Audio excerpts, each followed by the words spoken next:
Well, good morning, everyone. Can you hear me okay?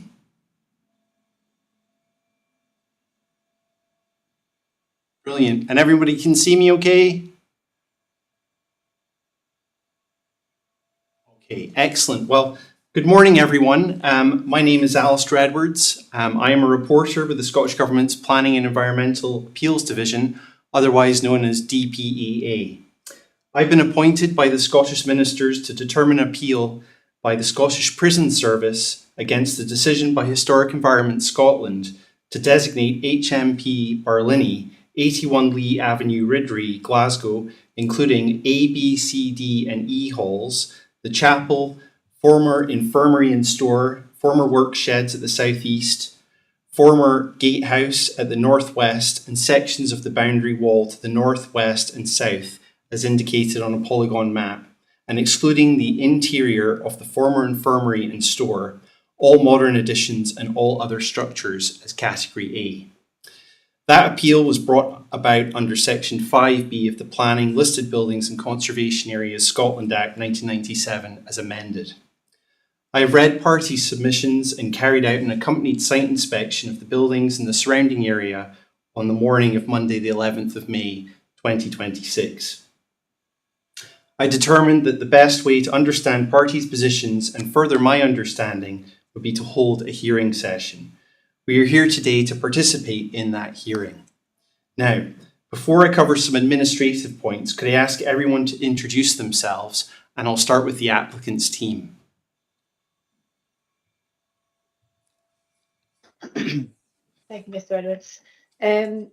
Firstly, before I just introduce, I'd just like to, if it's okay, just say a couple of words just to introduce why Scottish Prison Service as the appellant have chosen to bring forward this appeal. It's set out in the appeal statement, but just in summary, we acknowledge Historic Environment Scotland's role to respond to requests for listing, and they've done that appropriately in accordance with their requirements. And we're grateful to have this hearing to discuss matters of disagreement, perhaps between the tenant and Historic Environment's decision making and matters of professional judgment between us. So, and as owners of a public body responsible for complex issues relating to the management and operation of a prison site and responsibilities to stakeholders, including the community and other powers, for a prison site that's born out of Victorian ideas about incarceration, it's in vital importance and just to them to challenge the listing where they feel there are points of disagreement about its significance and importance. And in this case, where they feel the listing expense designation is quite extreme. It has not allowed for discussions to set the framework for future management of the site, which may have been born out of an agreed understanding of significance. So we want to get to that state where we have an agreed understanding of significance of the site in a way that the strength and protection of those aspects has significance for climate protection. Myself, I'd like to introduce myself. I'm Catherine Kidd. I'm a partner at Montague Evans, based within the Scotland office, specialising in historic environment matters within the planning system and designation system, and in particular those relating to listed buildings. I qualified with Master's degree in Heritage Management in 2000, so I've been operating as a practitioner in heritage management for over 25 years, within the private and public sector, and also working within Scotland for over 18 years in that role. And this includes developing heritage management strategies, including some that I've done in discussion with Historic Scotland and Historic Environment Scotland, and it includes the experience also involves work for 5 years working for a building preservation trust in Scotland. I've been a full member and accredited practitioner at the Institute of Historic Building Conservation since 2007. I'd like to introduce other members of the appellant's team who will introduce themselves separately. Hi everyone, I'm Susan Arbuckle, Property Executive at SPS. I would just like to reiterate what Catherine said and thank everybody for attending the hearing and contributing. Thank you. Hi, Gemma Merchant, Business Improvement and Property Manager at the Scottish Prison Service. Alan Bell, from an Associate Director with Scottish Futures Trust, part of the SFT's real estate team. We partner with public bodies to assist in developing such short, medium-term, long-term strategies for disposal of property and repurposing property. Our place team and our housing team have also been involved with the new project at HMP Glasgow, and also to assist with the legacy aspects of Barlinnie as well. Thank you very much. Do you have Paul Devine with you today? No, he's not attending in person today. No problem. Thank you. Thank you very much. If I pass over to Historic Environment Scotland, if you'd like to introduce yourselves. Oh, hi, thanks all. I'm Dara Parsons, I'm the Head of Designations at Historic Environment Scotland. And with us today, we have on my right, Chris Devlin, who's a partner at Anderson Strathern. And on my left, we have Don McDowell, who's Deputy Head of Designations responsible for listing, and Rebecca McCaig, who's Senior Designation Officer and the Case Officer for this case. Also in the room, we have Laura McLaughlin, who's observing, who's an associate at Anderson Strathern.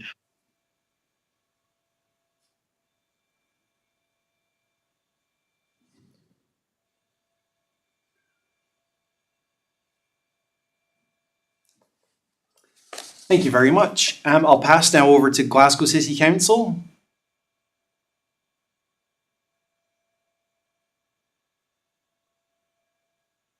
Hi everyone, I'm Lindsay Pratt from Glasgow City Council. I'm a principal planner in a spatial strategy team, which is tasked with bringing forward the Inner East Strategic Development Framework and the Greater Eastern House Strategic Development Framework. And I'm Alison Farrell. I'm the team manager of the Heritage Design and Landscape team that sits within the planning service at Glasgow City Council. Brilliant. Thank you very much. Now we have other interested parties on the hearing call today. So firstly, is Professor Sarah Armstrong with us? Yes, I'm here. Thanks. Hi, I'm Sarah Armstrong. I'm a professor of criminology at Glasgow University, and I'm part of a large team that's looking at the heritage of Barlinnie and working with Historic Environment Scotland and Lottery Heritage Fund to explore that. Previously, I analysed the community responses to the construction of Addywell Prison on a former brownfield site amidst the shale bangs of West Lothian.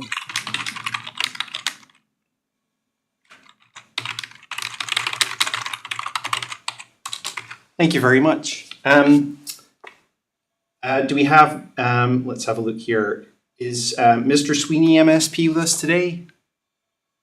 Good morning. I'm Paul Sweeney, a member of the Scottish Parliament. I represent the community where Barlinnie Prison is situated. I've represented it both as a member of the Scottish Parliament and as a member of the House of Commons. I visited the prison on 2 occasions in my capacity as an elected representative, and drafted the original application for designation for Barlinnie Prison. Thank you very much.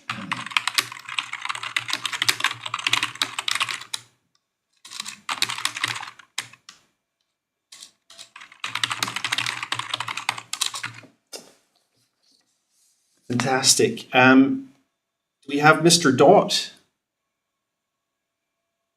No. Unfortunately, he was unable to make it this morning. Oh, no problem. Is that yourself, Caroline Kemet? Yes, it is. Thank you. Would you like to introduce yourself? I'm Caroline Kemet. I am a property owner and local resident. I live at Letham Hill Road, right next to the perimeter wall of Barlinnie.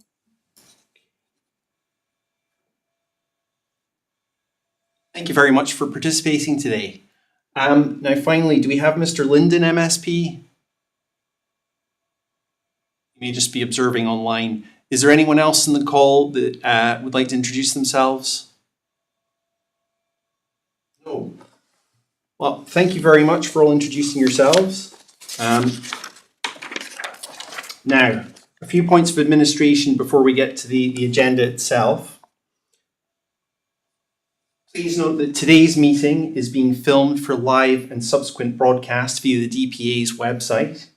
By participating, you are consenting to being filmed and to the use and storage of images and sound recordings and any information pertaining to you contained in them for webcasting and training purposes and for the purpose of keeping historical records and making those records available to the public. Any information presented by you to the reporter, in addition to forming part of that record that will be held as a historical record, will also be held and used by the DPA in connection with the relevant matter until that matter is decided or otherwise resolved, including any potential appeals and other connected processes. Thereafter, that information will continue to be held as part of the historical record. Now, are there any questions regarding filming of this meeting? And by a show of hands, are you all in agreement to being filmed today? Everybody's nodding or hands up. Excellent, thank you very much. Now, as you'll be aware, we're not together today, so please be aware of the fire procedures in your own building. If the alarm does sound, please leave immediately by the nearest exit and assemble wherever your assembly area is, if that's your home garden or wherever. Thank you. If there is an alarm, we'll pause proceedings and postpone the hearing in the interim until parties are back. Use of microphones, well, I think everybody's got a gist of it already. Most of you are in halls, but Mr. Sweeney and others, you can push mute if you're not speaking and then unmute when you are. That would be very helpful. I'd ask if you could keep your mobile phones on silent or at least vibrate during discussions so that we're not interrupted. Now, I can't fully anticipate how long proceedings will take today. That depends on how long our discussions take. But we will take regular breaks and at least 45 minutes to an hour for lunch if required. Now, while some of you might be well versed in hearing procedures, this may be others' first experience, and there will likely be some viewing procedures whom an explanation of hearings would be helpful. Hearings are a less formal process where I lead the discussion based on the agenda already circulated. In effect, we'll proceed through the agenda items, and I will direct questions to those present, and that in turn can initiate discussion on a matter until I consider I have sufficient information. The purpose of the hearing is to enable me to obtain the evidence relevant to the proposed development so that I can make an informed decision. Those participating should focus on this purpose. I'm not interested in point scoring or needless argument. I'll intervene if I think that responses do not assist me. While you might have differing opinions, my focus is that the parties discuss matters in a fair and respectful manner. I don't see a need for formal closing submissions, but I will give parties an opportunity to provide a summary of their case orally at the end of the hearing, should they wish to do so. Are there any questions about this process or other points of administration? No, in that case, does everybody have a copy of the agenda? Excellent. Okay, so we'll proceed through. We've covered item 1, the purpose of the hearing and introductions. We're going to move on to item 2. Now, I should just make everybody aware I will be typing as we go, so if I don't look directly at you, I am still listening, and I'll just be typing away, so it doesn't mean that I'm not being attentive or listening to what's going on. So first and foremost, if I could come to Historic Environment Scotland, I'd like you to describe the listing designation process, and there's a couple of sub-questions I have on this, which we may cover as we go through. And I'll just tell you those in advance so we can come back to them if required. I want to know what the process was for listing Barlinnie, how rigorous an assessment was that was carried out, who was involved and consulted and when. Was there consideration of similar era prisons? And who chose or how did you choose to have the application of a single listing category as compared to Bangor Village Hospital, the Royal Hospital of Sick Kids or HMP Perth, which have separate categories of listing throughout those clusters of buildings? So I'll let you introduce it. As I say, if we tick off these points, that's great. If we don't, we'll circle back to them. Thank you. So I'll pass over to Historic Environment Scotland. Okay, I'm going to start. It's Dawn here. So based on those sub-questions, Mr. Edwards, I think there might be some other points within the agenda that would cover that. So, but we'll try our best to, if you direct us as I go. So what I plan to do is talk about the listing process as a generic process first, and then go directly into the detail of the Barlinnie assessment. Does that sound okay? Yep, that would be great. Thank you.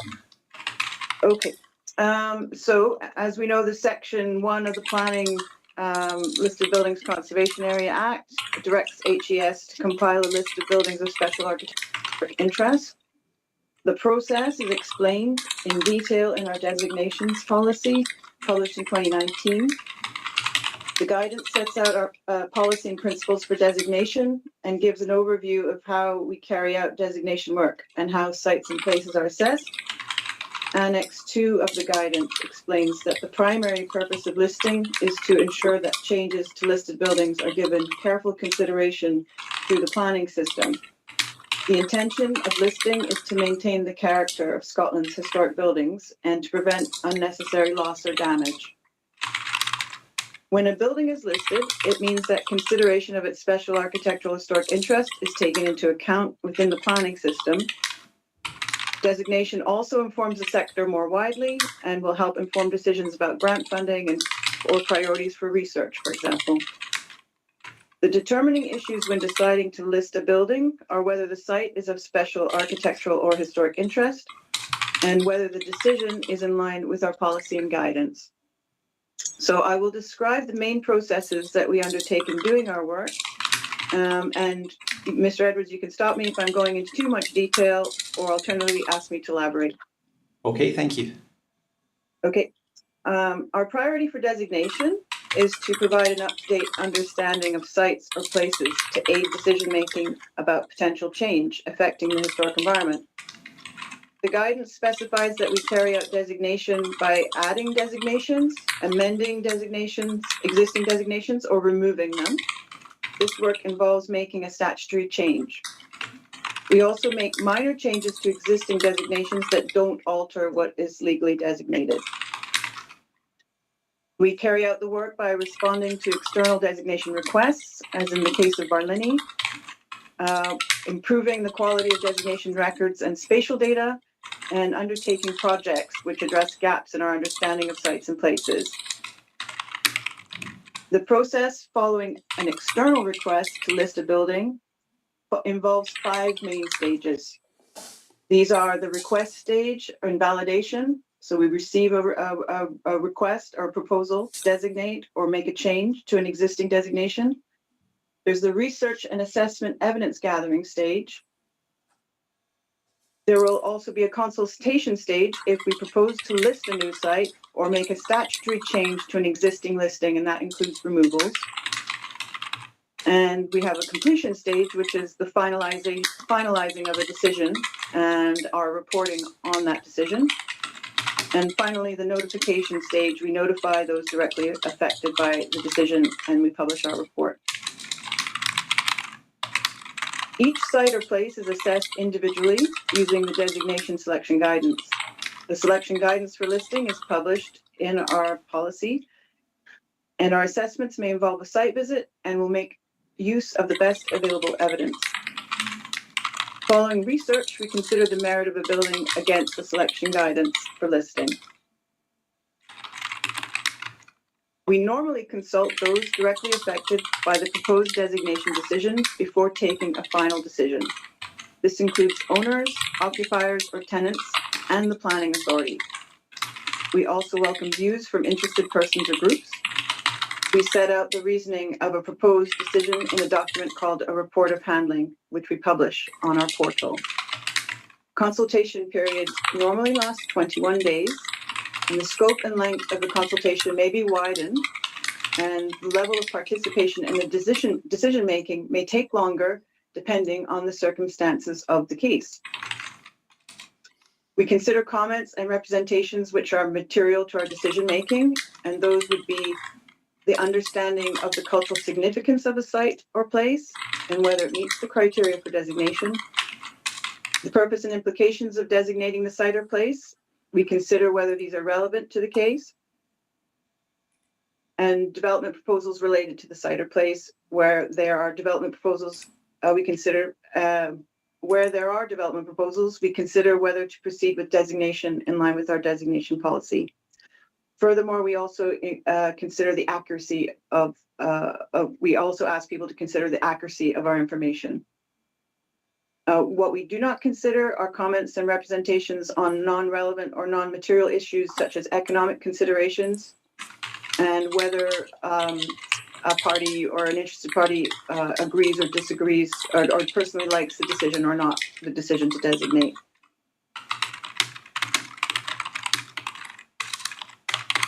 Following consultation,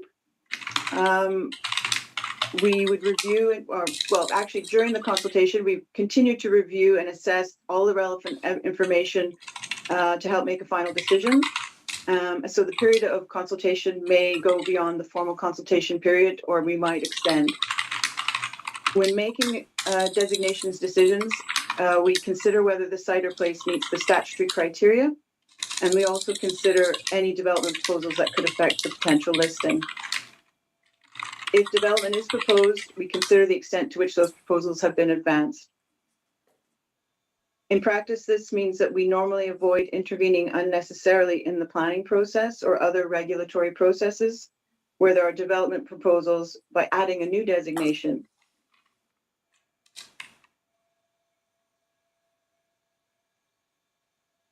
The extent to which plans have been developed for the site or place and where these are particularly advanced, we won't normally list. Given that HES's key statutory role is to compile a list of buildings of special architectural and historic interest, as directed by the 1997 Act, we will normally list any building that meets the statutory criteria, unless there are specific policy reasons which justify not doing so. Following consultation, we consider all the responses and review all the determining factors. As part of our consideration of the consultation responses, we may revisit a site. We may arrange further discussions with parties directly affected by the listing or other interested parties.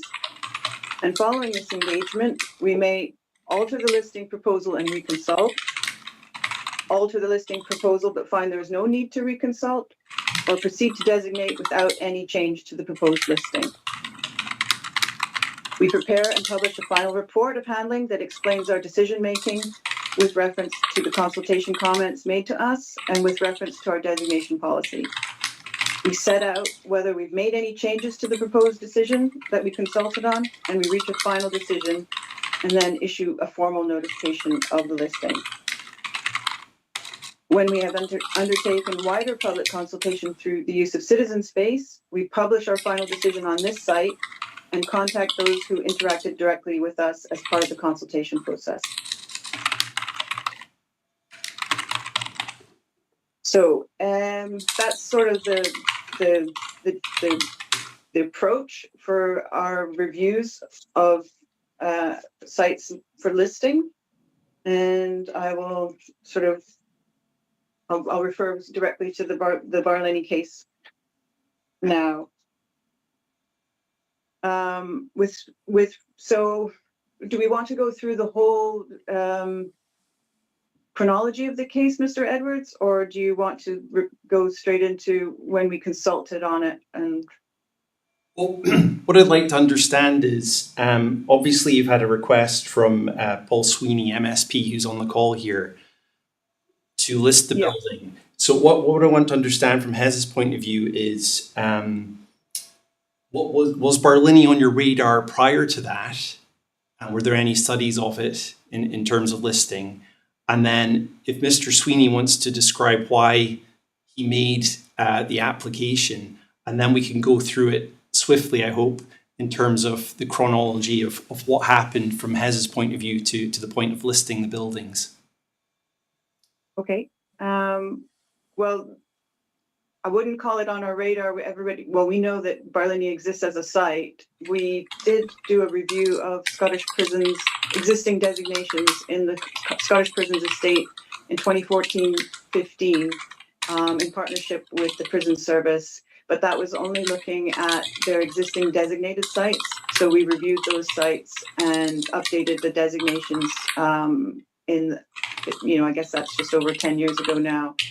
We hadn't had any further interaction with Prison Service after that time, apart from other proposals to designate. So there was a proposal for HMP Barlinnie, Inverness.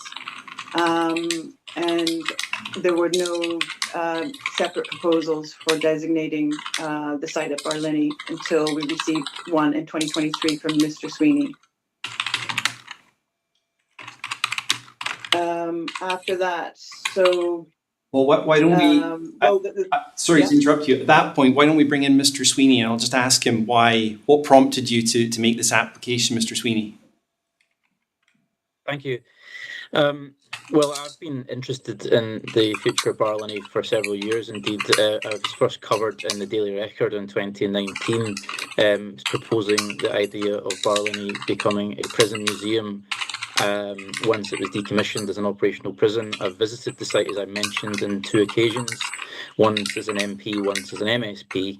The discussion was brought up in my initial visit to the prison, circa 2019, and essentially, with the burdens of workload and other pressures on time, I didn't really get round to doing it until a more recent visit, and I was conscious that the prison was due to be decommissioned in a few years, and I thought it would be good to ensure that its heritage was preserved under a statutory designation. I was surprised it wasn't already designated, given its national significance. So it seemed like a glaring omission, given comparable structures like Fort George and Inverness, Edinburgh Castle, or New Lanark. So I think it was an obvious opportunity. I've submitted several listing applications in the last few years for various buildings around Glasgow. Some have been contentious, some haven't. But it's an interest of mine. I sit on the board of Glasgow City Heritage Trust. I maintain a strong personal interest in the city's built environment and planning matters pertaining to the city's built heritage. So it felt incumbent upon me, in the absence of others doing so, to take the time out, several hours of a busy schedule, to write a listing application and submit it. The timing is just there's no significance to the timing of it. It's something that's been on my radar for years. I just finally got around to doing it. Okay. Thank you, Mr. Sweeney. Back to Historic Environment Scotland then. So until this point, until you got the application, it wasn't in your mind to list Barlinnie, is that correct?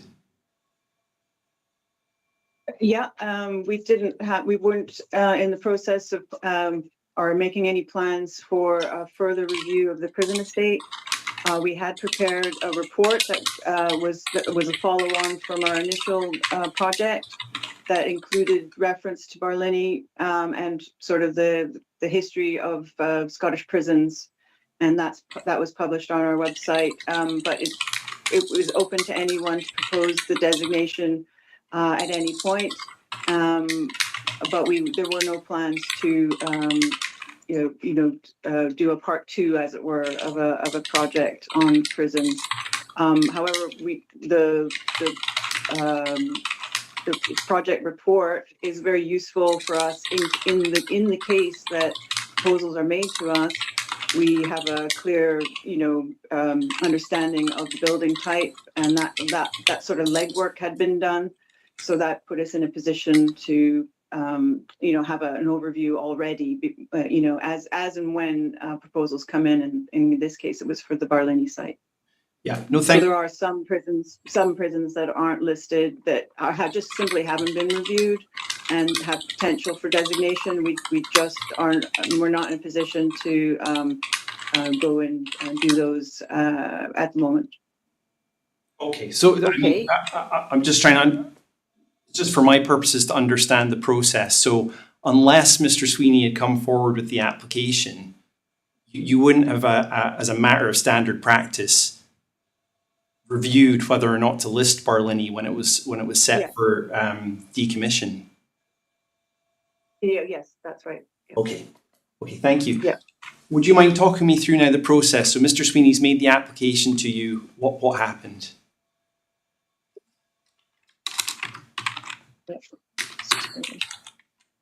Just give me a second. Oh, here, I have it here. Yes, okay. So when that proposal came in, we then contacted the prison service fairly quickly. I think it was the next day, to notify them of the proposal. And we contacted the planning authority at Glasgow. Then we began it was the initial assessment and review, our research. A site visit was conducted in the following August, so August 2024. But I think in between July 2023 and August, we had several calls with the prison service. Just it was over. There wasn't any urgency in terms of us proceeding with the site visit. We knew that there was going to be lots of preparation for us for the prison service to allow us on site and all the security and so there was a lot of sort of discussion about the mechanics of getting on site, and also we were interested in the timing of the new site, the prison being vacated, decommissioned and all of that. So we were discussing those types of things to know how to pace the review. So with all of that in mind, we then were able to access the site on the August 2024. And we saw as much as we could see. Becky was at that site visit, and we were led by the prison service on that visit. And by November of that year, we had provided, in 2024 I'm talking about, we provided an initial view to the prison service to say that we had gathered our information, we had done our research, and we felt that there was interest for listing, and that we would proceed to, we would provide them with a full report on that, and then proceed to a consultation. So that was the end of 2024. We gave them at that time a view that the surviving late 19th century, early 20th century pre-war structures were of special interest, architectural historic interest for listing, and that we were considering the extent of that. We hadn't kind of completed our we hadn't set in stone what we were going to consult on. So by December, though, we had reached our we confirmed our report, and we then consulted interested parties on a formal proposal to list, which includes what you now see as the listing. And the proposal was, the consultation was extended to the end of March initially, 2025, and we got in touch with people to tell them about that extension. Oh, and we also published our consultation and promoted it through a citizen space and through the media. So I have some notes actually on the consultation process, so I think I'll just refer to those now.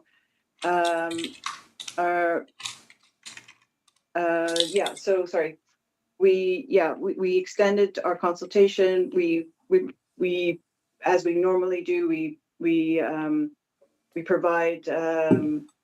We went to media outlets on that. We don't normally, like I was saying before, 21 days is our normal consultation period, because we knew the public interest in this site.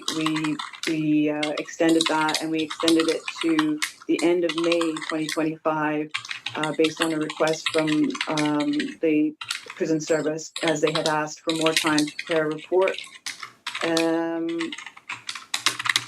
So we extended that.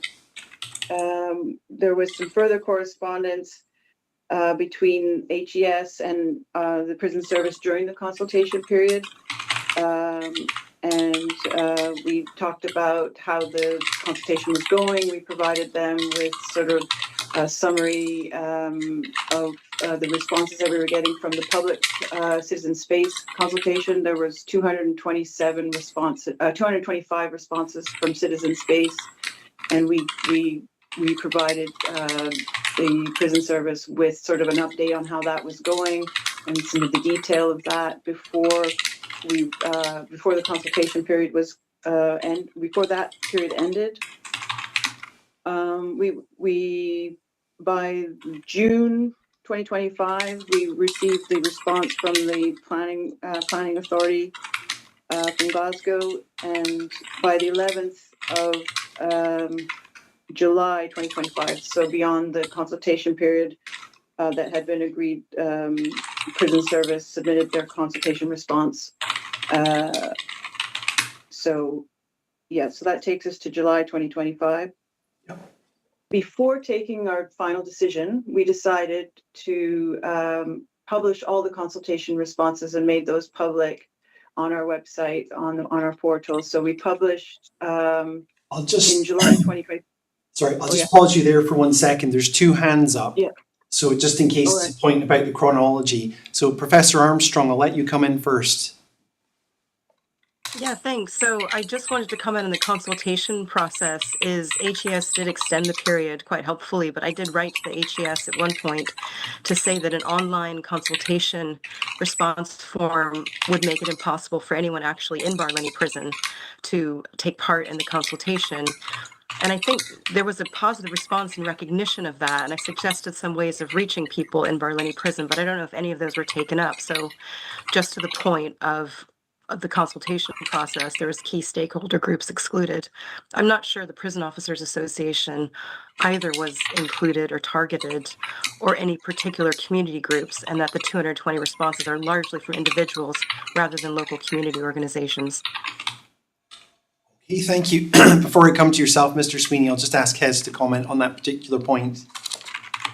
Yeah, yes, we did. I do remember that, and we immediately got back and we referred that to the prison service because we felt it was for them to decide how they would, because they manage the prison, and whether the information about the consultation would be relayed to the prison population there. That was just something we thought wasn't, we would just refer that to the prison service themselves. So we that was for them to then, if there was sort of networks within the prison, that would be something that they would establish. We know there was Inside Times where there was a reference to that. So we know that the Inside Times, which is available to the prisoners, there was information about the designation within that publication. That's like a local publication within the prison itself. Yes, It's a national prison newspaper, but I don't think a single response was received from any prisoners by HES. Okay. National prison. I am not aware of any of the individual cases or prisoner. So it's fairly anonymous. So there are anonymous respondents. We're not seeking personal details to, where you live. It's email addresses and things like that. So, okay, thank you. I did notice that there were a few prison officers that had responded within the consultation spreadsheet who had worked there for some time. In terms of community groups, did you notify any of the local community councils? So as part of the consultation, no is the answer. But as we know that Glasgow City Council contacted ward councillors as part of that their process when they are consulted on a designation, and they confirmed that to us that they had done so.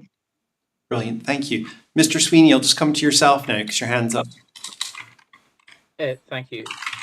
It's just to add in addition that it was widely covered, the proposal for listing was widely covered in national television. So STV covered it in national news, BBC covered it in national news, local newspapers such as the Glasgow Times covered it because I remember giving comment to them at that time. Similarly, I attended and corresponded with Garcraig Community Council, the local community council, to discuss the proposal for listing, and that was largely in agreement. There was some disagreement, but they, I believe, it submitted the correspondence in support of the listing application, though there was disagreement among some of the local councillors, but also agreement. So whilst it divided opinion among local councillors, broadly speaking, my impression was there was great support. Similarly, shared it on social media channels. I have a fairly extensive social media profile in the area. There was some debate, of course, but it still listed hundreds of comments on social media at the time. So it was very well known about the proposal for listing and the opportunity to contribute to the consultation. Indeed, I proactively shared it as a local elected representative on all my social media channels at the time. Okay, thank you very much. Now I'll come to the appellant, and then I'll come to yourself, Ms. Cammett. So Glasgow City, the applicant, please, the appellant. Hi, yeah, there was just a couple of things to come back on there. The first point, I think Dawn mentioned that it had been referred back to SBS about the possibility of consulting with prisoners. Jim and I actually can't recall that, but we'd have to check back on that. Just to comment on that. The other point, Dawn also mentioned about correspondence that took place with SPS about the consultation process. I think one of the things that I expressed concern about at that time was the nature of questions that were used for the online consultation.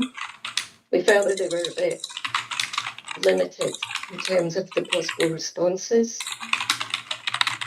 There was quite a high percentage of responses that came back in favour of the listing, but it was listing as a whole, whereas it wasn't actually mentioned that some of the buildings, for example, it didn't need to be all the residential halls that were listed. There was no opportunity to comment on a lesser degree of listing.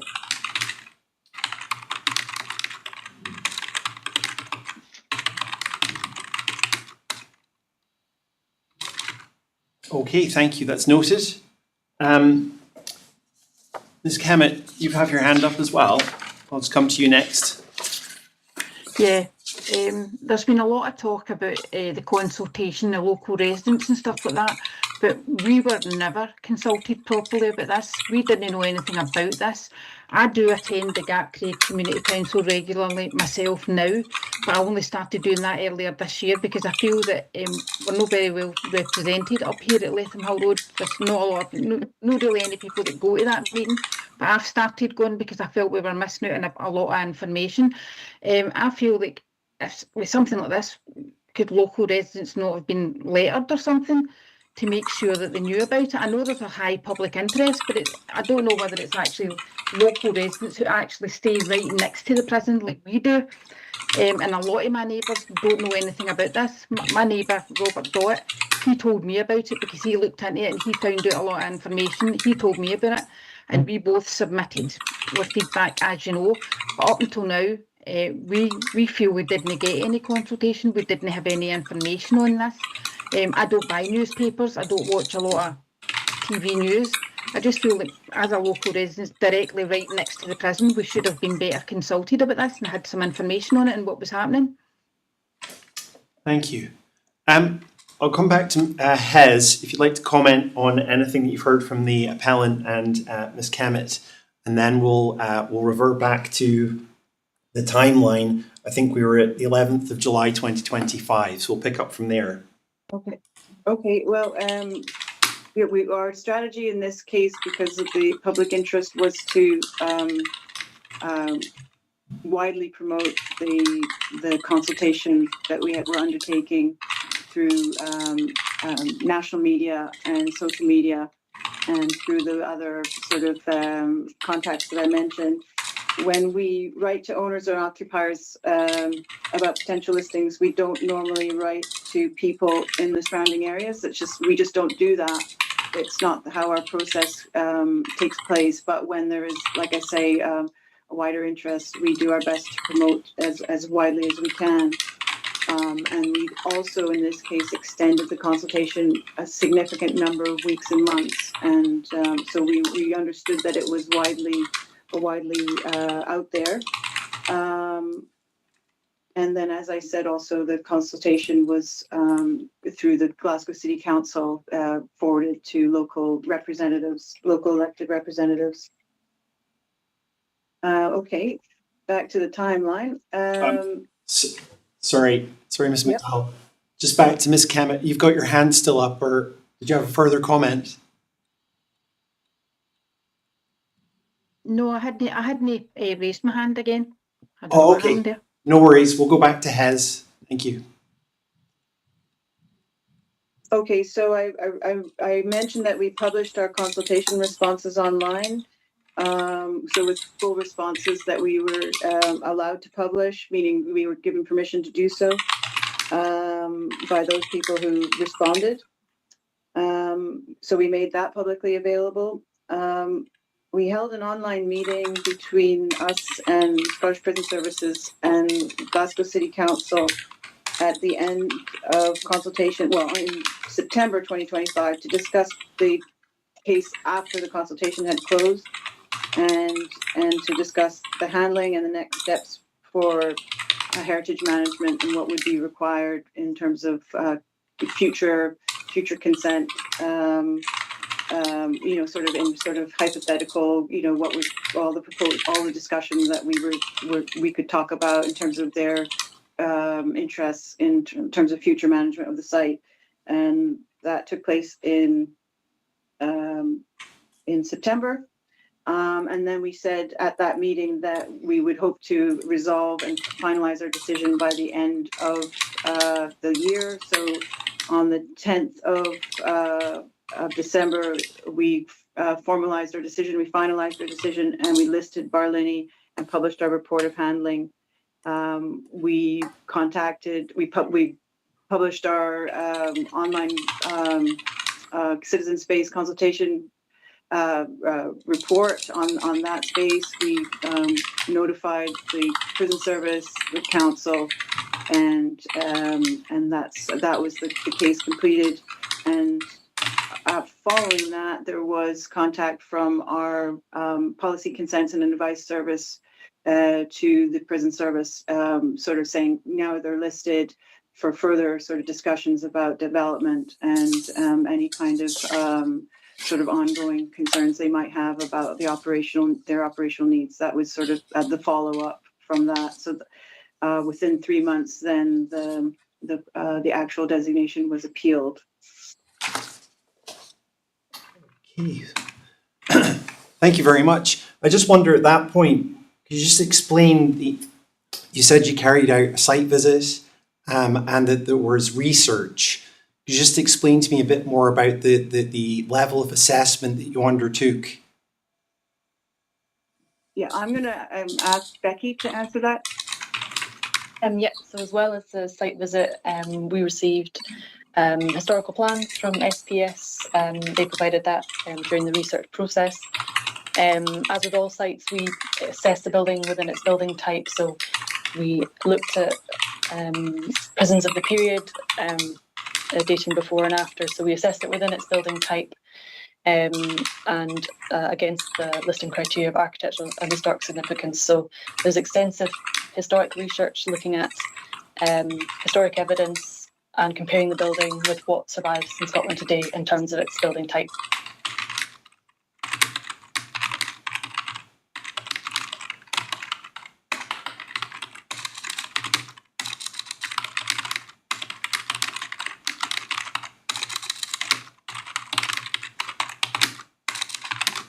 Okay, thank you. We're going to come to the uniqueness of the particular prison further on in the agenda, so we'll leave it for then. So I think I now understand the process that was undertaken, what assessment you undertook, who was involved and consulted, that you did consider other similar era prisons, and we can come back to that down the line. In terms of the application of a single listing category, was that a consideration within your assessment and within the report and handling?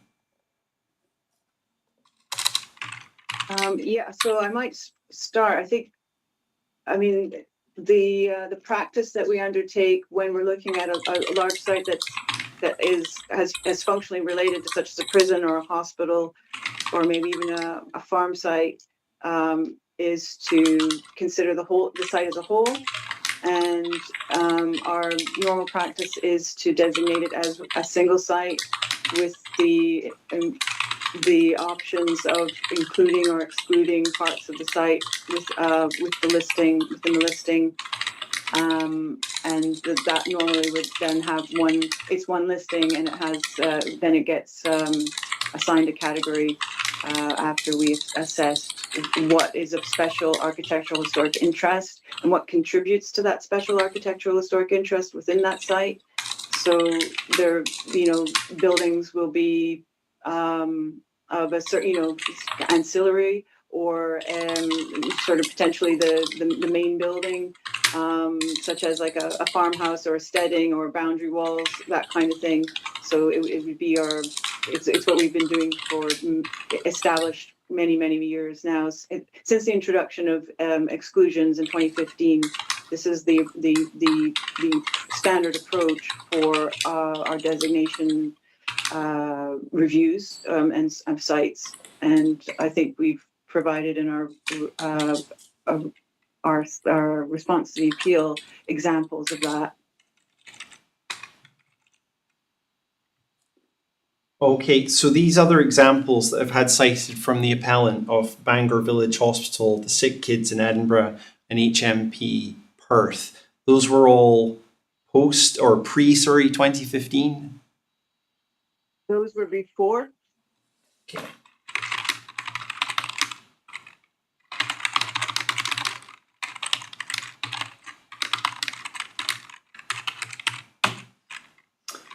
Right. On the back of that, does the appellant have any comment before we move on in the agenda?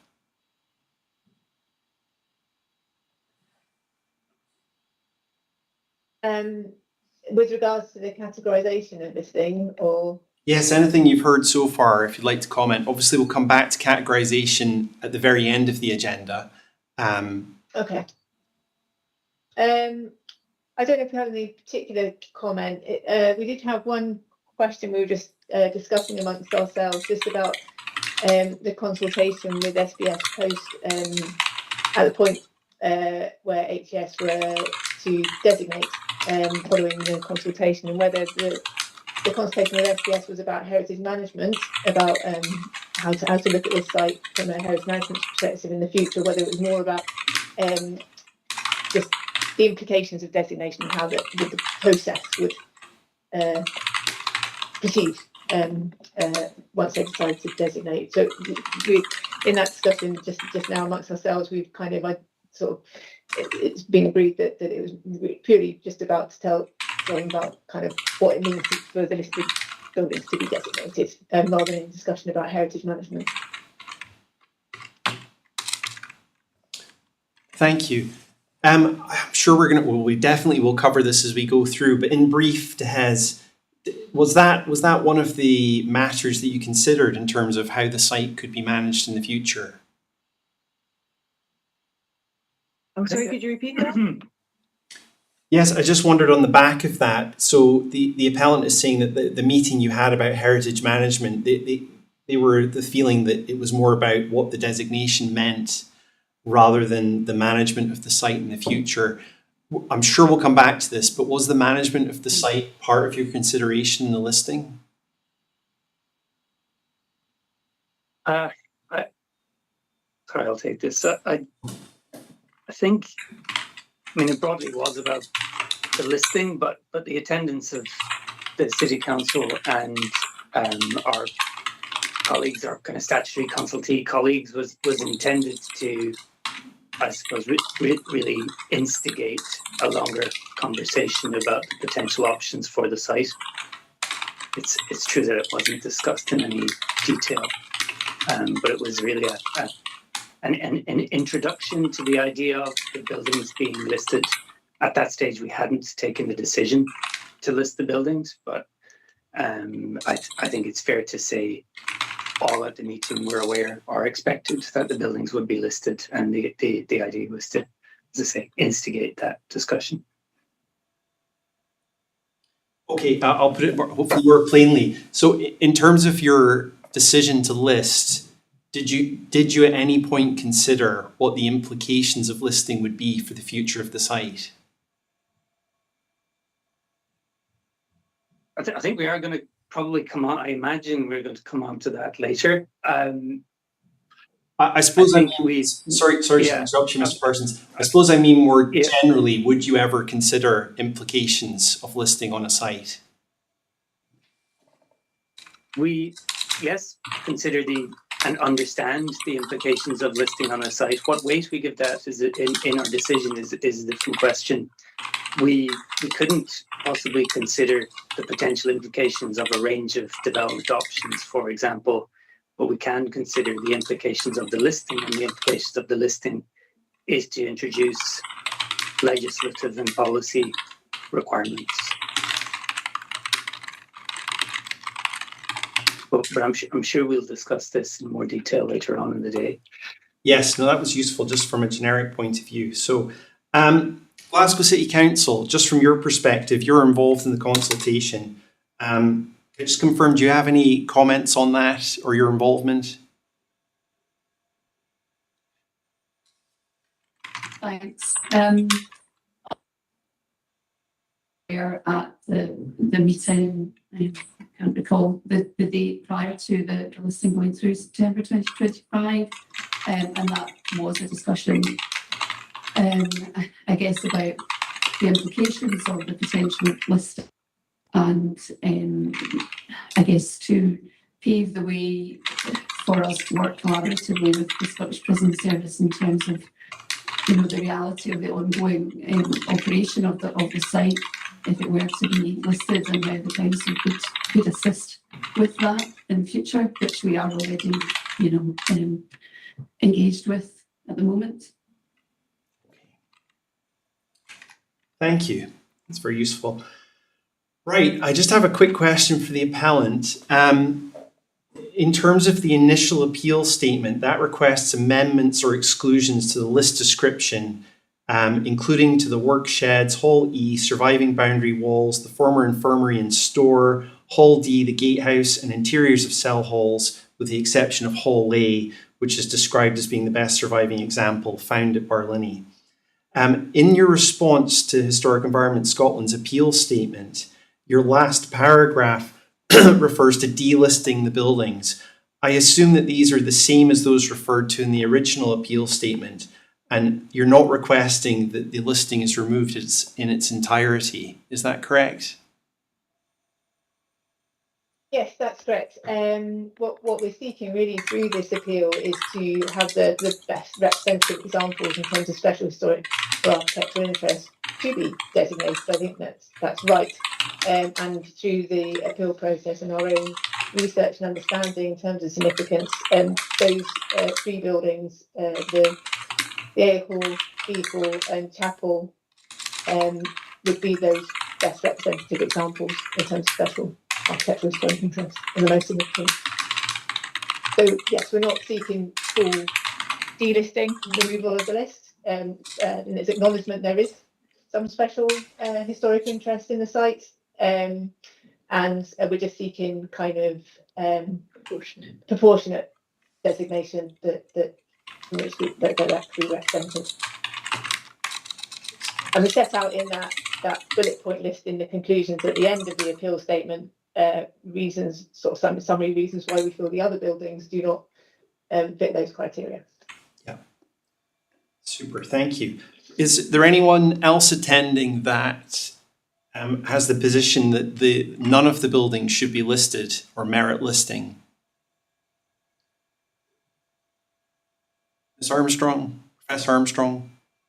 Thank you. I just think it's an open question, and I think one of the concerns that I would have is the flaws in the consultation process. And I think it's one of the priorities of Historic Environment Scotland to involve communities in placemaking. So I think it's difficult to come to any decision about what should or shouldn't be listing or delisting entirely unless there's some stronger sense of its historical and cultural significance. And just to draw attention to the fact that this is not solely an architectural decision about significance, but it's a wider cultural, historic, and community decision. So I'm not stating either way. I'm just saying a flawed process means it's difficult to understand what should or shouldn't be listed, if anything.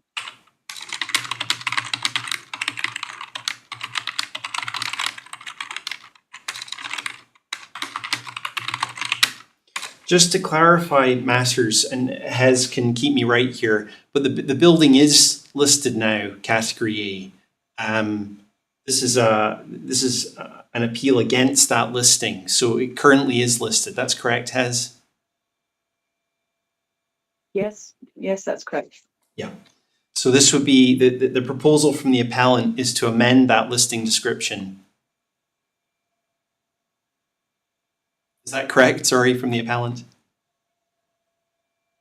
Yes. Yeah. Okay, and we can come down to the mechanics of what my remit is and whether that can occur later in the agenda. Are there any other points under agenda item 2 in terms of the listing process? Yes, Mr. Sweeney. Yeah, I just think it's important to recognise that the process of consultation is a standard national process. So in terms of flaws, as a national standard, if it's a national policy change that's needed, that may be a secondary issue. I think also the point of listing a building is not, to perpetually preserve it in aspect. It introduces planning controls which actually give greater agency to stakeholders and communities in determining the future of listed buildings. If they weren't listed, then the owner would be at liberty to demolish them without any reference or consultation with the community, because that's often happened in the past with buildings of historic interest that haven't been listed. They can simply be summarily demolished without any consultation or engagement with any community members. So listing it actually provides greater agency and control over the future of the buildings for all concerned.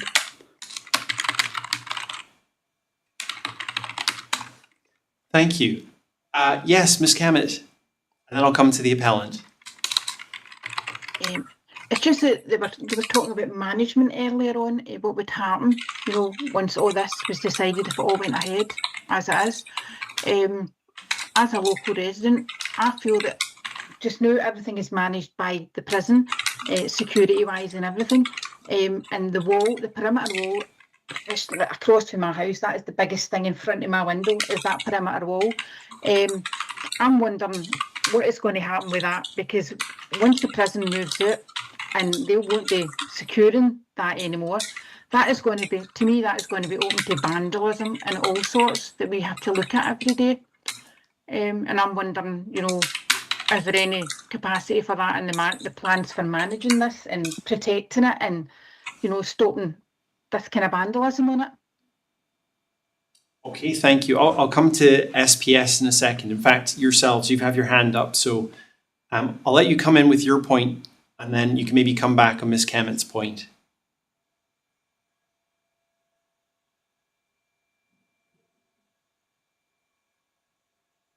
Sorry. I just wanted to just make a reference to, yes, designation is a way to protect the cultural significance of buildings and special historical architecture, but there are other ways through engagement with communities, in which, the heritage of a site, or particularly of a complex site within the current location, the location and situation in which Barlinnie is, and for public service buildings, and I think through the work that SPS and through with SFT that they have carried out, and it's something I think we'll bring on later under matter A, but just in terms of that community engagement, protection of heritage, recognition, community consultation, it's not something that's ignored, and it is recognised that it is important to recognise the cultural and heritage significance of Barlinnie. But whether the extent of designation in which has been applied to the buildings through listing is appropriate in this case. Could you just say something, sorry, there you said there's other ways to engage with communities in the protection of the buildings. What did you mean by that?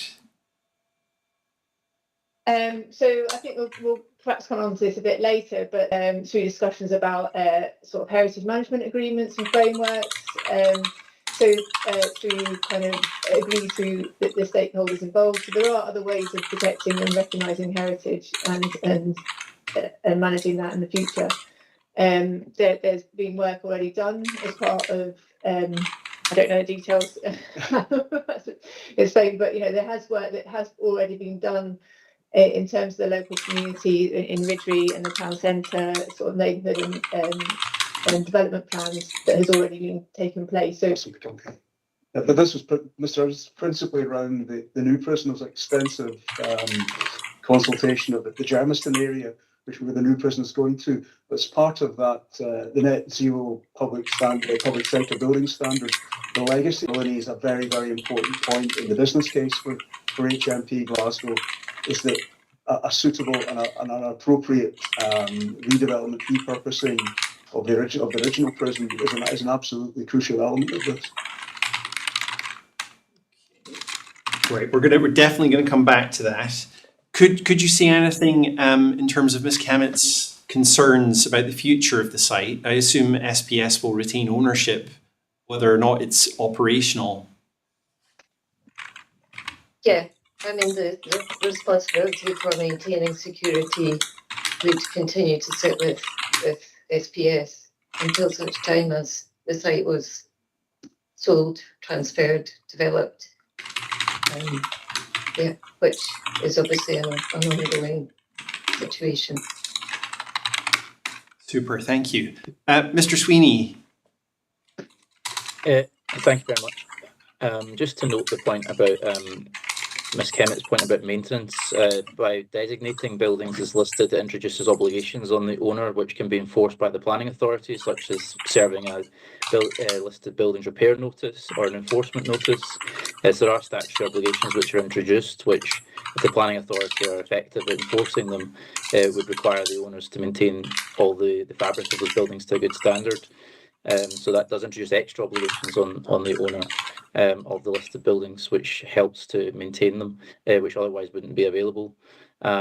Similarly, on the point about engagement on heritage matters, a recent example which was rather unfortunate in Glasgow was the redevelopment of the former Victoria Infirmary. So the National Health Service that was a public sector agent that sold the buildings to a property developer.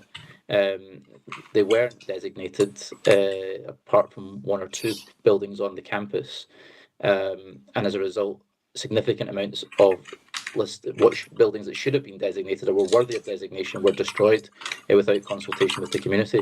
So the story of what happened at the Victoria Infirmary is probably a useful case study of what can go wrong in disposal of public sector estates to property developers who then will summarily demolish it. I would, point you to media coverage about it in Private Eye and others, where war blocks were demolished, which were worthy of designation.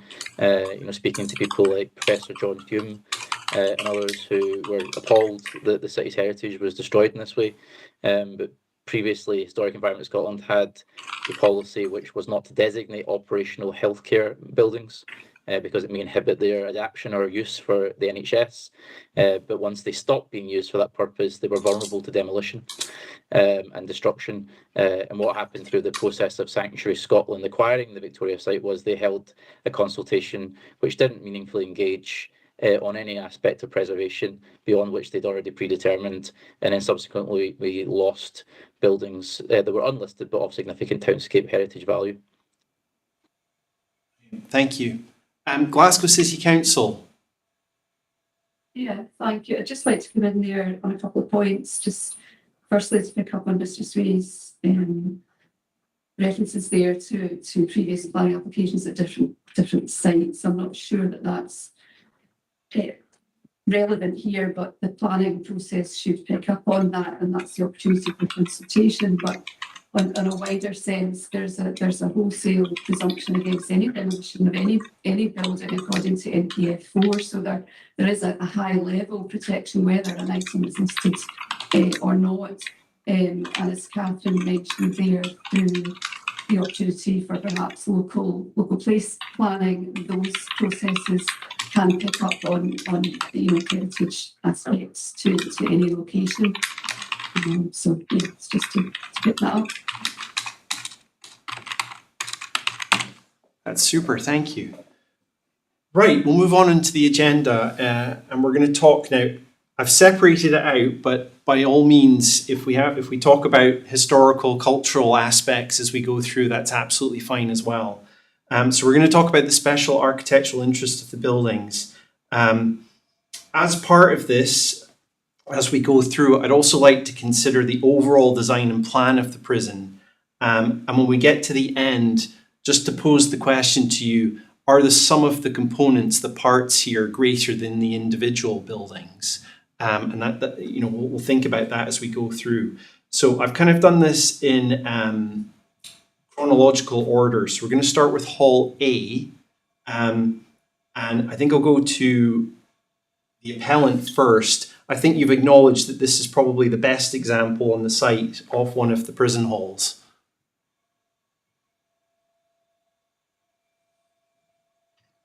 Yes, that's correct. It was the first to be built.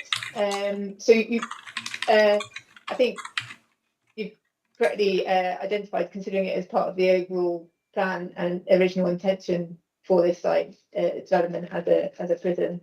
But I assume at this point you just want to talk about the individual buildings. Yes. Yep. Yeah. Okay.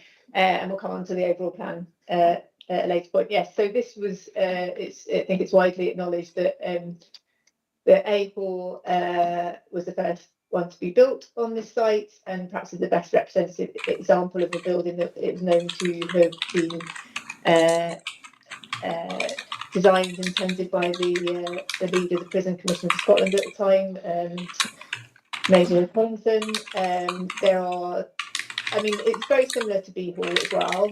So there is kind of they are identical really in terms of their design. But it's a cell accommodation block, freestanding. I think what stands this out, and also B Hall out from the others, is there's a greater architectural quality in terms of design of those buildings. So that can be seen in kind of ashlar facing masonry that goes all around the building. It's in the kind of details such as the entrance porch and the windows. So if you were to look at kind of the significance of that building over the others, then that would be considered probably as the highest of the site overall. Okay, brilliant. And anything about the interior that you want to comment on? Well, the interior is very similar to a lot of other cell accommodation blocks from the 1850s across the UK and in Scotland. It's not particularly notable in terms of being particularly original in terms of its design. It's based on the separation principle, so it's very small cells. Sort of that's kind of the prison system at the time, was to keep people in individual cells without any real facilities. So it's not particularly unique or particularly interesting in terms of the interior, because it's a repeated pattern and it's kind of well established. I would also the idea of having the freestanding blocks as well, and this is the same for all of the halls, is that this is an idea that, you know, sort of, it stems from kind of other types of pavilion plan developments of hospitals, which is kind of quite well established by this time.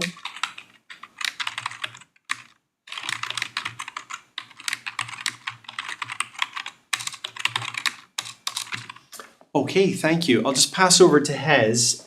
It sounds like you're fairly much in agreement that A Hall has merit to be listed. Yes, if I can here, I'd like to address aspects of architectural interests that affect all the halls. We consider the features to be applicable. I'd just like to start by saying, as we have started with, for a building to be listed, it must meet the criteria of special architectural or historic interest. Buildings do not require to meet the criteria of both special architectural and historic interest. However, in the case of Barlinnie, HES have found the buildings to be of both special architectural and historic interest. We've also found special architectural interest overall in the group value of the various prison buildings. And might discuss this more later, but we consider the significance of Barlinnie does not lie solely in individual buildings considered in isolation, but in the survival of the largely complete late 19th century to early 20th century prison complex, where the spatial arrangement and functional relationships illustrate the historic prison design and early development. So coming to the accommodation halls, I'd like to explain notable features that we think are applicable to all 5 accommodation halls, A, B, C, D and E. These halls were built between 1880 and 1896 and have a significant unity of appearance, being built to the same dimensions and in the same classical architectural style.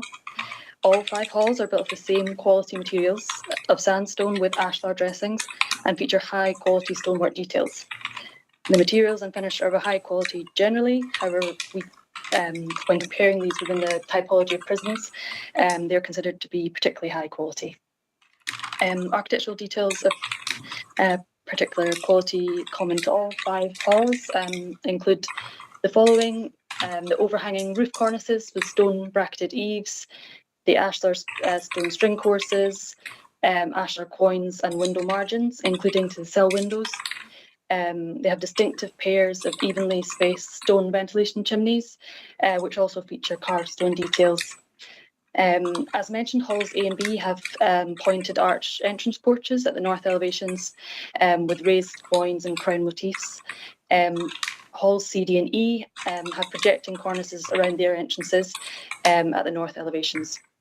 All halls have large round arch windows in the north gables with individual opening tilting panes, which are characteristic features of all the halls. These are a practical feature to provide light and ventilation and also reflect the classical style of the buildings. Notably, D Hall also retains its large round arch window at its southern gable end as well. The halls retain their late 19th century form and dimensions, and the lack of alterations to the form of the buildings and their openings, including the cell windows, is significant to the hall's overall architectural character and authenticity. Internally, all 5 accommodation halls substantially retain their late 19th century plan forms, with cell accommodation surviving across 4 floors. These comprise shallow barrel vaulted cells with simple painted brick walls, as I say, over 4 floors. Halls A, B, C and E retain full height central atriums with open corridor walkways, which are supported on curved iron brackets. These open iron walkways are of interest as they allow visibility across the various floors of the hall for the function of surveillance. Internally, while D Hall has been altered with ceiling partitions between some of the floors and the addition of new stairs and railings, D Hall still retains a significant amount of its 19th century interior plan form, with the retention of the cell accommodation over 4 floors, access to a central corridor space. And we consider the retention of the accommodation cells as a significant part of the building's historic function and interior character. To come on to layout as well, the layout and grouping of the 5 accommodation halls in a parallel telegraph pole plan with halls oriented north-south is also architecturally significant, as explained in our report handling. And just to come back to the point about detached halls and the background to the development of that, which we have referenced in our report handling and statement of appeal. We acknowledge the origins of this in hospitals and the prison of Wormwood Scrubs telegraph pole plan, and that Barlinnie was built after this. So we think we've referenced that and acknowledged where that layout and plan form has been derived from.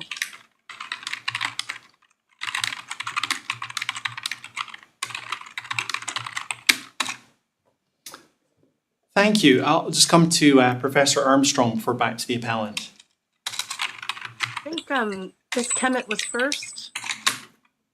Yeah, I think that her hand may be a legacy of before, but I'll just double check. Ms. Kemet, do you have any? No. Professor Armstrong. Yeah, just wanted to draw attention again to what Mr. Sweeney said about listing not being putting a building aspect, but just, I know we're talking about the specific building, but maybe this is blurring across a couple of agenda items, is the historic significance seems to be locked into a time range between 1882 when the buildings went up and 1890s. And the historic significance of the prison obviously encompasses much more of that up to very recent times. So there's, and I'm disappointed a little bit that HES has not done a fuller research picture on it, because there's different buildings used for different things over time. So Lascars and Chinese sailors have been housed in Barlinnie. It's got a significant part to tell in the history of colonialism of Glasgow. It's got a significant history to tell about wartime Glasgow and Britain, of the number of objectors who are housed there and the number of people who were executed there in the 1940s. And the specific spaces that were associated with all those developments don't seem to form part of this picture, and I think have to be kind of folded into a discussion of what is worth listing and what is not. No, that's noted. We're going to come on in just check, yes, item 6 about the historical and cultural interest of the building, so we can revert back to that and have a discussion, but that's noted. Over to the appellant. Any further comment from what you've heard from Hez, and then I'll come to yourself, Mr. Sweeney. Yes, I was just wondering if we were going to go back to talking about the individual buildings, or need to take a little bit of tangent into the kind of the broader architectural historic interest of the site. So, and whether that's special or not, I think is really important as well to consider. You know, sort of there have been a lot of commentary, I think, in terms of HCS assessment of architectural interest, but nothing really that identifies that as being special. And I think that's part of our argument in case, is that yes, there is architectural interest in these buildings and plan form, but what makes that special? And that I think we're going to come on to things like uniqueness and things like that later on. In terms of so there isn't anything really within the kind of a lot of the details that actually draws it out as being particularly innovative or special in that sense. And if you look at the kind of criteria that HCS set out in terms of architectural interest, we've set out in the appeal statement kind of an assessment against each of those individual criteria, and carried out our own assessment based on that, and looking at it from a sort of significance perspective as well. Within the appeal statement, there's an appendix at the back which describes each individual buildings and their architecture, and also it describes differences in the architecture of the cell halls as well, and in particular between the A and B halls and the C and D halls. And these might be seen as being small differences, but they do show a different level of design quality in the buildings as they get older or younger. The more recent. So the older buildings, you know, sort of part of the original sort of plan, form, intention. We also talk. I mean, I think we're going to talk about kind of how the extent of change that has happened as well, and the influences between the kind of individual cell block development and plan form. Yeah. I should say the way that hearings work, I'm not strict on how we go through the agenda, so it is going to be quite fluid. And at this point where we're talking about individual buildings, obviously that's why I noted at the beginning, we're going to come on to talk about the overall contribution. Yeah. So if there's anything you want to, I mean, obviously Hez has already given their point about the telegraph plan, fully acknowledgement of where that had come from, and they've talked about the different qualities of each of the halls. So we don't have to go through each individual hall if you just want to make an overall comment, but we can. So I'll let you proceed if you want to go to the next hall or if you want to make an overall. So I think within we talk about plan form, that kind of the plan of the kind of the accommodation blocks and the influences that have led to the overall layout of the accommodation halls themselves. Obviously, across the UK there, and it's to identify kind of what makes these special over other building types, prison building types from sort of the late 19th century, really. And we've set out quite a lot of detail in terms of the historic context and the influence of sort of prison and prison design. I'm looking at it from a UK and perhaps an international perspective, because that's the influence in terms of how Victorian public buildings are built. They're not built in isolation. There's a lot of cross-fertilisation of ideas. So the cell block form is very derivative of other Victorian prisons from, say, the 1850s, when you have the separation system. There's other examples in Scotland as well, and there are a number elsewhere in the UK, some listed, some not. And so just to identify whether these are indeed special architectural interests, I think we need to look at that kind of that broader context. In terms of the plan form, again, these are influenced by kind of, as HS has rightly noted, by Edmund de Caen's sort of effects of efficiency, really, in terms of how you look at prisons and centralisation of prisons and sort of the closure of local prisons. But I think to accommodate a large number of prisoners of different nations within effectively a single site. And that's kind of what's happening across the UK at that time. And there are influences. So the freestanding pavilion blocks, they're about that classification of prisoners, that separation, but also to prevent infection as well, diseases, spread of illnesses and things like that, very similar to what you have in hospitals. Fully planned hospitals, for example, good example being Edinburgh Royal Infirmary, which is earlier. So there's a lot of influences behind kind of the plan form and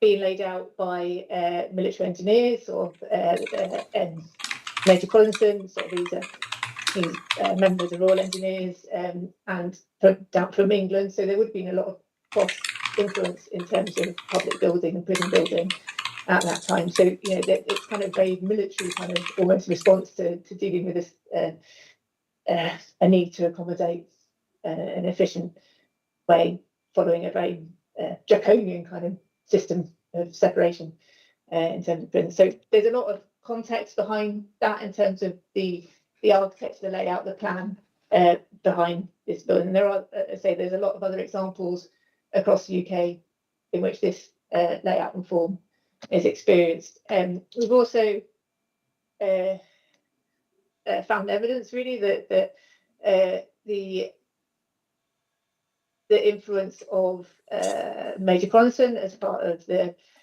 head of the Prison Commission for Scotland only really extended up to about 1886, 87, not entirely sure, but certainly prior to 1888 when he had D&D halls being built, which are after his involvement and obviously involvement with the Prison Commission of Scotland at that time. He'd retired out of ill health. So the kind of significance of Barlinnie in terms of being built out as a single phase design and sort of under the same kind of design and plan is a bit misleading. And so you have the differences in the architecture between C and D halls clearly after that period of that kind of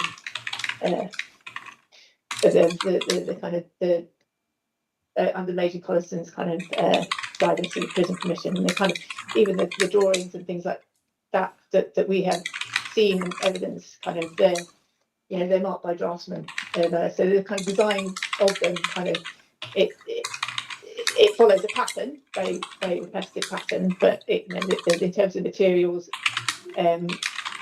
has changed between A and B and C and D halls, and we've set out in our gazetteer what those differences are, including an extent of change that has happened to some of them, including to D hall, which is set out in the gazetteer, the appeal statement. I think we'll talk about changes to buildings later on in your agenda. So it's what you say there. You've talked a lot about the influences and changes through time and how that's influenced each hall. Is that not part of its significance, that you can see that on the site, you can see the changes through time and what reforms have meant to the layout of the buildings? It depends what kind of I think we're looking at this as being a prison built out under the since the Prison Reform Act of 1877 and the very kind of disciplines for military engineering to do with the kind of separation system and the classification of prisoners and that centralisation in terms of government. And that is the period in which HES also referred to as being of its most important in terms of historic interest. So yes, arguably, that could be part of sort of the change could be part of that kind of change where you have in some places there has been some of the cells are no longer individual cells, so there's been some knocks through, say in the 1930s. I think there was a period where there was quite a lot of changes, and with historic drawings from the 1930s where some cells are amalgamated to create association cells, so where it's kind of established that perhaps keeping everyone locked up in a single cell is perhaps not very good. I think sorry to interrupt you. I think my point is I'm trying to think about this as maybe an architectural story. So if we only focus on halls A, B, and the chapel, as you've identified as being the best examples on site, does that mean that the kind of architectural story of the site would be lost potentially?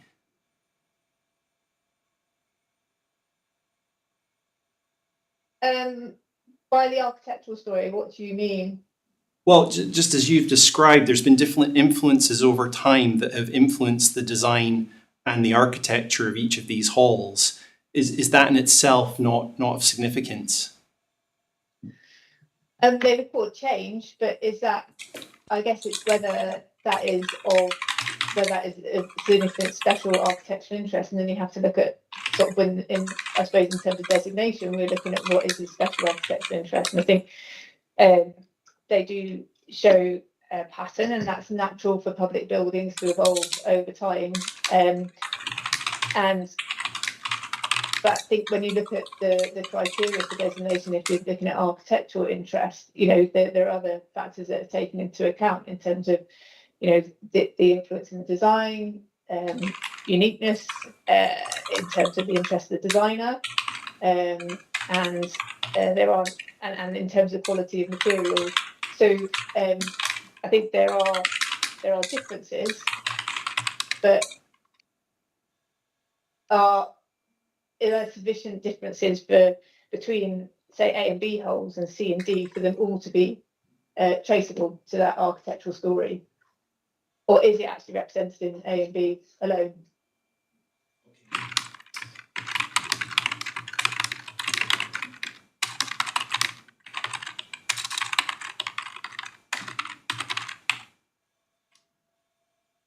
Not listing criteria, is it architectural? Thank you. I'll just pop over to Mr. Sweeney before I come back to yourselves. Mr. Sweeney. Thank you very much. I just want to support the group value of the designation, and I think that's consistent with the post-2015 policy change, where previously there were fragmented listed items on a campus like this, but it does lend itself to a unified listing with proportionate exemptions, which I think HES have delivered. Bear in mind the historic core of the site, which we're discussing, only encompasses approximately a third of the footprint of the current modern prison estate.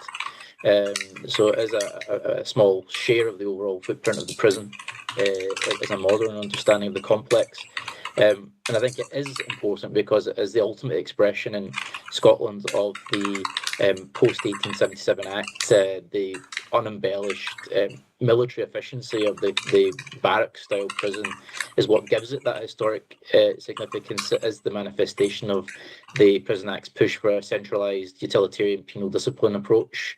And that's an historically vital expression. It represents that shift from the town jails like Duke Street to state-run system of confinement, and the expansions such as E-Hall in 1896 and the work sheds in 1908 doesn't, in my view, weaken the site's importance as a group listing. I think it enriches it. The 1908 work sheds, for example, were added following the Prevention of Crime Act to introduce rehabilitation and productive labour. So stripping these from the listing or diluting them from the overall group would actually undermine the narrative of penal reform moving in from pure isolation away from the community in these remote locations to actually a rehabilitation. And that's part of the story of the evolution of penal policy from the late 19th to early 20th centuries. And I recognise Dr. Armstrong's point about further evolutions in the prison estate, notably the special unit, and of course the introduction of capital punishment at the prison as well, which I think are important. Although I believe the execution cell was demolished in the 1990s, the remnants of the footprint of it still remain, for example. So I think the legibility of the overall site is important when considering this. there's this idea that it's derivative. I don't think it is. It's an ultimate expression, both in terms of its architectural value and, of course, its cultural significance in Scotland's psyche. So I believe that is a critically important thing. I don't believe you can readily compare the English grading system for listings to the Scottish category approach and selective approach that is advanced by the appellant. I don't think would connect with the idea of the prison system being this integrated machine or this integrated campus. I think that's really important. It's an absolutely critical component of how this site operated, and indeed I think it's important to recognise that whilst the modern alterations have been introduced, such as modern cell toilets or external concrete shower blocks, that doesn't erase the history. These are layers that, if they're not deemed to be of modern architectural value, they could be removed without compromising the historical core. And indeed, the fundamentals of the existing buildings, the existing cell blocks, the chapel, the workshops, all retain their original architectural value and could be adaptively reused in a number of different ways. And I think it also reflects precedent elsewhere in Scotland. So if we look, for example, at Fort George, I'd mentioned in Inverness, is designated as a single category listed building. It's a massive 42-acre complex that includes functionally distinct structures such as artillery, stores, barracks, clock tower, chapel, gatehouse. HES and designated it didn't arbitrarily carve it up into separate listings or downgrade the barracks just because they still serve as a modern barracks and operational Ministry of Defence site. They listed the complex as one cohesive entity, but applied exclusions to modern interiors or the roof of a junior ranks mess, for example, exactly mirroring the proportionate exclusions that have been applied to Barlinnie's designation.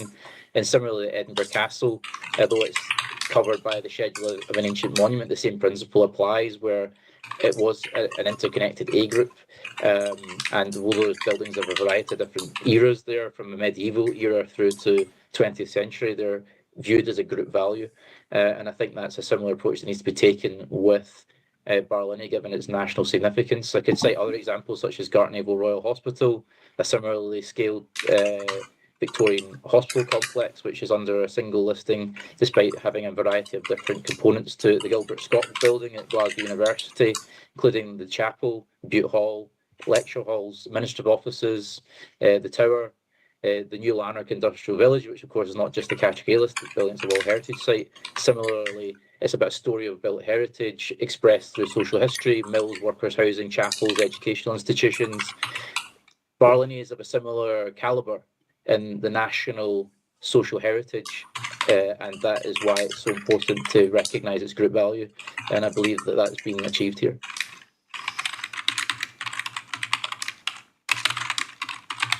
Thank you, Mr. Sweeney. We're going to come back to this, but many of the examples you've cited there, Fort George, Edinburgh Castle, New Lanark, they may have a single category of listing or protection, but those three have something in common, which is they're all tourist attractions as well.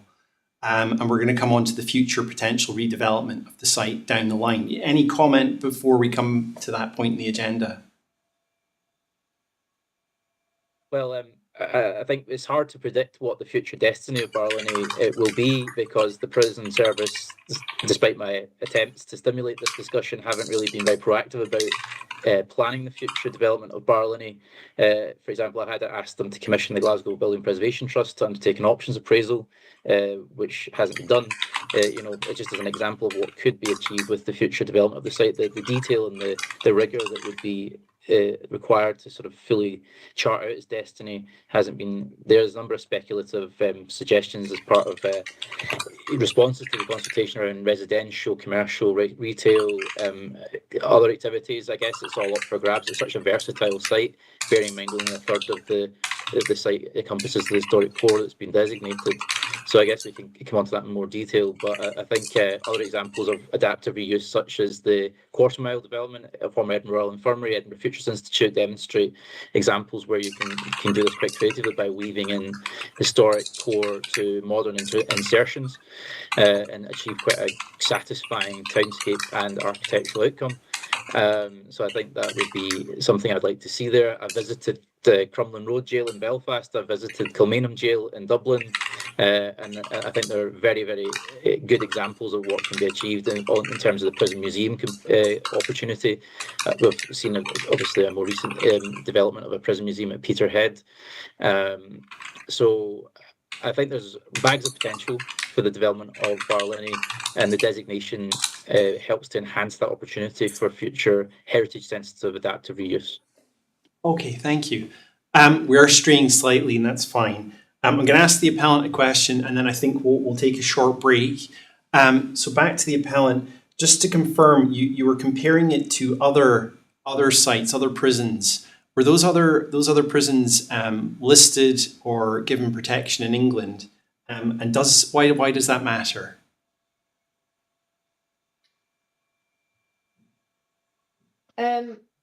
Well, it matters because there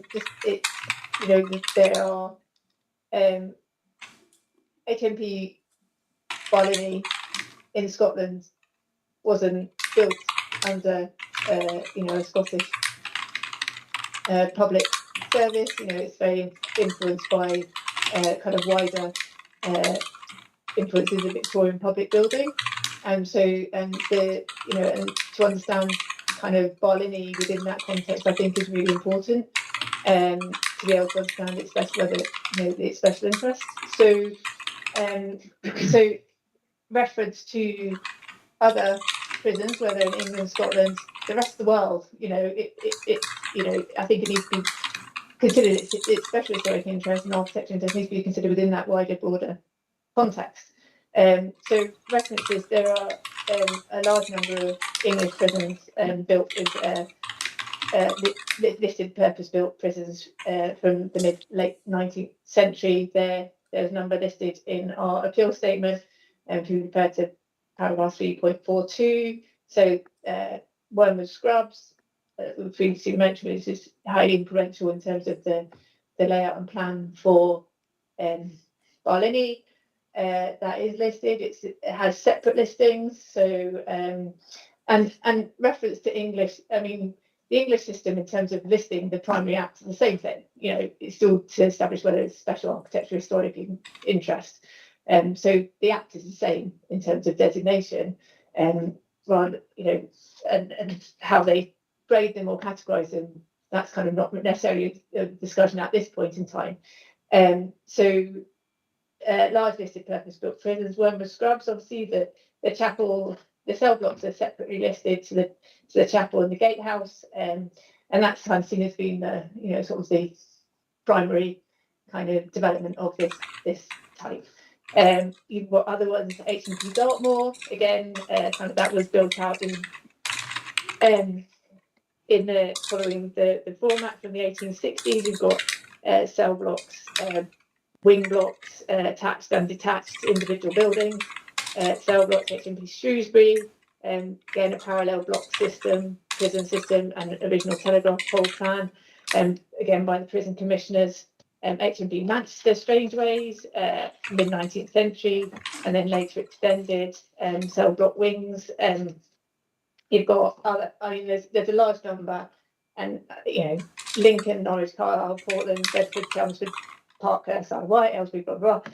It can go on. There's also a number that aren't listed, and for whatever reason, haven't delved into the reasons why they're not listed, but there are a number as well that aren't listed as well, but they're still in use as prisons, and with a very similar kind of plan and architecture and historic development narrative as Barlinnie. HMP Norwich and Norfolk, one of 4 prisons on the original telegraph pole plan by prison commissioners. That has 2 parallel cell blocks were built. HMP Bristol, again built on the telegraph pole plan, with individual blocks. HMP Brixton, there are a large number there, and they're illustrated as well in the English prison books, which sets out the history of prison development in England. Okay, so that answers your question. Sorry. all those examples you've given me are in England. Yes, they are. Yeah. Yeah. Is there a comparable in Scotland? I guess not at the scale of Barlinnie. So obviously Barlinnie is the largest. It's kind of, I guess, necessary from the point of fact of demographics, really, in terms of sort of Glasgow, Edinburgh at the time was also built. That was an extension of existing prison at Carlton prison. So that was built with the kind of the parallel block system extended by Major Collins, and those no longer survive, but the gatehouse. And let me just rehearse my notes. I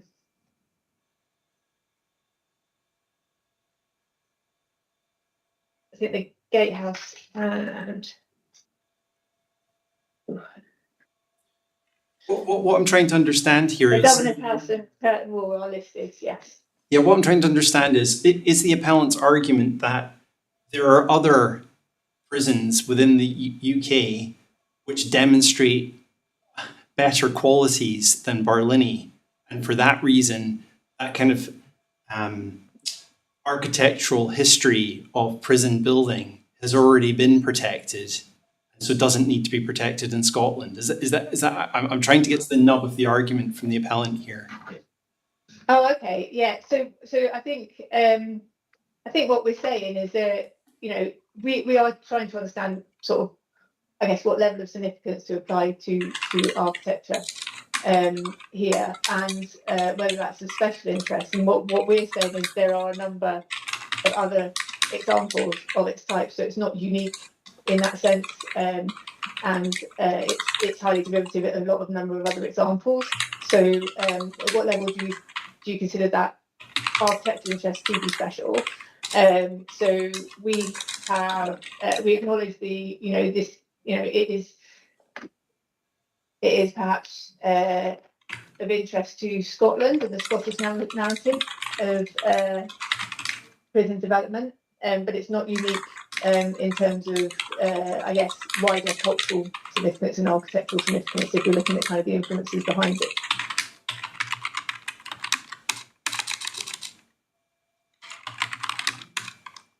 I'm trying to draw a parallel here between, and forgive me, but castles.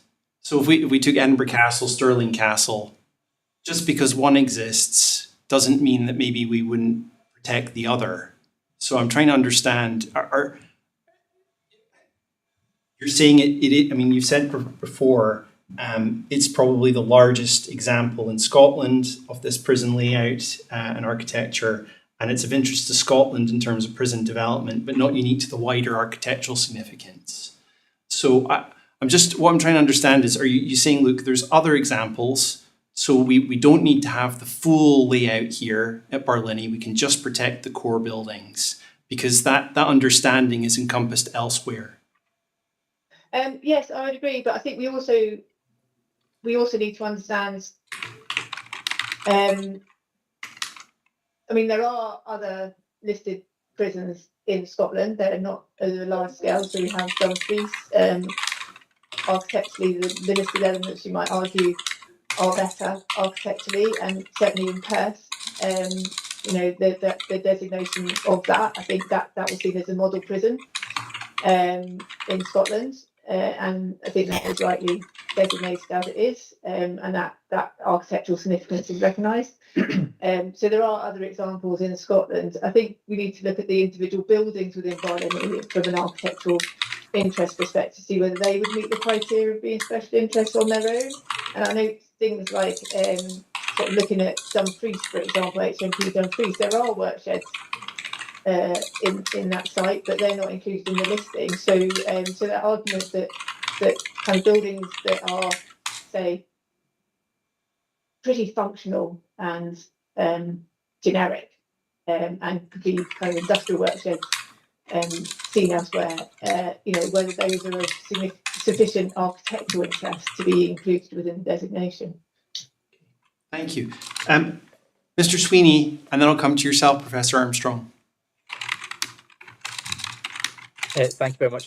It was just to offer another example that may be useful to you in consideration of this, which is the designation of Redford Cavalry Barracks and Redford Infantry Barracks, They were reviewed they've been listed since the late 1970s, but the designation was reviewed in 2017 by HES, and they were redesignated a category A with a group value. So it might be worth looking at that as an example. Similarly, a scenario to Barlinnie, where the Ministry of Defence is looking to dispose of those sites in the next few years.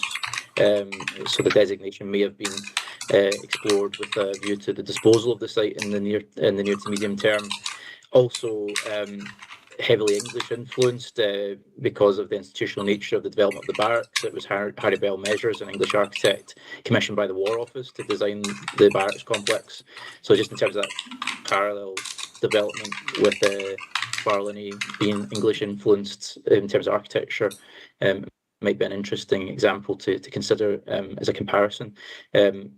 The Redford complex was developed in the 1910s, 1915, around that period just prior to the First World War. So not too far off the era we're discussing with Barlinnie. Super, thank you. Professor Armstrong. I'm conscious we need a break, but I just wanted to also add an example. I'm sorry, I can't remember if someone already mentioned this, but HMP Peterhead, the old Peterhead prison, is architecturally significant because it also has Victorian elements, and I believe those are listed, but at category C, which didn't stop it from then being adapted into a museum, of which I have some concerns, but that's for the different part of our conversation. So there's another example in Scotland of a building seen as architecturally significant listed in a different categorization. And do you want me to just Thank you. come in there? So we have included Peterhead in our list of other Scottish prisons. We included in our appeal statement a number of other Scottish prisons, and Peterhead it's not listed. So the workshops were they were listed at category C, but the Peterhead Museum isn't listed. Peterhead Prison isn't listed. Okay, thank you. I saw Historic Environment Scotland's hand up for a minute there. We're good. I think that's just been answered. Oh, It was just to make that correction about Peterhead, sir. super, thank you. What we'll do is we'll take a break now. We'll come back at 12:05. Is that okay for parties? Yeah. Okay, so I'll see you at 12:05. Thank you.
Right, welcome back everyone. I hope you had a pleasant break. You can all still hear me? Perfect, good, good. Right, let's just pick up. We're going to go through each of the individual buildings. We've had a chat about the accumulation of the buildings, and we can come back to that. But in terms of Hall B, is there any further points that anyone would like to make that I haven't heard already? Okay, in terms of Hall C, any points that anyone would like to make? Sorry, I was just going to, I was just thinking about your question just there. So, are we going to move on to changes that have happened to the buildings and how that might affect the architecture? I'm just thinking, say, halls B, C, and A have all had kind of the shower block extensions, which has affected the I'm going to get my orientation wrong, the northern end of the buildings. You know, so removal of the tall windows that were there previously, and sort of the character of the buildings at the northern end is notably changed. Yeah, we'll cover that under item 5. Okay. So just in terms of the halls themselves, so I think again the appellant, you're in agreement that Hall B is another one of the halls that exemplifies the best of the particular site. Yes, yes, the best representative of that building type.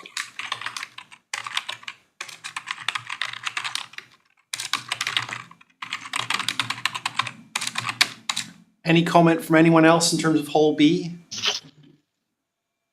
Okay, in terms of Hall C, again, to the appellant, I presume, like you've said previously, it's to do with the, they're not of the same architectural quality as A and B Hall. Yes, that's correct. And there are notable difference in features, such as the ventilation stacks are very different, the roof material is different. I think that has been changed in the past on Hall C. The masonry, the quality of the masonry and stonework is much different.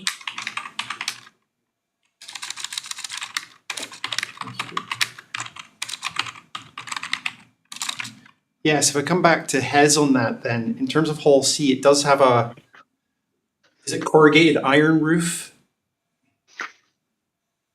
Yes, so halls A and B retain slate roofs. Halls C, D, and E have had roof replacements. We would note they retain their roof lights to all halls, and we don't consider that affects the form and dimensions and character of the building, which otherwise is substantially retains its 19th century character. But yes, different roof materials. Roof material replacement to Hall C.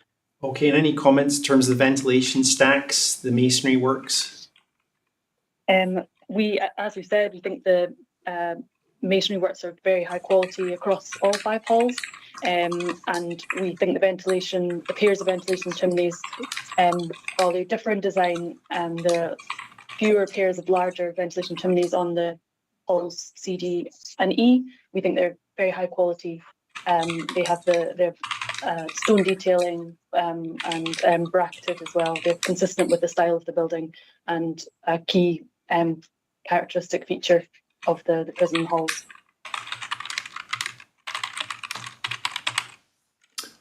Okay, unless there's any further comment on Hall C, I'll move on to Hall D. Any further comment from the appellant again? Same argument for Hall C, I assume. Yeah, it's the same as what was repeated before, but I think just reiterating the fact that these buildings are very repetitive. So, you know, in terms of the, you know, whether one stands out in terms of being a special architectural interest over another, you know, once you, it's quite a derivative kind of form of building. But you need all of them to represent the architectural interest of the research. Well, that's an interesting question. So, to Hez, do you need this repeating form of buildings to understand the site? we think the group value is highly significant. The nature of those 4 halls in a row is representative of that telegraph pole plan. The number of halls and the scale of Barlinnie is significant and unique to this site. It is the largest site, and it reflected the need for accommodation as well. The fact that they have this consistency of design is certainly significant, and that it's built over that period, and yet we have this consistency of form, and the layout of the very parallel, orderly layout of the halls in this telegraph pole plan is very specific, unique to Barlinnie. Other prisons use parallel common accommodation blocks, but not in that layout and in that orderly form. So we certainly think they have group value, and the group surviving together is significant and informs our understanding of the site.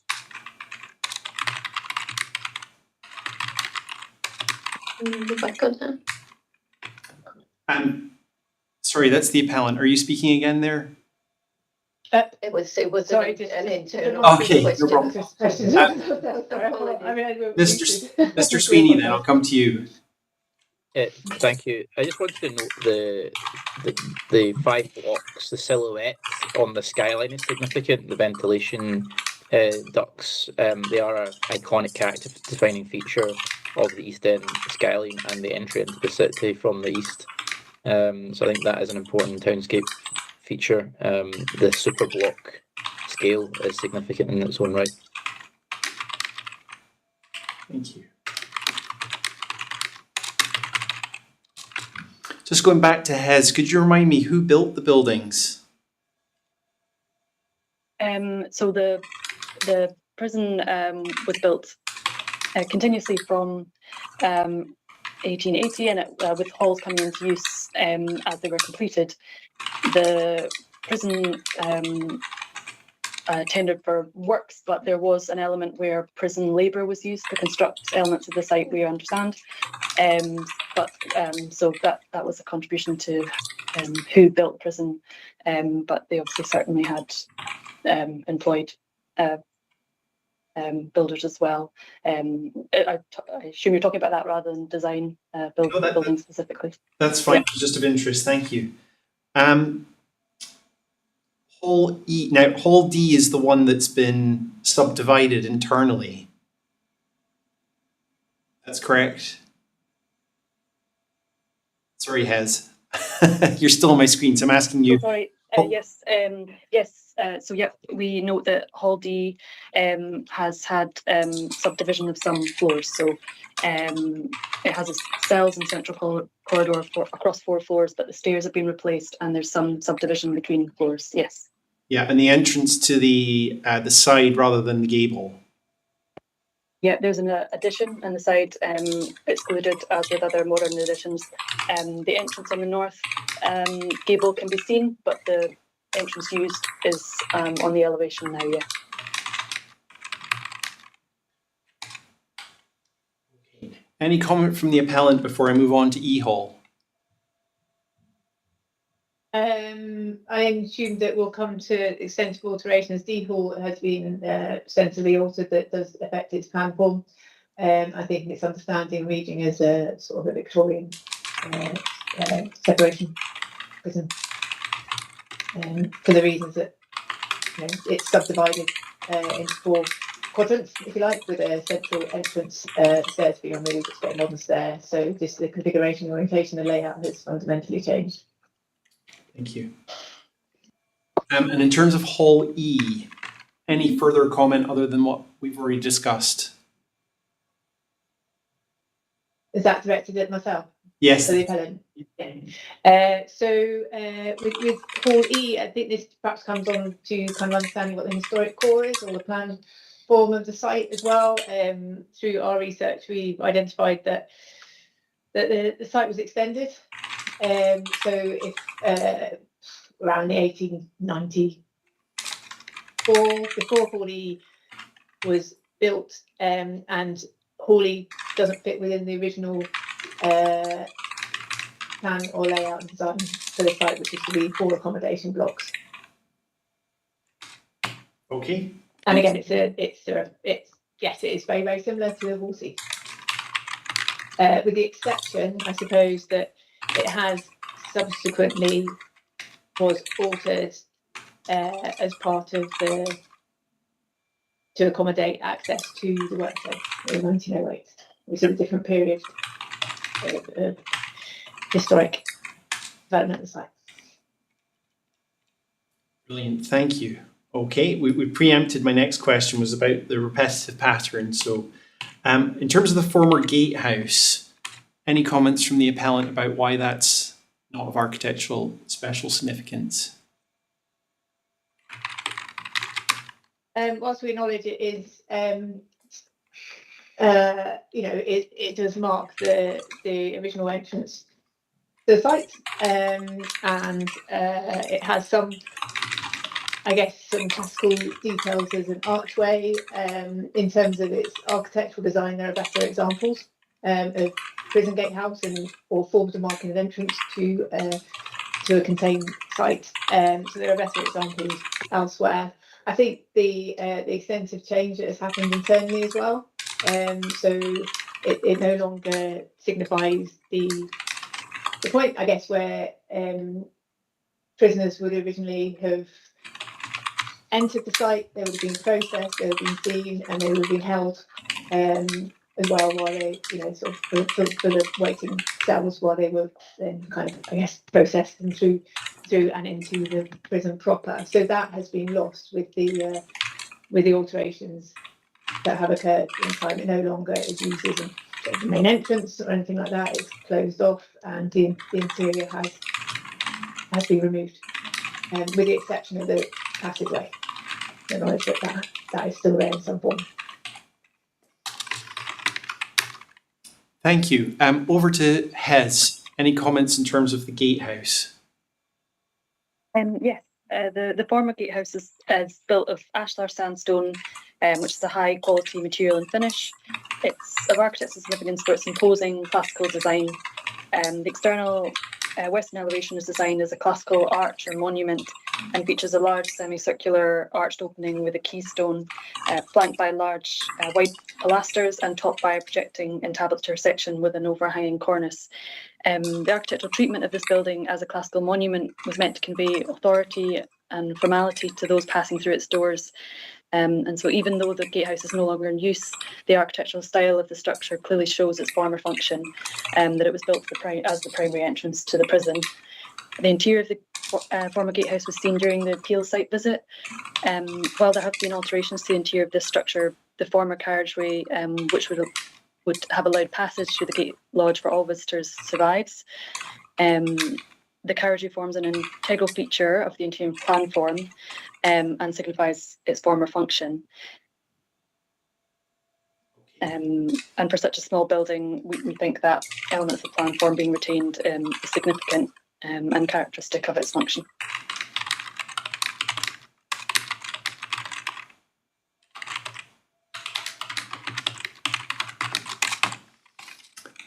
Any further comments in terms of the former gatehouse?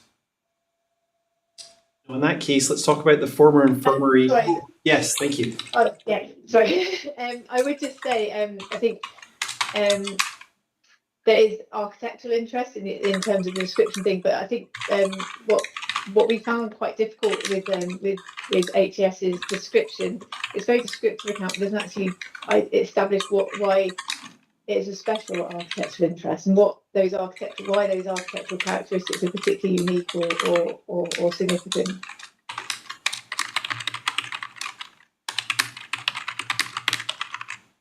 In the context of within the context of a prison, I think gate lodge is the entry point where your freedom is taken away, and it's very symbolic. As you know, we're talking about architecture, but it is established that it has architectural detailing of classical interest, and also it's the fact that it is there is part of the site, and it informs our understanding of the entire site, and that is an architectural element as well as a historical functional relationship. And it survives, its character survives.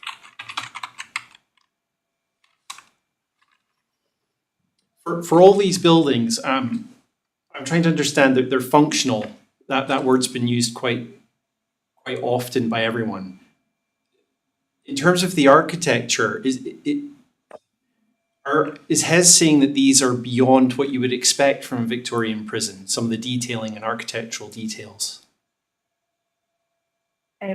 Yes, we do think the details are of high quality for the building type.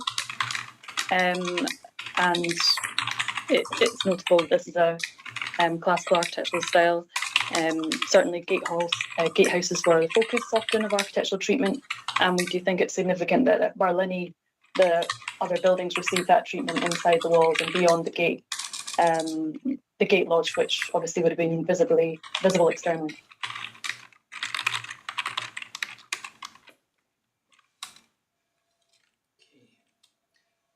Any reply from the appellant to that?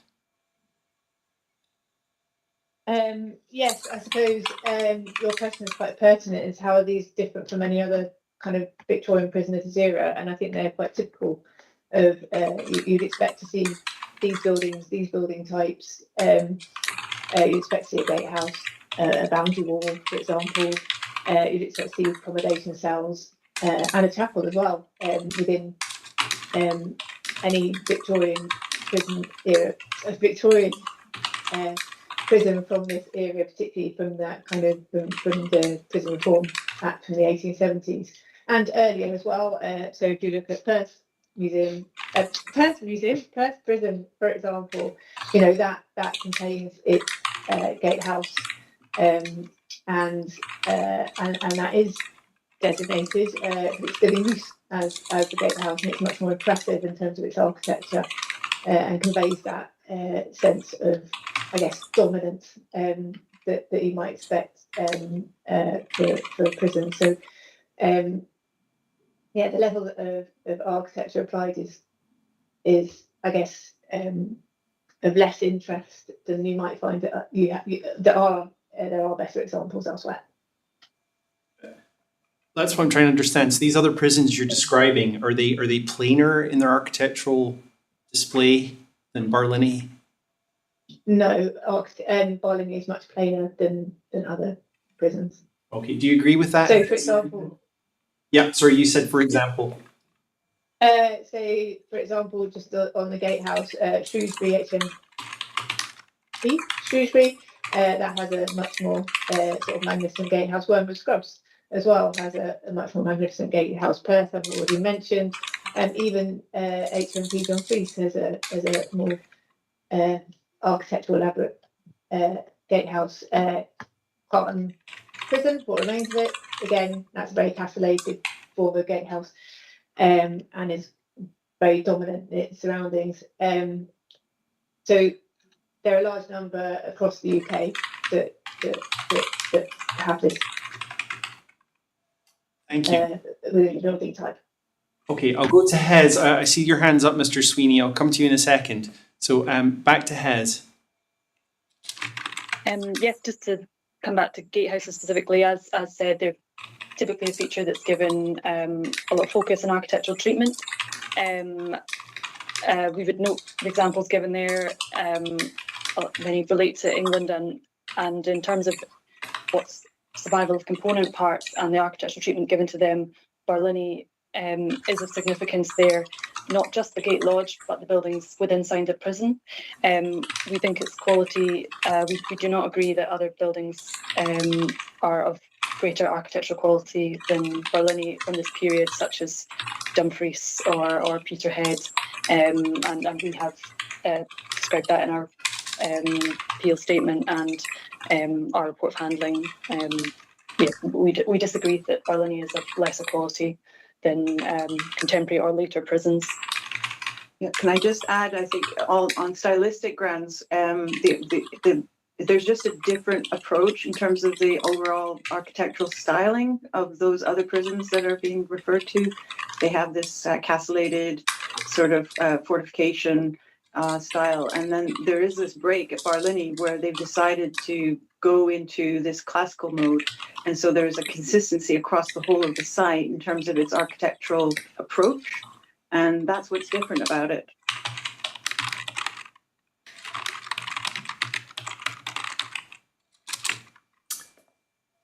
Would you agree with that? Back to the appellant.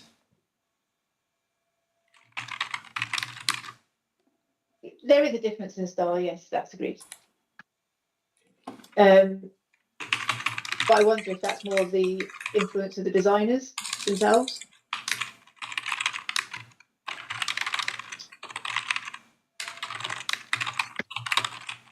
Okay, thank you. Mr. Sweeney. Thanks. Yeah, it was just to note that the monumental classical style of the gatehouse is similar to, for example, Fort George or Stirling Castle, and it's part of a composition, and that's the point that's coming back to. It's the group value of this composition of buildings that are a functional whole, a complex that is interdependent. The gatehouse being the entry point to the prison, the portal, the public face of the prison, the function of the accommodation halls, the workshops, the chapel. All of it is an integrated complex of buildings that operated as a single functional entity. They weren't disparate elements that can easily be picked apart. They have to be looked at as a composition. And I think it's also important to note that the gatehouse has been obscured from public view for many years because the compound of the prison has been extended. So public appreciation of the gatehouse has been perhaps diminished in recent years. It's also been infilled, so it's a smaller doorway entrance. So but these elements can be reversed. It's not irreparable damage to the gatehouse. Also, interestingly, in a recent visit to the prison, the governor indicated to me that he wanted to remove the gatehouse to the new site as a symbol of the connection between the old and new prisons. So clearly there's an acceptance that it is of significance if the governor of the prison wanted to actually transport it to the new location.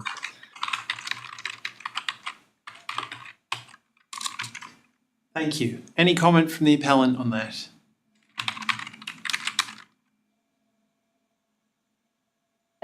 No, just reiterate that it's fairly typical to be found to be expected in a Victorian prison. And can you comment on the governor's wishes at all? I don't believe it's included in the layout, but if it was being relocated, it wouldn't be for planning reasons. Yeah, it's first I've heard of it. Or heritage reasons. It's more to do with the community spirit, I guess. Okay. Did you hear that okay? Yes, I did. Thank you. It's perhaps more to do with community desire to have that rather than from a architectural importance perspective. Thank you. Professor Armstrong. Yeah, just to say, in a conversation I had with Mick Stoney, the governor of Barlinnie Prison, he mentioned removing a stone from the old prison and taking it to the new prison, not removing the entire gatehouse. So I think without him being present, I'm not sure that we could say either way what the intention was. And HMP Glasgow has a very different operating philosophy than HMP Barlinnie, so just hard to imagine that being part of the plan. Okay, thank you.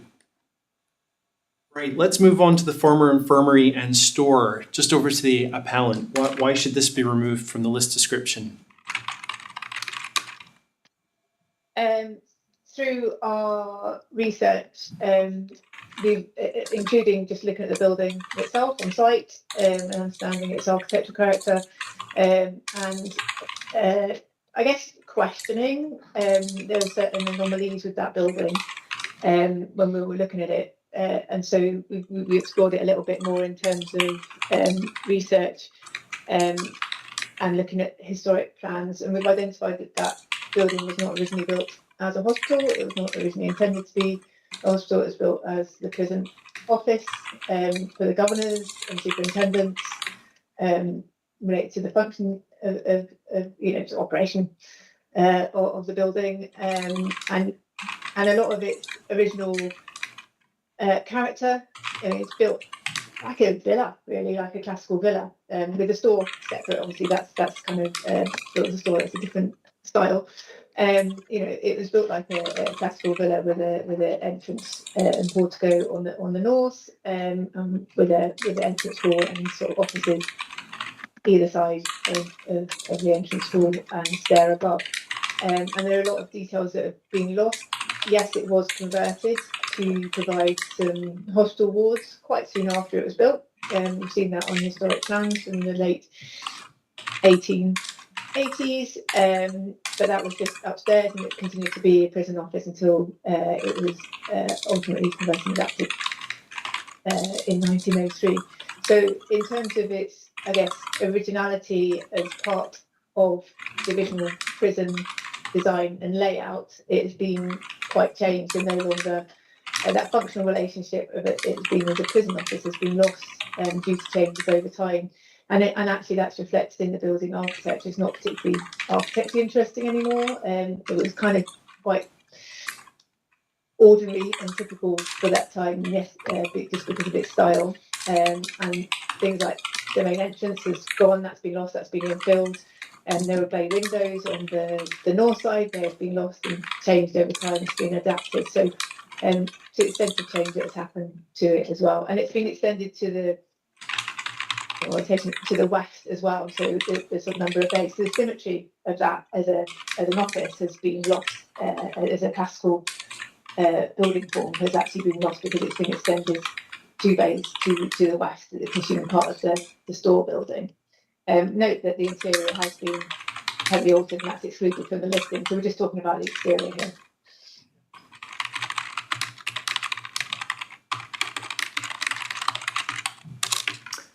Hez, any comment in reply?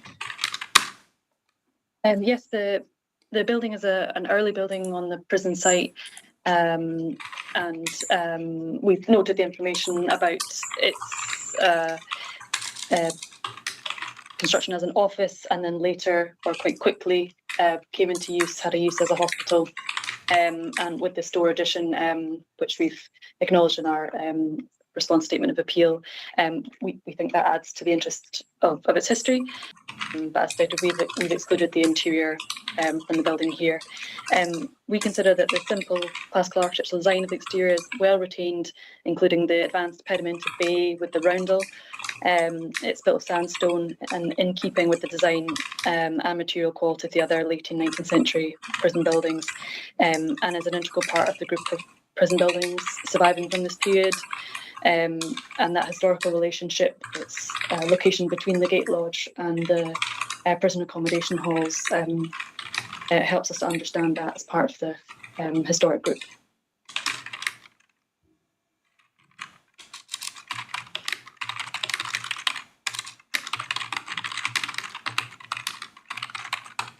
And do you have any comment in terms of it not being symmetrical anymore, or the loss of the main entrance or bay windows? We consider that a substantial amount of its classical character is retained. We've excluded the west addition, and we think the store addition, which is late 19th, early 20th century, is built in an in-keeping style. We think a substantial amount of its character is retained despite alterations. Thank you. Any comments from anyone else on the former infirmary and store? We'll move on to the former work sheds. Oh, sorry, I was just trying to find mute or hand up, get confused. So apologies, I meant the east extension. It's presented to the east, not the west. So that's where it meets the store. So the bay's added to the east. We do actually have some of the historic elevation drawings, if that would help you understand kind of its original character. We could show that online if that would help you. Have they been submitted to the appeal? No. They're part of the historic building plan. They're referred to in the appeal statement, but they haven't been submitted. So that's why I'm asking if that's appropriate to show them or not. What I'll do, I'll request those after the hearing. Sure. Yeah. That makes sense. Thank you. I've checked that it'd be okay to share these drawings with SPS. So that's okay. Thank you. Well, if they need to be, any of the plans need to be marked as confidential, just let us know when they're submitted, but I'll request those after the hearing. Any comment in terms of the former work sheds from 1908? I'll start with the appellant.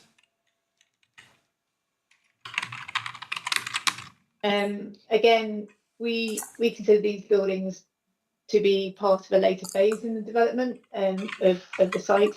They're outside the original boundary, and they're part of a different phase in terms of development where, it's not part of the late 19th century original design and layout of the building, so that is referred to as being the historic interest or the special historic interest of the site. So on that basis alone, they're part of a later phase, and I don't understand why there's a certain cut-off between sort of pre-war and post-war buildings on this site if you're talking about changes to the site and its evolution, whereas we're looking at kind of a parallel block form, cell block structure, and this site, the work sheds don't fit within that kind of that core of that kind of original plan and layout and intention for Barlinnie. Notwithstanding that, they're very functional architecturally. They're not very interesting at all. There are some details referred to in HES. It doesn't actually say why these are the special architectural interests, and they're pretty functional. They're kind of brick structures with a standard truss. They used to be replaced. There's nothing particularly interesting of them from an architectural perspective that would suggest that they should be listed. Okay, thank you. Just passing over to Hez. Do you agree with that? No, just to address the why we've included this section of the site and the reform in terms of this period that we've included in listing. So the late 19th century up to the work sheds from 1908. So we have the Prison Act of 1877, which nationalised the prison system. But as we said, this was a period of significant reforms and also a period of significant continuous building at the site, which also takes into the Prison Act of 1898, which abolished hard labour and brought in productive labour, and as mentioned already, the Prevention of Crime Act of 1908, which introduced separate accommodation and treatment for young prisoners. These acts together in this period was a significant period of reform that reflected the built structures of Scotland's prisons, particularly, and Barlinnie being the key example for that. So just I will come back to that later, but to explain why that period, to address that. And the work sheds, their survival is really key for that period. They're rare survival for their building type within prisons, and they retain their early 20th century character and form. They're built brick and have an industrial appearance which reflects their function to provide industrial training for inmates. The roundels and north gables, however, are a consistent feature, can be seen with the rest of the site, such as the former infirmary and store. The form of the building with the low single-storey rows is repeated and gives a sense of regularity that would be common with an industrial type of building. Internally, they retain their plan form of the long rectangular ranges with flexible open interior spaces, which would have allowed for various industrial activities. And the exposed metal roof structure is also visible in some of the ranges.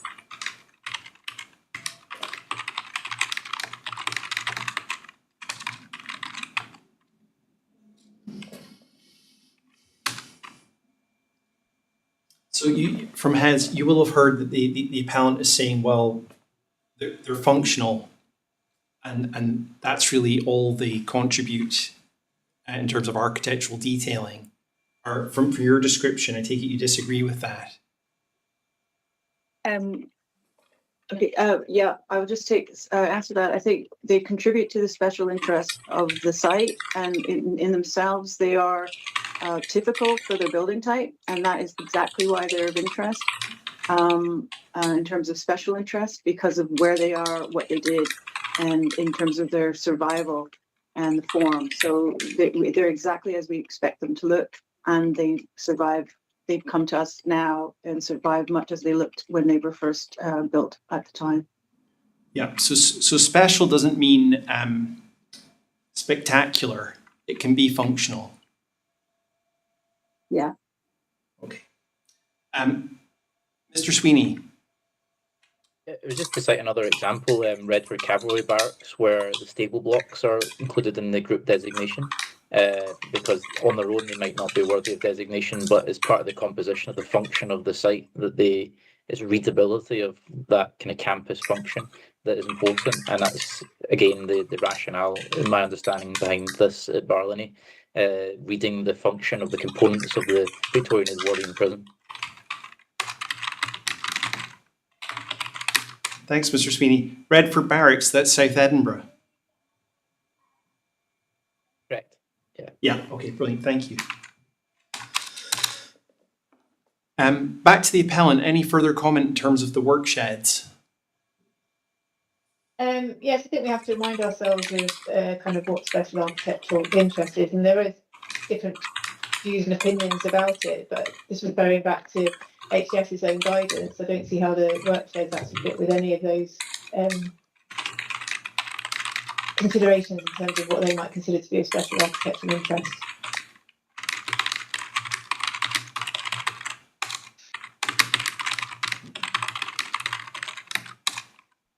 Are you able to point to a particular area of concern? Is this part of the designation policy? Yes, that's correct, yes. So we carried out an assessment of all of the individual buildings and of them as a whole in terms of the plan form against the HS's criteria within our appeal statement.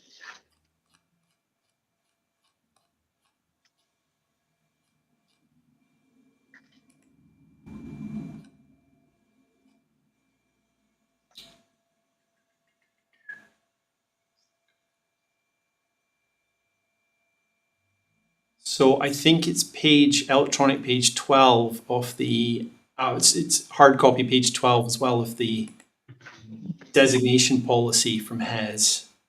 Talks about the architectural interest, and then it has criterion, so it has design, setting.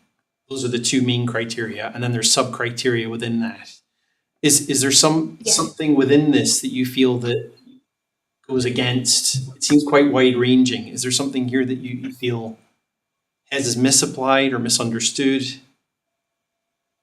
Well, just in terms of design, I don't see how this would the work sheds would fit under that category just alone. This is break it down into different criteria.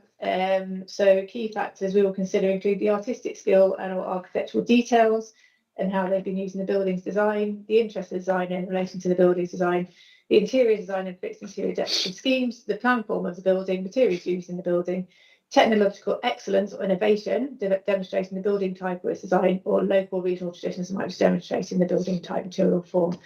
I don't see how the work sheds fit any of those in terms of particular architectural interest or certainly not special interest. Okay, back to Hez, you have your hand up. I'm particularly interested, I think the plan form of the building you've described as being industrial in nature, and the materials you've described as being brick, and obviously to do with the roofing structure. Any further comment in the application of this?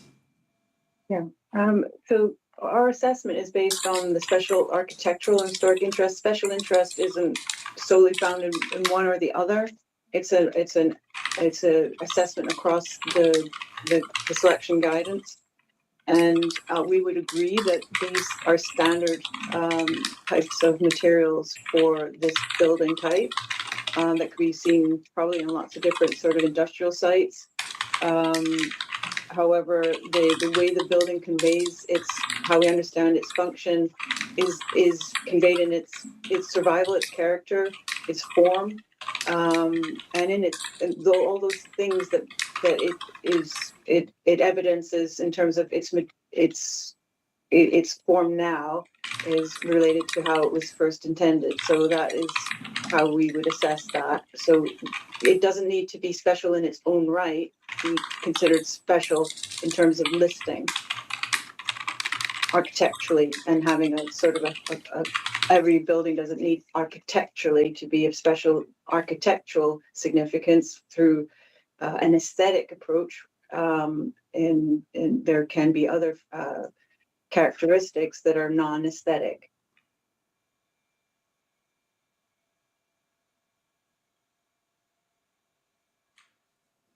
Okay, I'm just to try and understand. So right at the beginning of the hearing, I was told that you can either list due to architectural or historic interest, but in this case it's unique as in because both apply.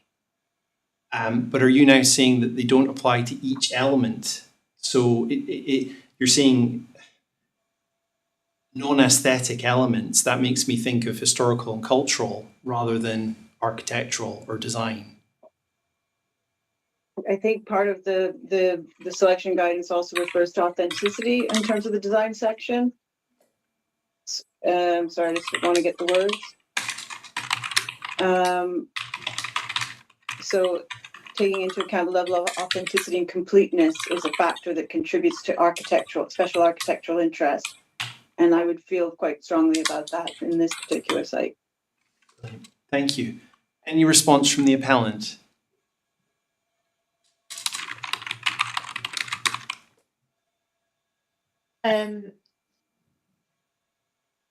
So whilst we review the work sheds, they in themselves, they haven't experienced a considerable amount of change. There's some suspended ceilings and that kind of thing.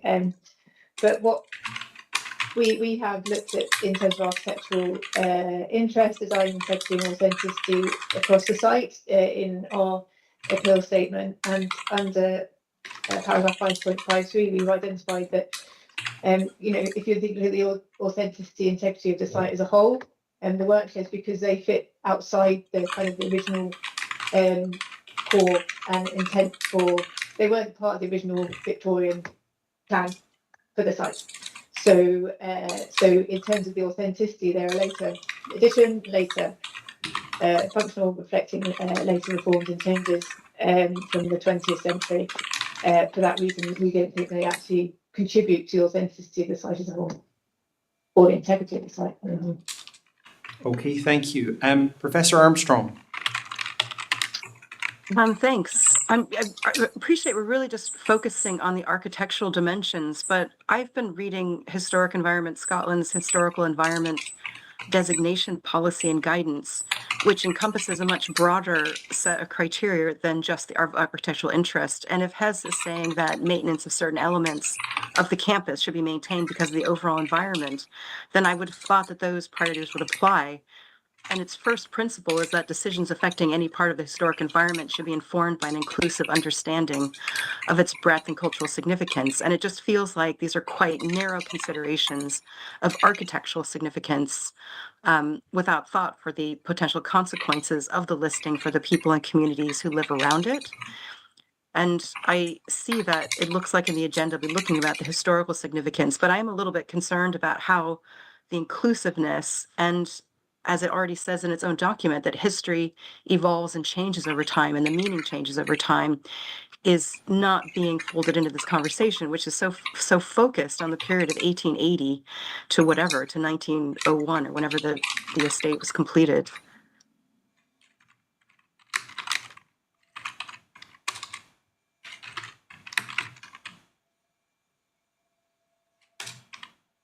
Yep, no, that point's no. Do you mind? Can you just explain that a bit further? You're thinking about the. Is this to do with? Thank you. I feel like, I just feel like with the atomized discussion of each building, then we're focusing on the architectural significance rather than the social, cultural, and local significance. So those buildings have very different kinds of meaning of those different kinds of domains. And, so you might decide that a building is historically significant as an exemplar of a particular kind of Victorian prison architecture, but how it's used might be distinct or banal. And at some point, I hope there's some conversation of that. Having researched prisons for a long time, how they're used is really important. And as Mr. Sweeney points out, Barlinnie Special Unit is one of the internationally famous elements of Barlinnie Prison. And we're not talking about where that was cited or the loss of the sites of execution of the prison. So I just feel like there's a very focused, slightly bifurcated discussion happening here. And I do have to to disagree with Mr. Sweeney that the national consultation process that applies was carried out in an effective manner to achieve even Historic Environment Scotland's own priorities of an inclusive, collaborative, and transparent consultation about how we decide what should be remembered and how we do that remembering. Okay, thank you. We are going to come back to historic, cultural, and societal importance. I think in a few agenda I items. think it's item 6. Yeah, I appreciate that, but I realized, that we might get squeezed towards the end because we're spending such a significant amount of time on individual buildings. And because we might think about the historic, Mr. Sweeney pointed out the skyline that's created by the telegraph pole line. And, that skyline has different implications. Some communities feel shattered by it. If you've lost somebody who's died in that prison, as many families have, if you've been somebody who helped build that prison through your sentenced hard labor, that skyline has different meanings. It's not just an unequivocally positive heritage. And there's ways of telling that story that don't necessarily require maintenance of that physical estate. Just as with the Clyde shipyards, is we don't necessarily have to maintain every single shipyard. We have an iconic crane that exists to symbolize that period of Scottish and Glasgow's history. And so I think the architectural and the historical are entwined in ways that can't easily be separated. Yeah, thank you. And I also think about examples like Lennox Castle.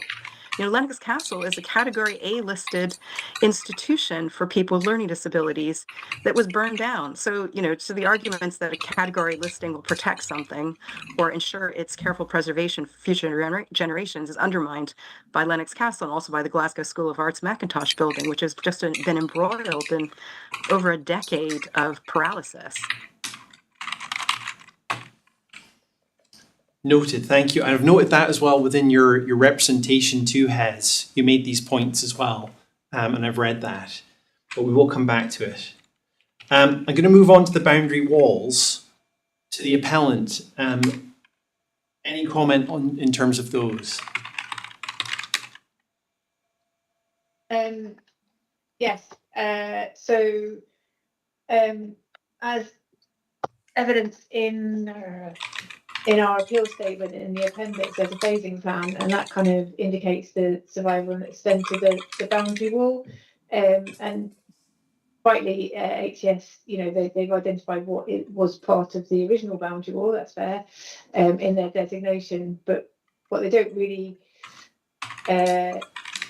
acknowledge is the fact that considerable parts of this boundary wall have been lost. In terms of the full eastern extent of it, where the site was extended. So I think that adds to, it's important to be able to, so actually the original enclosure containment of the site is lost actually, and it kind of changes the narrative in terms of the historic development of the site. So it's not necessarily recognisable or distinctive as being the parts of the original boundary of the site because of the extended change that has happened over time, and the loss of significant large sections, including the full eastern elevation of the boundary wall when it was extended. And also, again, architecturally, it's quite standard masonry construction, coachstones of a height that's needed to contain a prison. So yeah, just when we're talking about kind of whether this is of special architectural interest, you would expect to see a boundary wall. So, and this is one that has been extensively altered. So the original, fully extended all the way around the prison site in its original form. Thank you. Hez, any comment and reply? Yes, just first to say our report and further submissions have been very factual about the date of the wall and what survives. Firstly, and as explained, what we've listed represents that the sections that do from that from the 19th century. The boundary wall is built of the same material as the majority of prison buildings on the site. The tall height of the boundary wall is an essential signifier of the function of the site as a place of confinement. The sections that survive are substantial, and is significant in allowing us to understand the extent of the prison boundary wall to the north, south and west. They're integral to the overall character of the site as a prison, its legibility and its authenticity. They're also significant in reinforcing the group value of the historic buildings within the walls.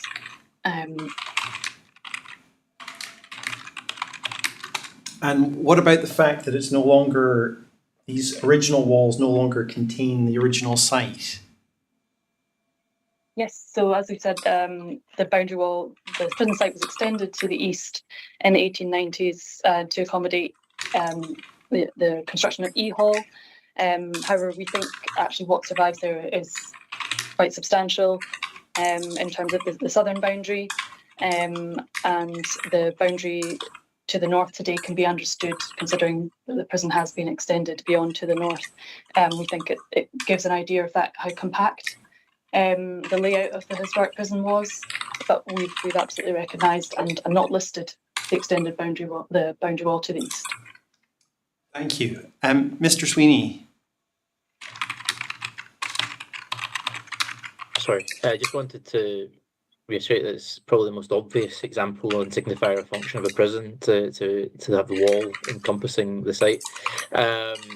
In that sense, the original elements of the boundary wall are significant in that sense. And as HAS have indicated, the surviving elements of the range of wall run to the south and to the west of the blocks. I'd also highlight that there are other examples in Glasgow where boundary walls have been retained, were significant in the townscape. For example, the former Maryhill Barracks and there's now the Wynford housing estate.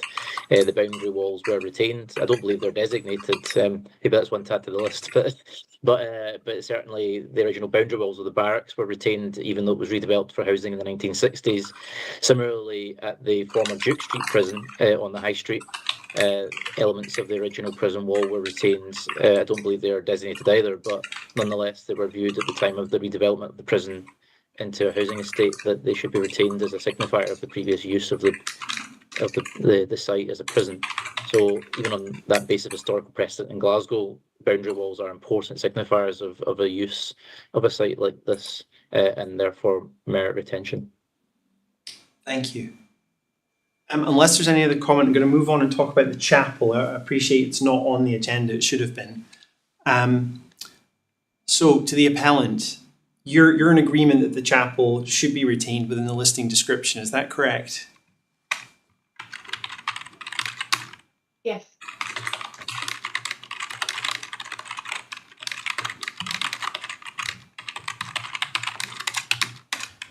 Is there any comment from any other party? Unless you determine that it shouldn't be, you know. So, well, unless I say okay. Any further comment in terms of the chapel?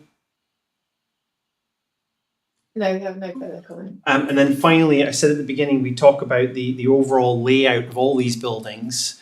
And we're going to talk about the historic core in a minute. I think we've covered the repetitive nature of the halls and the integrated nature of each of these buildings and their function with one another.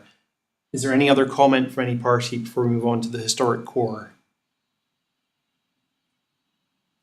Okay, well, if we look at the historic core, I found the at the back of the appellant's appeal statement, there is a plan on page 55 of 70.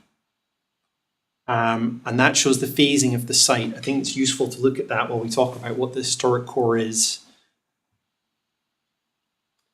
So just to the appellant first and foremost, would you like to explain this phasing and what the implications are for your own argument? Yes, so this is a phasing plan and it's been developed from research that we carried out, just looking at kind of historic map evidence, ordnance survey maps, and other information, including just looking at the buildings themselves and understanding kind of through historic research kind of the particular persons involved with the development of the site and other newspaper articles and other bits and pieces of evidence that talks about the original layout and intent of the site by the Prison Commission and kind of future extensions. So HCS referred to similar kind of newspaper articles that we do as well in our research. So what it identifies is in red, I think. So we kind of established there are like two key phases, primary phases, two primary phases to the early development of the site. So we have the phase 1, which is kind of what we would consider to be the historic core, and that's kind of the original site extent, and with through references through newspapers and other articles at the time that the original plan. Unfortunately, there isn't a master plan that shows us exactly what's supposed to be on the site, but we know generally from sort of historic accounts that the intention was to have 4 accommodation blocks laid out in parallel form, and with contained within site boundary. So, and there was some governors' houses to the south outside the site, etc., and other accommodations that are no longer present in the site. So the red is the kind of within the red, well, the red and purple, I guess, are those that were contained within that original boundary, kind of phase 1, that fit within that kind of description of 4 accommodation halls, a gatehouse, and things like that. So that's where those sit. And then you have the kind of the red are those that we've identified as being within the period of the kind of under when Major General Thomas Collinson was in charge of the Prison Commission for Scotland. So that's kind of the earliest phasing, and that's kind of represented particularly in the architecture of the site. And so we kind of consider that to be kind of the earliest buildings on the site that are built out as part of the early Prison Commission intent for the site. So and then the purple are those that we consider to have been built after that period, and as a part of a later phase when they were kind of drawn up by the Prison Commission of Scotland based in Edinburgh. So and then you have like the early 20th century additions to the site with late 19th. E-Hall is 1896. So that within the kind of the way that the site was extended to accommodate E-Hall, because they realised they need another accommodation block to the closure of other prisons elsewhere. And so E-Hall was built, the site was extended, and subsequent to that, you've got the workshed range following the Crime and Punishment Act. I've forgotten the proper name for that, 1908. So what I'll do, I'm going to share this plan with everybody so that you can have a look at it. Oh yes, and I should have brought it up. Sorry. No. I'd just like you to explain what the importance of this phasing plan is for your argument. So you're saying that the whole A and B should be retained, and the chapel. So that's 2 red structures and a purple one, but not the other elements. And I'm just trying to understand that from the argument about what the historic core is and why those 3 elements should be retained and not the others within that core. So I'll share the plan so you can speak to it, and other people know what we're looking at. So the reasons being that this helps us to phase the site, if you like, and identify what the original extent of the site was, but then taking into account other factors, I guess, in terms of historical architectural interest that can be brought into play in terms of our recommendation for A and B, or suggestion, not recommendation, suggestion that A and B Hall would retain, because there's other questions about derivative design and cell blocks and all that kind of thing that come into play in that, but they're the earliest part of that phase. So A and B Hall compared to C and D, A and B Hall are the best representative examples of the original intent for the site, designed by and under the jurisdiction of the Prison Commission and Major Thomas Collinson as the military engineer behind the original development and layout of Barlinnie. For other reasons, we consider that the gatehouse and the boundary wall no longer fit, I guess, the levels of interest or importance for extensive alteration and the architecture, etc. That they're really for different reasons, that they should not be included in the list. So so A and B hall as being the earliest accommodation blocks. Okay, so my understanding is, I suppose I'm trying to understand what the reasoning is for you to highlight historic core. So if everything in red and purple is part of the original plan, you're basically saying because C and D hall, the gatehouse, the prison offices, and the boundary wall are so much altered or of a lesser quality, they shouldn't be included. I'm just trying to understand if there's an argument that everything within the red and purple area should retain its listing as part of the original layout. Yeah, as I said, there are different reasons why we think that other components within this historic portion should be removed from the list. D hall has been extensively altered. C hall is a repetitive design of A and B, but also of lesser architectural quality, which is why we've highlighted those.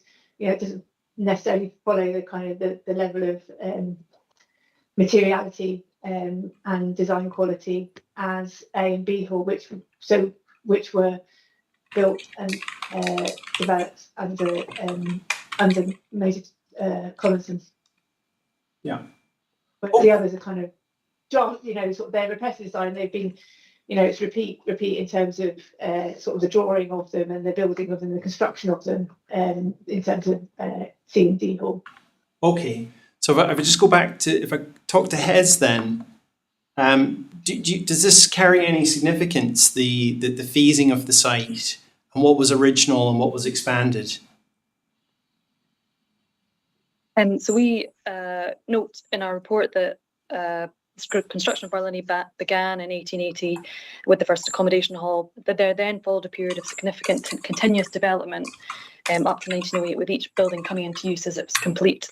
We note in our report that in 1880, idea for Barlinnie was these 4 accommodation halls, and we explained how the prison then required further, but we consider this period to be a significant period of continuous development, and therefore we consider these buildings that we've included in the listing to be historic core, as they represent the early development of the prison from the 1880s to the early 20th century. During this period of significant development, both in building and prison reform, their physical representation in these, by this I mean the buildings in the extended portion as well, of the seminal changes formed by the legislation from the 1877 Prison Act to the 1890 Act and the 1908 Act, which abolished punitive labour in favour of productive labour, and established a system of prison establishments for young offenders. Key to that, therefore, are E-Hall, which partially housed young offenders, and the work sheds, which are the physical results of these reforms. That's the reason why we've included this extension to the site. We also think that the historic core is visually evident today in what's the southern section of the current prison site. So the historic entrance to the site from the former gate lodge past the former office and infirmary is evident, and it leads to this long row of parallel accommodation hall and work shed buildings at the south. They form a compact and coherent historic group, with the halls and the work sheds fronting the same building line in an orderly parallel layout. They are all built, including these structures of E-Hall and work sheds, along this telegraph pole plan. So they all conform to that plan. And then the historic boundary walls also are a tangible indication in containing the site, the historic site at the South Prison site. So yes, we've acknowledged the phasing of the site. It's, factually correct to say that the boundary was extended for these buildings, but that's why we consider what we've listed to be the historic core. Okay, thank you. I've stopped sharing it now because I think everybody can probably understand what we're looking at. Any comments from anyone else in terms of the historic core and its importance? Yes, the appellant. I would just, so in the ETS's report of handling for designation, they do not identify the fact that the site was extended to incorporate E-Hall and the work sheds. That's come about. I think that I assume that understanding has come about through our research and presentation of this identification of the phasing of the site through our appeal statement. But it's not clear in reasons to list or not to list these buildings. In terms of report of handling, which means. Okay, any comment has in terms of that? If there's somewhere you can point me to within the report of handling. We have, I'm just looking at our description now. We talked about the construction of E-Hall, and we described the Page 11, page 12. page 12, yep. So the perimeter of the site. Okay, so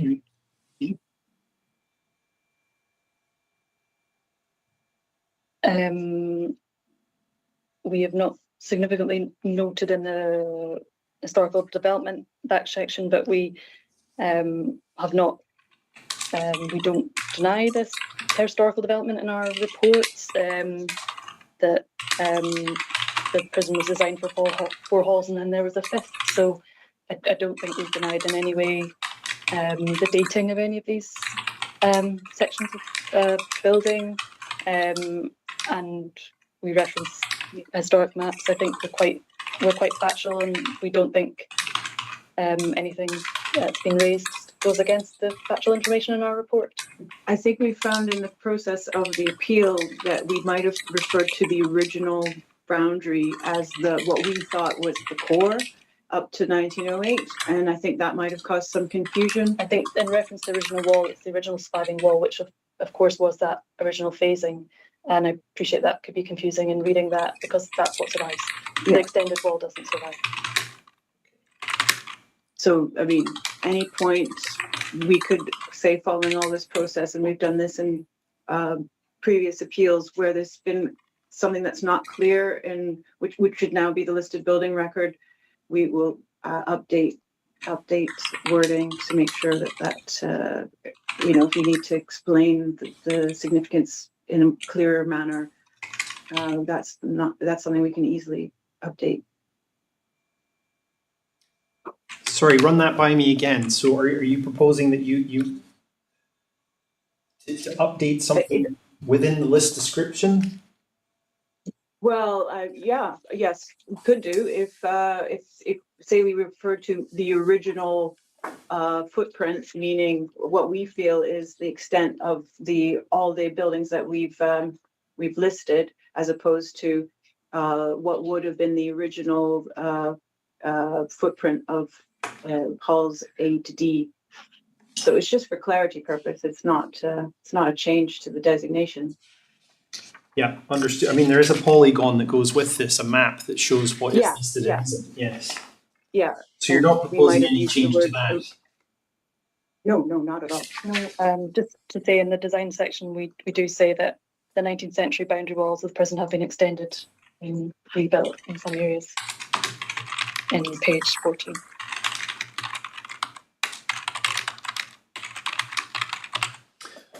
Right, thank you. Back to the appellant, you have your hand up.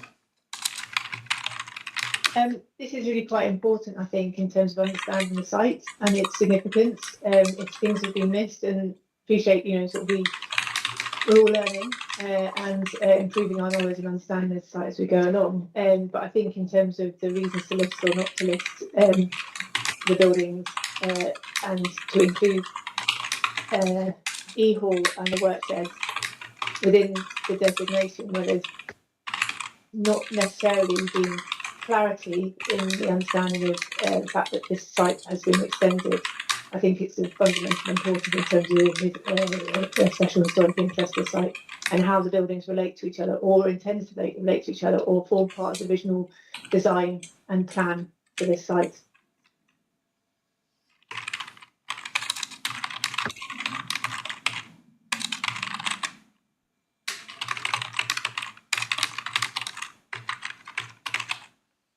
Thank you. Back to Hez, you have your hand up, thank you. Yeah, just to come back to that, as I say, we were very clear and factual on this, and there hasn't been a misunderstanding about the original design. In historic development, we say that the Glasgow Evening Citizen reports that the original plans included 4 accommodation hall blocks, which were 4 stories high. We're very clear that that was the original plan in 1880, and that E-Hall was a result of further need, and yes, was an expansion of the site with the work sheds. We don't think there's a misunderstanding there. Okay, thank you. That's something for me to consider. Right, we're up to item 5. I propose at this point we take a lunch break and we come back at 2 o'clock. Is that accepting to parties? Yep. Okay, I'll see you at 2. Thank you.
Well, good afternoon, everyone, and welcome back. I hope you all had a nice lunch.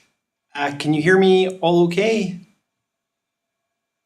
Yep. I'm just checking everybody's back in the hearing. Mr. Sweeney may join us later. So there we go. Okay. So we're going to pick up on item 5.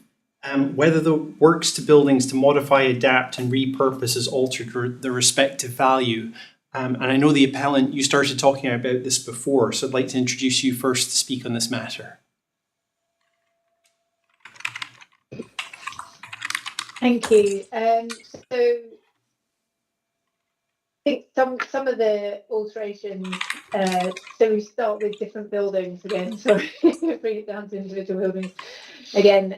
So if you're looking at the accommodation hall, there have been modifications to them and loss of key components, I suppose. So with the addition of the shower blocks on the southern end of A, B, C and E hall, and that has changed kind of it's removed that south elevation effectively, and changed the architectural character of those, but including changes to sort of legibility of the site overall, with regard to the introduction of later buildings between blocks, that has affected the kind of legibility of the original plan, and sort of separates the buildings as well by introduction of buildings such that the removal of connecting corridors, and in the case of that have affected the kind of telegraph plan, so they affected the kind of the overall plan form of the site. The introduction of I'm going to get it wrong, the segregation units between E and D hall, as well, kind of just does kind of it not necessarily kind of it's just all a gradual change that affects that legibility and introduction of new and additional buildings and extensions to buildings as effective. I think in terms of the chapel, the addition of the I think it's a laundry block, and kind of the routes and corridors, it's quite convoluted to get to the north end of the chapel, so that affects its kind of its obvious relationship functionally with the rest of the site, because it's not seen or experienced as a building from within the site necessarily, particularly from the north and in relation to the accommodation block. So there's quite a number of changes to the overall plan in terms of the introduction of later buildings and extensions. So things like the addition to the west of the hospital building, so that's quite extensive all the way along to the left. Obviously a clear change that does affect the authenticity and the understanding legibility of the site is the removal of the eastern original boundary and the extension of the site to the east as well, and further extensions later on in the 20th century to the north, and then that consumed, I suppose, the northern part of the site, including the gatehouse within the site itself, rather than being visible externally. So these all kind of just incrementally sort of change the legibility of the site and its plan form and the function of the buildings and their relationship to each other. There are multiple changes that we've identified to individual buildings as well, including the addition of the shower blocks. D hall in particular, that has quite fundamentally changed, which has affected its the understanding of that in terms of where its entrance is. It now has an entrance to the middle of the building, and you enter it, the process is received, and kind of you go either north or south of that, and also the subdivision of that into 4 separate accommodation units, or I don't know what to call them, within the singles, within the cell block, does fundamentally change that kind of layout and internal plan of that, and your understanding and reading of that building. There are other alterations to D hall as well, such as replacement of the original windows and UPVC and things like that. Replacement, been talked about before, about the replacement of the roofs of C, D and E hall, and I don't know what else. to those. Then we look at the kind of the office, now a hospital, that we talked about previously about this sensible alteration quite early on, that actually changes your understanding and reading of that building and its function. It no longer reads as a prison office. It no longer really reads as a kind of a symmetrical classical form building. So that has changed kind of the building character, and also your understanding and interpretation of that as part of the original prison site. So look at the gatehouse, the alterations, the fact that it's no longer in use as the entrance and it's controlled and it's shut off. I think we even struggled when I went around through the kind of keys to get into it. So it does change its character. The gates have been removed from the gatehouse; they're over there. The interior, so your understanding and interpretation of that building in terms of its function and its role in processing buildings as they come through and are received into a prison and processed and managed and as part of their journey as they're brought into the prison site has been lost because the interior plan has been lost. What else? So obviously we've talked about changes to the boundary wall and the removal of quite large sections of that and how that has affects your understanding, interpretation and legibility and the sense of enclosure of the original boundary. And it's a bit, I think it's a bit lost, but I would say you don't necessarily use the kind of the northern and eastern side of that boundary anymore as being part of the original boundary because it's a bit extensions to the north. I may remember other things that we've talked about before, and I'll just refer also, I think, back to in our appeal statement, we did list out kind of changes in terms of how that affects your understanding, integrity, and authenticity we talked about before in terms of interpretation of the site overall. And there's a quite long bullet point list. Hopefully cover most of them, but on page 37, paragraph 5.53, that has, it changes over time to understand, affect your understanding of the site as a whole.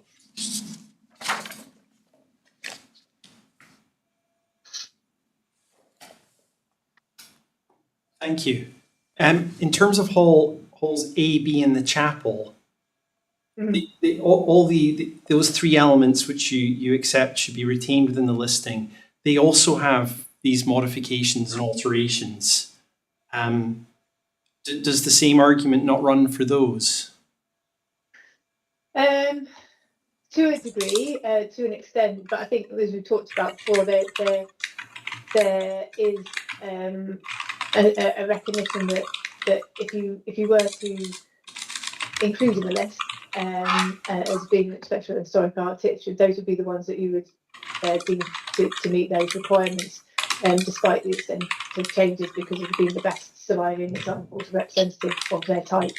And the chapel still contains most of its interiors, etc. It's quite distinctive in its own right as a recognisable as a chapel building, and the accommodation blocks again they're the best representation of that type of building on the site as well, and from the earliest phase in terms of architecture and being built by as part of the first phase of development by Collinson. Okay, and sorry, it's just to confirm again, because at the beginning we had this conversation. Is the Scottish Prison Service, you're endorsing the listing of halls A, B, and the chapel?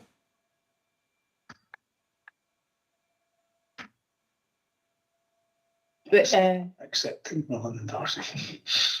I think there's probably an understanding that something needs to be recognised and retained.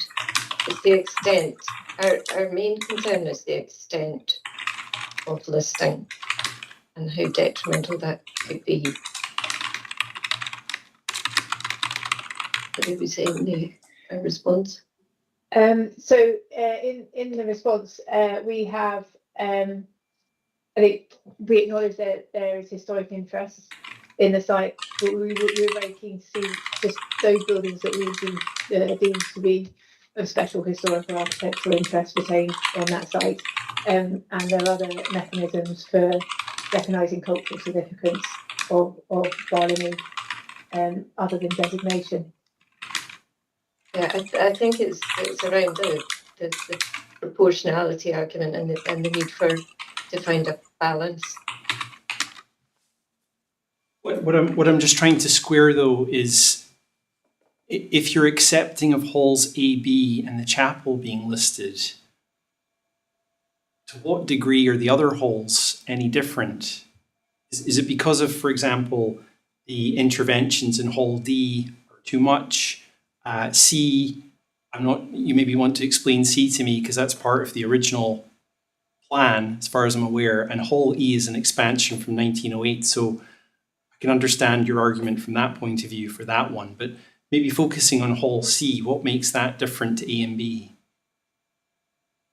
I guess it's just slightly later. So if you're looking at kind of the special architectural interest in terms of HES's response, but it's slightly later and not necessarily representative of the original prison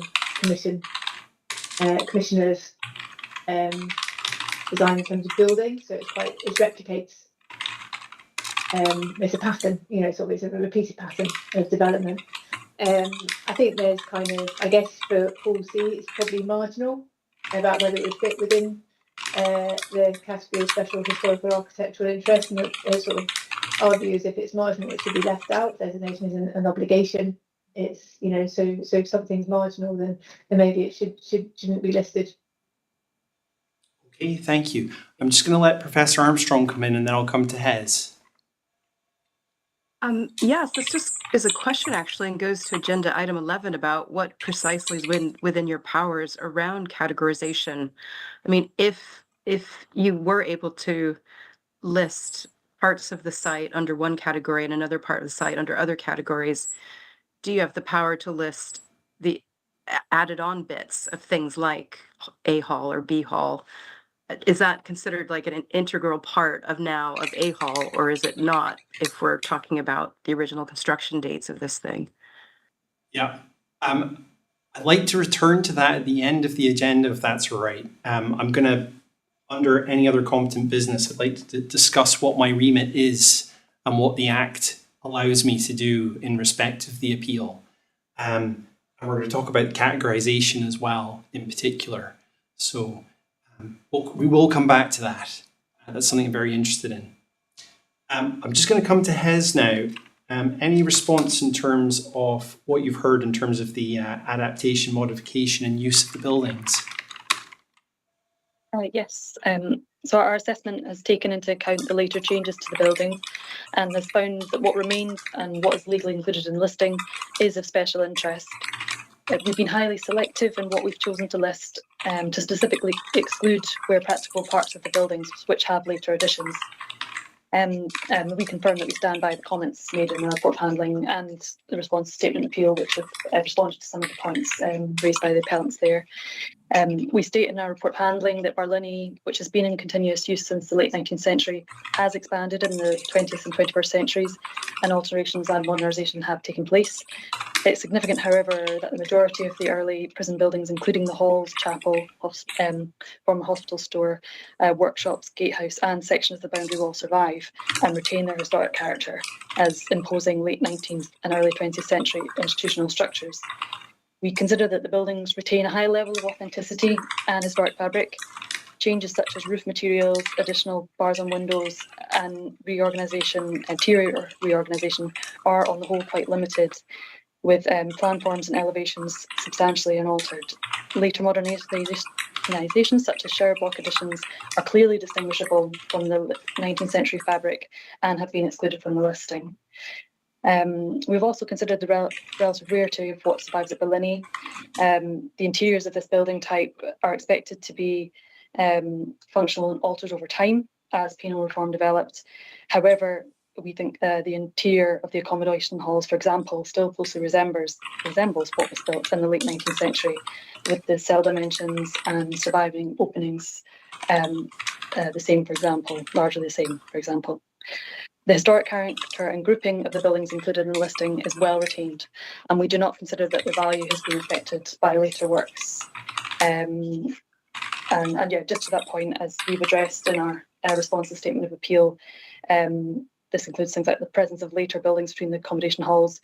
We consider that the historic buildings we've listed are clearly distinguishable from those later buildings, and that the relationship between the historic buildings can be read and understood.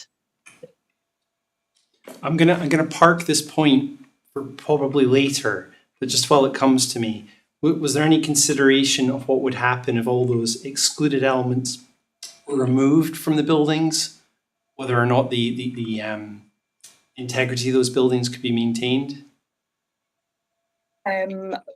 We'd assess the building as it is today, and that's the evidence base we assess on. So not any sort of future or how the building might look in the future. We do not assess on that basis or exclude on that basis. Yeah, we'll circle back to that. I'm just thinking about the practicality, so we can come back to that later on. Any further comment from the appellant before we move on in the agenda?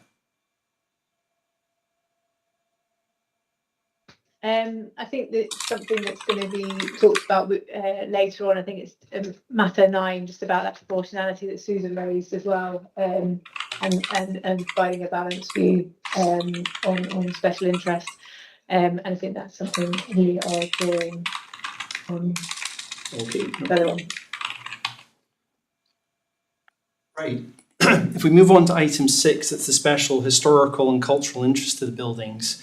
That would include societal importance as well. So I think we've covered uniqueness, but I'd like to cover that again. I've read the report of handling in terms of persons that were incarcerated there of interest. I think that there's one in particular mentioned.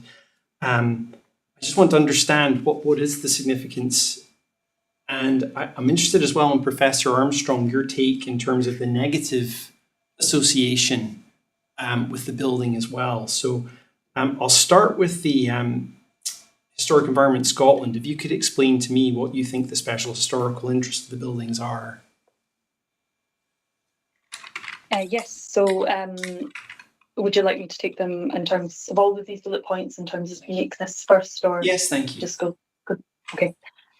Yes, so just to state before we start this that yes, buildings don't require to meet the criteria of both architectural and historic interest, but again, we think they meet both special architectural and historic interest here. And in terms of the criteria we follow in determining special historical interest, this is by assessing the age and rarity of a site rather than its uniqueness. But uniqueness could be considered as part of the relative rarity of a building type or design. And I'll explain the ways which we consider Barlinnie is unique and therefore rare within its building type. So as said before, Barlinnie is unique in Scottish prisons in its adaptation of the telegraph pole plan. We explain in our report that this layout and the history of this, which dispensed with the radial model favoured in the 80s and 40s, and which is said to be based on that of European hospitals built after Crimean War, were designed for effective air circulation and were oriented north-south to allow sunlight into each room. And then, of course, HMP Prison Wormwood Scrubs was the first prison to use this telegraph pole layout. The large parallel prison blocks constructed at Barlinnie from 1880 clearly followed this new plan type, while other prisons designed or redesigned following Barlinnie in Scotland used, such as the former Carlton Prison in Edinburgh, now demolished, used freestanding accommodation blocks oriented north-south.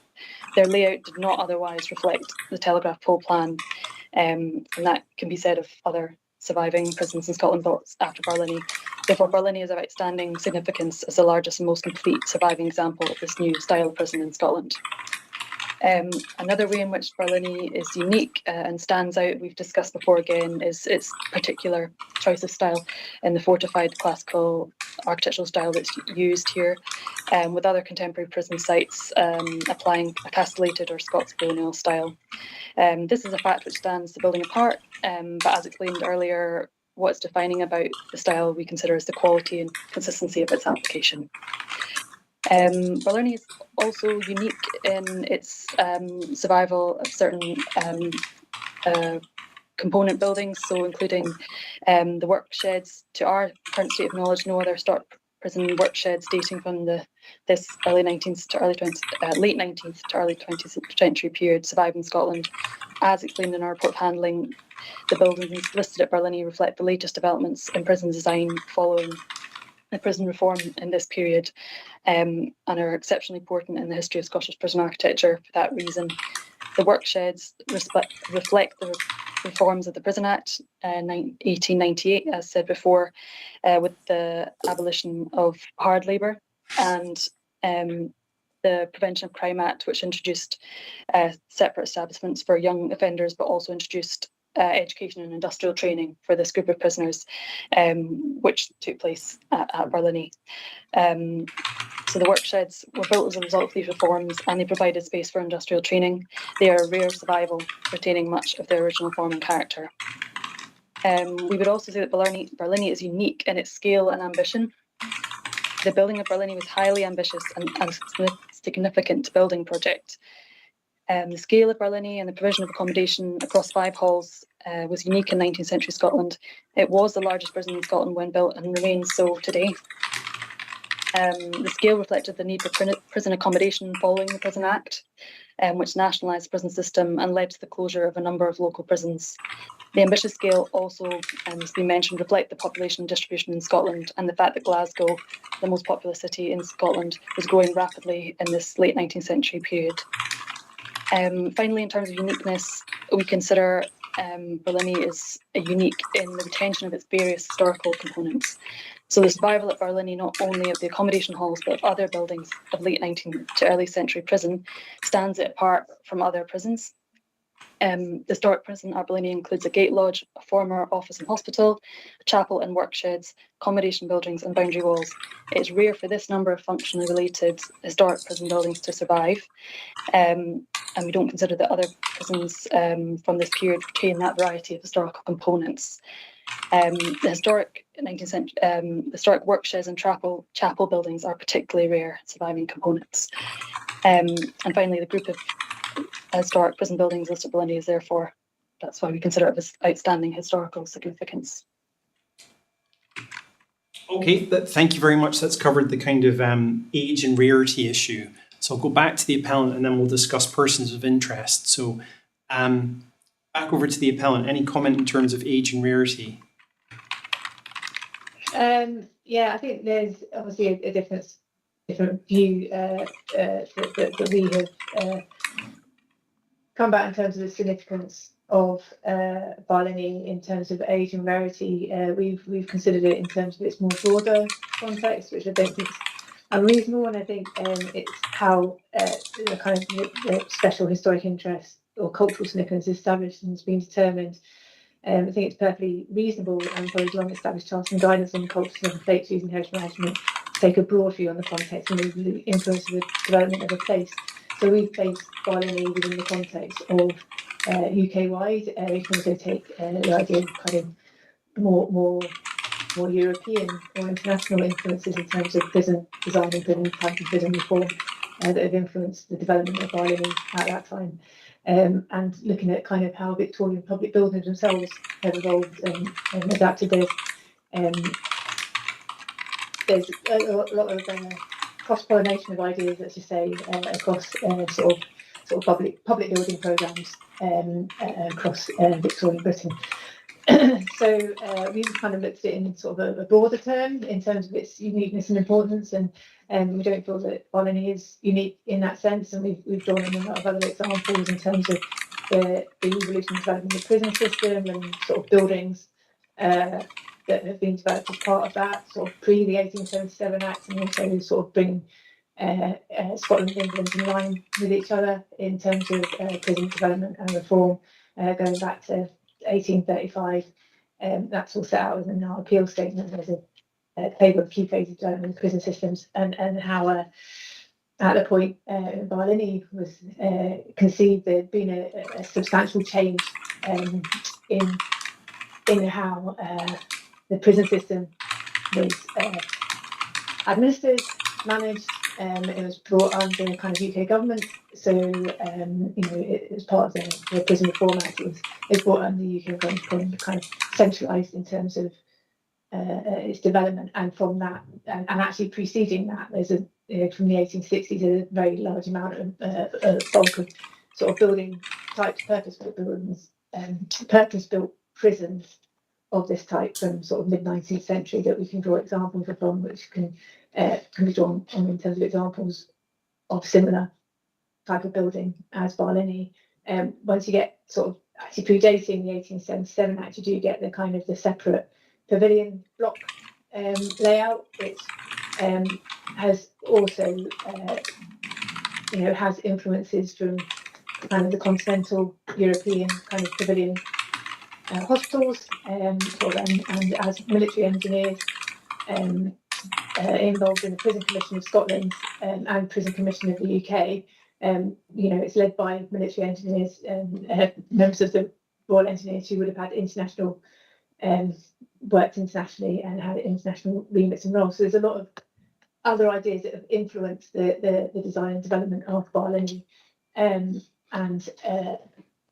other examples in terms of building plans such as hospitals as well. That comes from the Crimean War, essentially, and sort of Florence Nightingale's pavilion plan. We have other examples in Scotland of this in terms of hospitals such as the Royal Infirmary, sort of from 1870s, and the pavilion blocks that you have there, as well as the main block as well. So there's a lot of cross-fertilisation of ideas. I don't think Barlinnie is unique in terms of the idea of having freestanding accommodation blocks or ward blocks if there's a hospital to prevent, sort of for the classification of prisoners, and it's a very efficient way of dealing with an issue where you're closing lots of local prisons and to provide accommodation for large populations. I think the fact that it is of such a scale in Scotland is, there aren't that many cities in Scotland which would have to deal with populations of that size. So it's demographics and geography, really, in terms of the scale. At the time, Carlton Prison was larger. Carlton Prison in Edinburgh was substantially larger than Barlinnie itself, and the sort of the Glasgow prison population. So it's within that context that we have looked at Barlinnie, and we've set a number of other examples of prisons and prison development of that time, and from which Barlinnie is heavily influenced. So in terms of uniqueness, we don't find that it is particularly unique in that sense of prison development. Okay, and just in short, so there's no dispute over the age of the buildings. We're all in agreement at their age. And in terms of rarity, Hez said that chapel and work sheds are particularly rare examples. Do you agree with that? I do believe there are chapels elsewhere within purpose-built prisons in Scotland. I could be wrong. And also there are a huge number. I mean, look at the chapel at Wormwood Scrubs. It's substantially larger and much more architectural in its design than Barlinnie, and the huge number of chapels. They're a common feature of prisons at that time in the 1890s. Yeah, I suppose my point here is that are they surviving? Yeah, a number of them are listed. So across the UK. Thank you. Back to Historic Environment Scotland. You have your hand up. Yes, just to address back to the point about Carlton Prison, which has been demolished, but it wasn't ever larger than Barlinnie, and we've addressed that in the statement, our response to statement of appeal. Yeah, and I just add, in terms of survival, there's only a handful of 19th prisons of this type, purpose-built, surviving in Scotland, and we have to focus on what is of special interest for Scotland and Scotland's heritage. We have Barlinnie, and it compares very well and better than a number of the existing listed surviving sites in terms of its architecture, and it's so like rarity wise, it's a handful of buildings that survive in the whole of Scotland.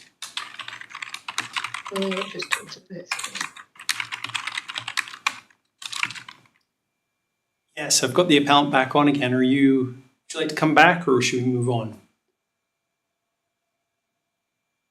think it's I say we've taken a broader view in terms of understanding special historic interest of the site, and that's perfectly acceptable within the planning and the Building Conservation Areas Act to determine what's of special interest. So we've looked at it from a significance-based methodology in terms of looking at buildings, which I think is fair and reasonable. Thank you. I'm going to talk about now persons of interest, and then I think when we get to respective place in Scottish history, I'll bring in Professor Armstrong to talk about your points. So if we go back to Hez, if you'd like to describe persons of interest. Yeah, so in our report on handling in social historical interest section, we note that the high profile nature of persons imprisoned at HMP Barlinnie contributes to the place of the site in the national consciousness and contributes to the building's outstanding social historical significance. And yeah, I can explain further about particular persons that we've mentioned, but that's the reason for noting that high profile nature people in prisons contribute to the site's social historical significance. Can I just add something about the agenda? There was reference to people interred, and I just wanted to know if that was intentional as opposed to... No, I just meant prisoners. Oh, okay, because we were thinking you meant people that were buried at Barlinnie. No, although we may come on to that with Professor Armstrong's evidence.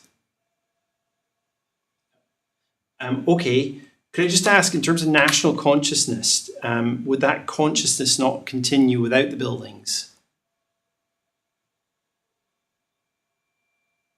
To Hez? Yes, thank you. Yeah.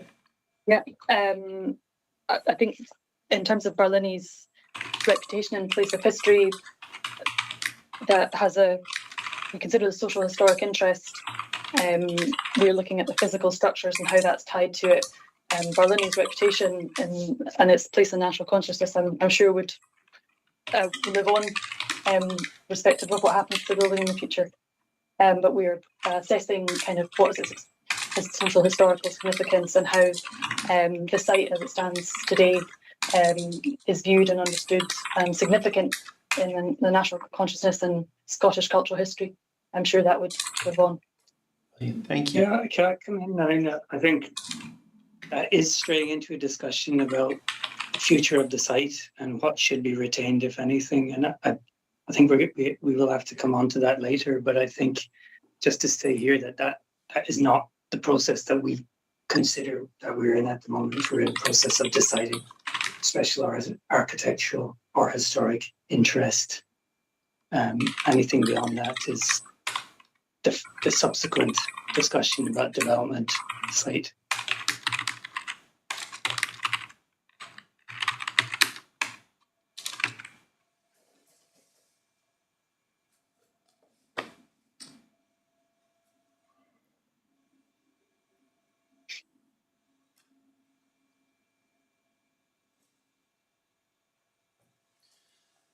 Excellent, thank you. Professor, I'm going to let the appellant come in and then I'll come to yourself, Professor Armstrong. So the appellant first, thank you. Yes, you asked about, particularly obviously, I think with any kind of urban prison, you're going to get people of some notoriety incarcerated there for different periods of time. But I don't think that's not unique to Barlinnie or any other prison site. I think that's just the nature of the service it provides. And in our appeal statement, we've talked about social history, but it's veering onto its intangible nature and the association of prison reform and also the prison context that I think Professor Armstrong eloquently has put in her consultation response as well. I mean, there's good and there's bad. and actually that's not necessarily attributed to particular buildings or parts of the prison. It's in the nature of kind of reforms and therapeutic care and welfare, etc., that would happen within the prison, regardless of the buildings. So I think most people kind of know Jimmy Boyle. You know, he's an artist, became an artist as part of through the therapeutic work of the special units. If I got that correct, yeah.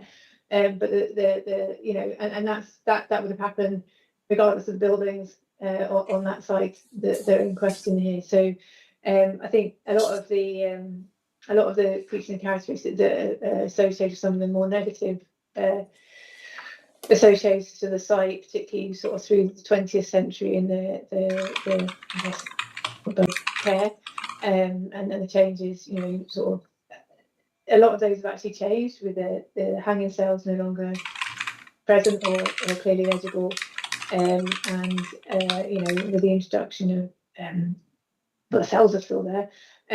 So you know there has been a number of changes that have improved the welfare, but you know sort of moved some. They're not necessarily linked to the physical fabric of the building, I think is what I'm trying to say. Yeah. It's not a brick and mortar thing. Thank you. Professor Armstrong, I'm just going to bring you in here now. Hey, that's great. And I, would just say that Caroline Kemet, if you at any point want to feed in at all, because I do feel like the community perspective is probably underrepresented in this debate, and it's important to try to feed that in as much as possible. So please feel free to interrupt and add your own points as a resident. So just in speaking in terms of the historical significance of the site, is you're talking about notorious prisoners like Jimmy Boyle. And, one person is not a reason to list a building. And in fact, what really is a story that is worth telling and is of historical significance is all the voices who are unlikely ever to have the same level of attention as someone like Jimmy Boyle. Do you need to list a site in order to do that? I'm not sure. And, in my own over 2 decades of prisons research, one of the things we look at is deaths in prison and prison rates. Is what's unique about Scotland is that it imprisons more of its population than almost anywhere else in Europe. And what's unique about Scotland is that more people die in its prisons proportionally than almost anywhere else in Europe.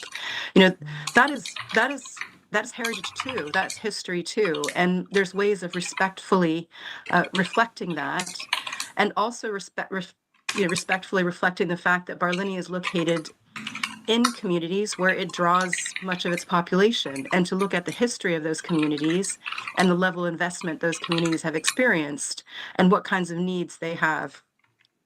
And I've just had a quick chance to look at HES's response to the appeal. And I note it does draw attention to one of its priorities about the inclusive, transparent development of a site. But the gentleman here who just said that the listing is just the first step and the future development has nothing to do with this first step I think that is slightly disingenuous, because this first step is quite significant and locks us into a particular pathway for development. And this also drifts a little bit into the proportionality issue, which we'll get to. But by listing the site on the extent that it is currently listed, HES apparently is ignoring another of its principles, which is that the consequences for future generations has to be taken into account in making a listing decision. What we're doing by the listing of this site is you're saying this massive, which stands for some people as a place of employment, for some people as a place of serving a sentence, for some people as a neighbor with a massive stone wall that presents a certain kind of sense of intimidation or fear, and for other people is, has different kinds of representations. It's the nightmare boogeyman of their youth, is locked down forever. Not just for like 50 or 100 years, but forever. And so this listing decision is absolutely significant for all those downstream decisions and what might be done with it. And because I am particularly concerned about the people who've been imprisoned there and the people who've died there, and many of the families of those people who are still affected, still alive, and will be impacted by this decision, what is a respectful, dignified way to tell these many different kinds of stories, share these many different kinds of perspectives. It might be through a mixture of intangible and physical heritage activities, but by just saying the entire site should be listed because we feel that between the years of 1880 and 1895, something important happened, is making a momentous decision for everybody else. And, you know, I'm sorry, in fact, that Jimmy Boyle's story is really the main one known about Barlinnie, because there's a huge number of other artists who have come out of this prison who are less well known, and their stories deserve telling. There's a huge number of people in local communities who might be consulted and might play a role in doing like the community around Holloway Prison has done, to say we might use this as a kind of interpretation center or kind of a community center in which we're able to store part of an archive or tell the different kind of stories that are worth telling out of there. Barlinnie might have been one of the first prisons that we know of in the UK that was professionally medically staffed. That is hugely significant, but doesn't necessarily merit listing the infirmary. There's other ways of gathering that through oral histories and archival work, and that's what we're trying to do now. And the National Records of Scotland has already published invaluable kinds of book records and other reports from the prison. None of that stuff is protected in this listing decision. And so all of the energy that's going into this listing decision and the energy and resources required to maintain the extent of this would be taken away from other activities like building up the intangible heritage. I mean, I think it's important that we do remember parts of Barlinnie and Scotland's history that aren't pleasant, that aren't positive, that tell the story of Scotland's disproportionate involvement in the history of punishment. Barlinnie was specifically put up with the purpose of being punitive and being scary. It was built through sentences of hard labor of prisoners. Some of those prisoners died. Young men were hanged in that prison. Young men trying to escape that prison died, drowning while they were trying to run away from it. You know, it's something that deserves to be told. But if you list it in the way like they've listed HMP Shrewsbury, which has been mentioned here, it'll be really disappointing and not serving the actual principles and public interest, which I think HES is bound by. HMP Shrewsbury is being sold as a fun family day out, as one of the UK's largest designed escape rooms. That is inappropriate and disrespectful to all of the people who have been associated or impacted by that prison, including the people in the communities around it. And, you know, I don't know if there are specific things you wanted to know, but there are people who have been hanged in Barlinnie. I believe there are burials of those people on the grounds, not within, I don't believe it's within the listed area, but there are people buried there. You know, what we do with human remains is also important, and in the potential that this listing could impact how we deal with that also is concern and would create an additional barrier. Thank you. Just before the appellants got their hand up, I'm just going to come to HES firstly. So in terms of those unmarked graves, are those within the list boundary? It says on page 17 of the report handling that executed men were buried in unmarked graves within the boundary walls of the prison. Yes, I would also refer to SPS on this, but my understanding is that buried remains had been moved. And to confirm, buried remains do not form part of the listed building. But I understand that they were removed around in the 90s, relocated burials. That's my understanding, but they do not form part of the listing. Okay, and do you have any comment, Hez, in terms of what you've heard about the response from Professor Armstrong? Yeah, yes. There's a lot in it, and I agree with much of it. It's quite a long conversation. I think we're getting into here. I don't think it's disingenuous to make a distinction between the listing decision and the subsequent decisions about the future of the site. I don't think that's disingenuous at all. I think we take very seriously the job of listing. It's the job we've been given. We haven't been given any other job in terms of preserving the intangible heritage of the site or thinking about interpretation or future understanding. That's not the job we've been given in the context of this act. We've been given a job to make a list of buildings of special architectural or historic interest, and that's the job we've done. So I fully accept that the entirety of conservation, the entirety of heritage, the entirety of culture it is much wider than the job we have done. I totally accept that. And I understand that there's quite a lot of important work that goes on around us. But I think it's really important that we point out the narrowness of the job that we have done and the impact that has. So it's not to undermine in any way the significance of the listing decision, but it's to point out what it actually does and what it actually doesn't do. And is there anything? Oh, sorry, Mr. Parsons. No, you go ahead. There's a lot here. Yeah, my particular interest was in the consequences for future generations. Is that a principle within your designation policy? I think Professor Armstrong is referring to something in the Historic Environment Policy for Scotland. Is that right? And in terms of understanding the impact of decisions. If you point me to reference, I can come back to it. So you're muted. You're muted.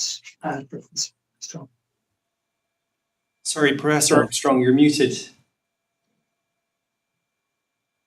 Sorry, page 6, and it's HEP 6 of the Designation Policy and Selection Guidance document. Yeah, fair enough. Yeah.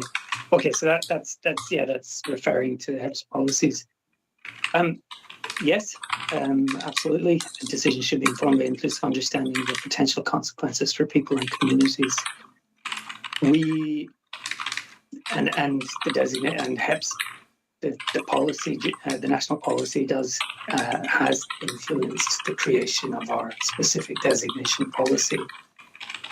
We, I suppose, in our designation decision, we first of all have to understand what the decision is, and I referred to this earlier. The decision is to include a building or buildings in the list of buildings of special architectural or historic interest, which results in a set of statutory and policy implications for the site. And I know the points you made earlier about our consultation. Our view is that we have understood as far as it was possible the implications of the listing decision. I think it's fair to say that all of the implications, all of the potential long-term implications of potential development options for the site weren't possible to understand at the time that we made our do decision. appreciate that, but I guess I wasn't considering all possible developments, but any possible developments, and it just wasn't clear to me. I think the policy principle that's in HEP 6 specifically mentions inclusive decision-making or consultation, and inclusivity is not demonstrated just by an online survey. And so, I missed in the report of handling or your response what consequences were considered of the decision to list the entire site. We considered specifically the consequences of the listing, which is to implement, which is to bring these buildings into the planning process, which does introduce a presumption against demolition, and does introduce a presumption against alteration in a way that detrimentally affects character, etc. What it doesn't do is introduce a prohibition of any kind, development of any kind. It is, from our point of view, very much first stage in a long-term decision about the future of the site. That's the way we understand it. I certainly wouldn't undermine the significance of the listing decision, but it does not dictate the future of the site. The future of the site is subject to all of the normal planning and listed building policies, locally and nationally. Okay, thank you. I'm going to come to the appellant, as I said, and then I'm going to come to Glasgow City Council. So firstly to the appellant. Thank you. We are veering into another matter here, aren't we? But I think just in terms of those consequences and the implications of designation, from an appellant's point of view, they're responsible for the operation and management of a live prison site, which, and so Could we return to this, because I'm conscious that we're straying away Yeah. from the cultural and That's what I was historic thinking. interest. So we'll come Absolutely. back to that. Yeah. Yeah. Glasgow City Council. Yeah, just a quick point there to follow up on Mr. Armstrong's comments about heritage interpretation. In terms of any future development proposals for the site, the council would routinely be expecting some element of heritage interpretation or strategy or such like, regardless of whether Barlinnie Prison remains listed in its entirety or, the listing is reviewed and reduced. Given the nature of the site and the great interest in it, it's something that we would actively seek. And that would, we would hope would form part of a master planning exercise, and that would be the starting point of it.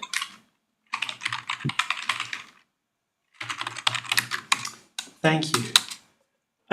We can come back, but I'm keen to just talk about the respective place in Scottish history. Is there any point that Hez would like to make about that? Yes. So in our report paneling, we explain the historical significance of Barlinnie in the context of the development of purpose-built prisons in Scotland and prison reform in Scotland. I'll summarise Barlinnie's place within the history of the prison system in Scotland and Scottish history more broadly. So as we outlined in our statement of appeal, there are only 3 purpose-built prisons that survive in Scotland that predate Barlinnie: Jedburgh Jail, Stirling Old Town Jail and HMP Perth. In terms of the history of prisons in Scotland, there are 2 prisons built in the 19th century that are preeminent examples of their respective periods of prison reform, and each representing major developments in prison legislation and management. These are HMP Perth, built following the major reforms of the 1830s, and HMP Barlinnie, built following the major reforms of the later 19th century. Barlinnie was the first new prison built in Scotland following the Prison Act of 1877. This act was incredibly significant as it nationalised the prison system and therefore bringing all local prisons in Britain under the full control of central government and beginning modern British prison system. And this had a profound effect on the buildings of the prison system, led to the closure of a number of local prisons and the construction of new, larger prison complexes. HMP Barlinnie was built following this act to relieve pressure on prison accommodation in Glasgow, and the scale of the prison that was designed and built reflects this context. As discussed before, there are further significant reforms that took place during the early building phase of Barlinnie, including the 2 acts previously mentioned: the Prison Act 1898 and the Oppression of Crime Act 1908.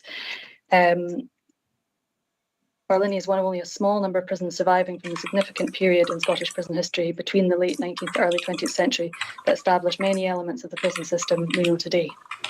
In terms of Barlinnie's place in history more broadly, we state in our report that Barlinnie, as Scotland's largest prison in use since the 19th century, is synonymous with crime and punishment in Scotland. And it's certainly no exaggeration to say that Barlinnie is the best known prison in Scotland and has a place in the national consciousness. This is due to a number of reasons. I'll try and summarise. One is the continued operation of the prison since the late 19th century to the present day.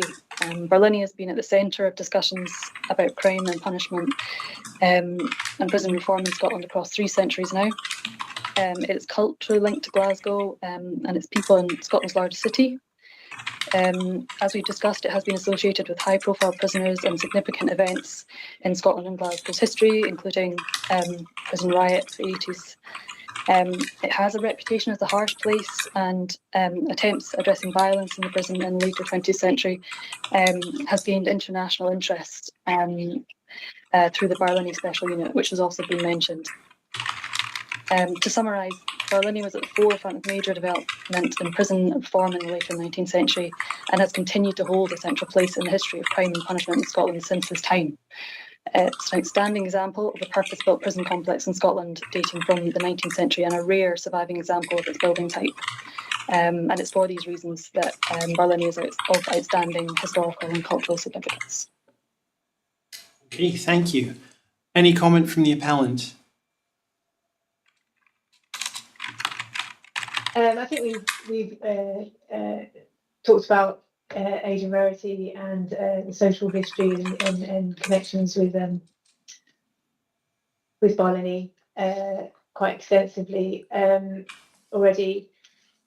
There's nothing new I need to bring to that, but it's just looking at, with regards to the historic interest, the extent of that is special, and I think especially in its broadest sense of the term, how that is represented, best represented within the designation. Thank you. Ms. Cammett, I appreciate that you haven't been involved or spoken for a while. Do you have any comments in terms of the societal or cultural effect of Barlinnie? No, really. The only memories I have of Barlinnie is all the antisocial behaviour it attracts with the misuse of industrial fireworks. It's an absolute nightmare here the whole year round. This is all we put up with. So I don't have very good memories of the historical value of the place, to be honest, although the prison, the staff and everything have been absolutely brilliant with us when we've been trying to deal with problems and what have you with it. But I still say I would definitely question the consultation period and how the locals were approached, because I just feel that we weren't. I just feel we could have been better informed, we could have had a voice, and I just feel like our opinions have just been cast aside and didn't want to be heard, to be honest. But I've really enjoyed being here, and I'd like to thank Professor Armstrong for encouraging me to speak up and, you know, saying that I do have a voice. But it's been good to be here and listen to everything, and, you know, I'm looking forward to hearing how this all turns out. Thank you. Is there I'm just back to the appellant here. Is there a prison community liaison?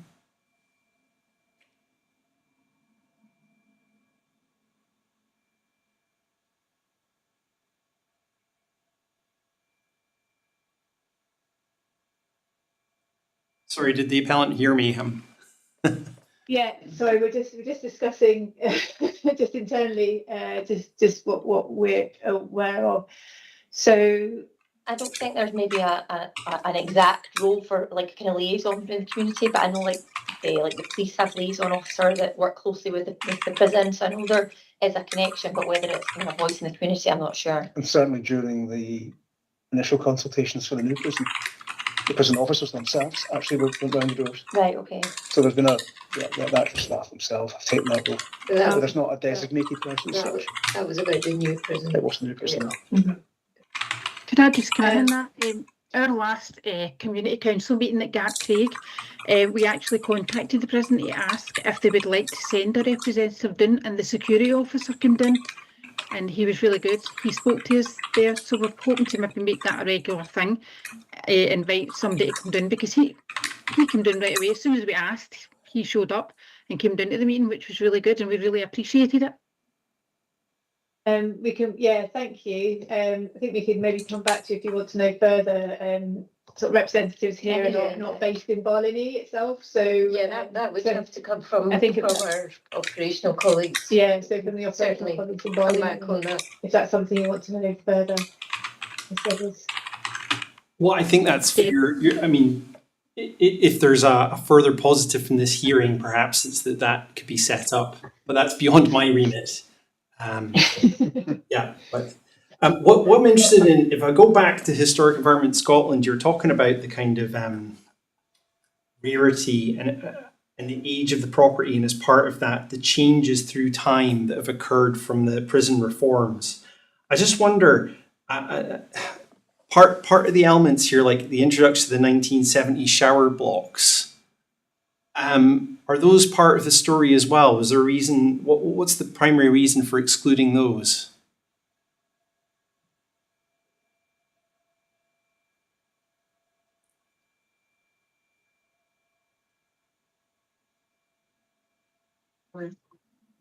Yeah. So in terms of the fabric of the buildings that we said, it's taking to, I guess, an academic approach to that period of reform. So we start from 1877, we go to 1908, and that the authenticity of that we felt it survived, and we concentrated on that. I mean, all of the stuff that we refer to, the special unit and the things that happened in the modern side, extensions, those all inform the social historical interest of it. In terms of fabric form, we feel that the stuff that the parts of the buildings that were designated reflect that concentrated period of build. So effectively that 25-30 year period. Super, thank you. Right, I'm going to talk about the setting of the listed buildings now. And obviously when I did my, oh, sorry, Professor Armstrong, you'd like to come back? Just a quick point. It does feel like just reverting to the architectural historical significance. But if you're looking at the historical significance of the site, is things like the dog boxes at Barlinnie. I don't think that's included in part of the listing. You know, those are hugely historically significant. So if the argument is that we're preserving historically significant things, then the HES listing doesn't actually preserve all that's historically significant. And so I'm still losing track of what the overall basis is of determining what is or is not significant. And it seems to me HES is focusing on a period between 1880 and 1895 as the only point of meaningful significance to identify what should or should not be listed. I just find that slightly inconsistent and maybe is just kind of worth bearing in mind.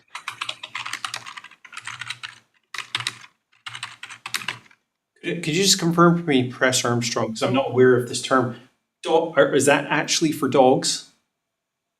No, I mean, the SPS colleagues on the call know exactly what I'm talking about, but they're just very tiny holding cells essentially used, and they were used for a long time during reception and at points to hold people. And if you ask anybody who's ever spent time in Barlinnie ever since they've been built, what their memory would be of is dog boxes are likely to figure in that. And it's a particularly specific mode of cellular isolation that evolved in Barlinnie that doesn't exist in any other prison in Scotland, as far as I'm aware. So if we're talking about just preserving everything that's significant, we talk about preserving the dog boxes.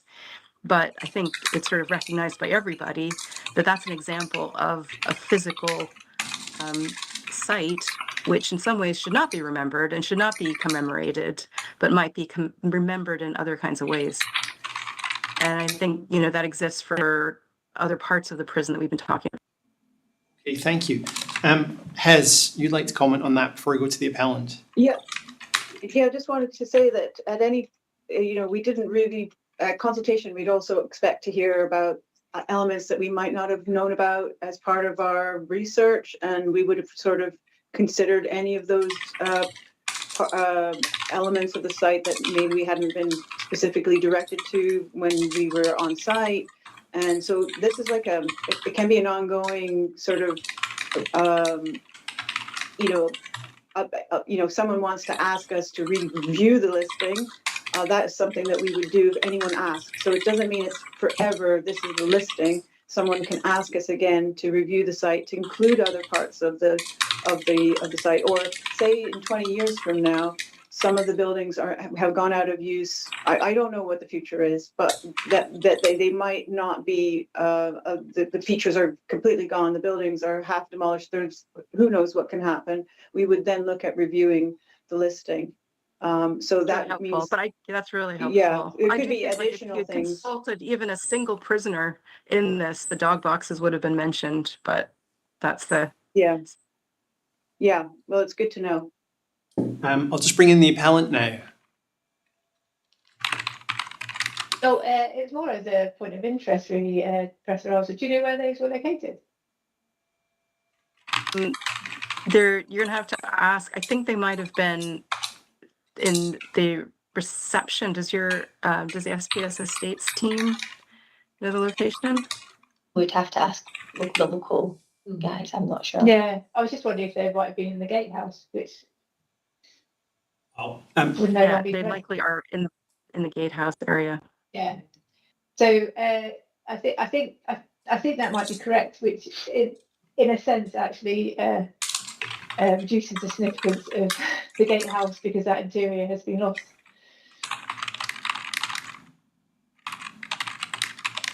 Which goes back to my point about this. Yeah. That was kind of the point where the gatehouse is where individuals were brought in and processed and contained until they were brought into the rest of the moved into the accommodation hall. So I think the loss of that interior is actually quite important to understanding the interest of the gatehouse itself and the loss of that. Now, Hez's hand is still up. Do you want to come back? No, sorry, sir, that's a mistake. No worries at all. Okay, we're going to move on here and talk about the setting. Now, obviously, I did my accompanied and unaccompanied site inspection to the area, and I've had a look now. The setting appears to have changed over time. My understanding is when the prison was first built, it was in a countryside location, and over time it's been absorbed by house building and community around it. Hez, could you just set the scene for me? Is it quite an intimate setting? So in our report handling, we describe the setting referencing both the wider and immediate setting. So as you said, we note that the wider setting is now largely residential. We explained that when Barlinnie was built in the later 19th century, the site was located at the northeastern fringes of the city of Glasgow, surrounded mainly by farmland and some industrial sites, and that this has been altered with the expansion of Glasgow and the development of the surrounding area of Ridgey with housing from the 1920s. So the site is now surrounded by residential development to the south, east and west, with the M8 motorway to the immediate north.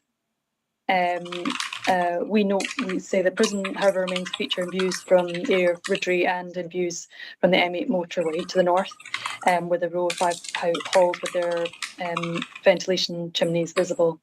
In our report, we also describe the immediate setting as the boundary walls of Barlinnie and the buildings that survive within this. And we consider the immediate setting of Barlinnie contributes to the significance of the buildings. So the surviving sections of late 19th century boundary walls contribute to the demarcation and containment of the site and the grouping of the buildings within them, which form a coherent and functionally related group and remain clearly readable as institutional buildings. Thank you. Are you in agreement with that to the appellant?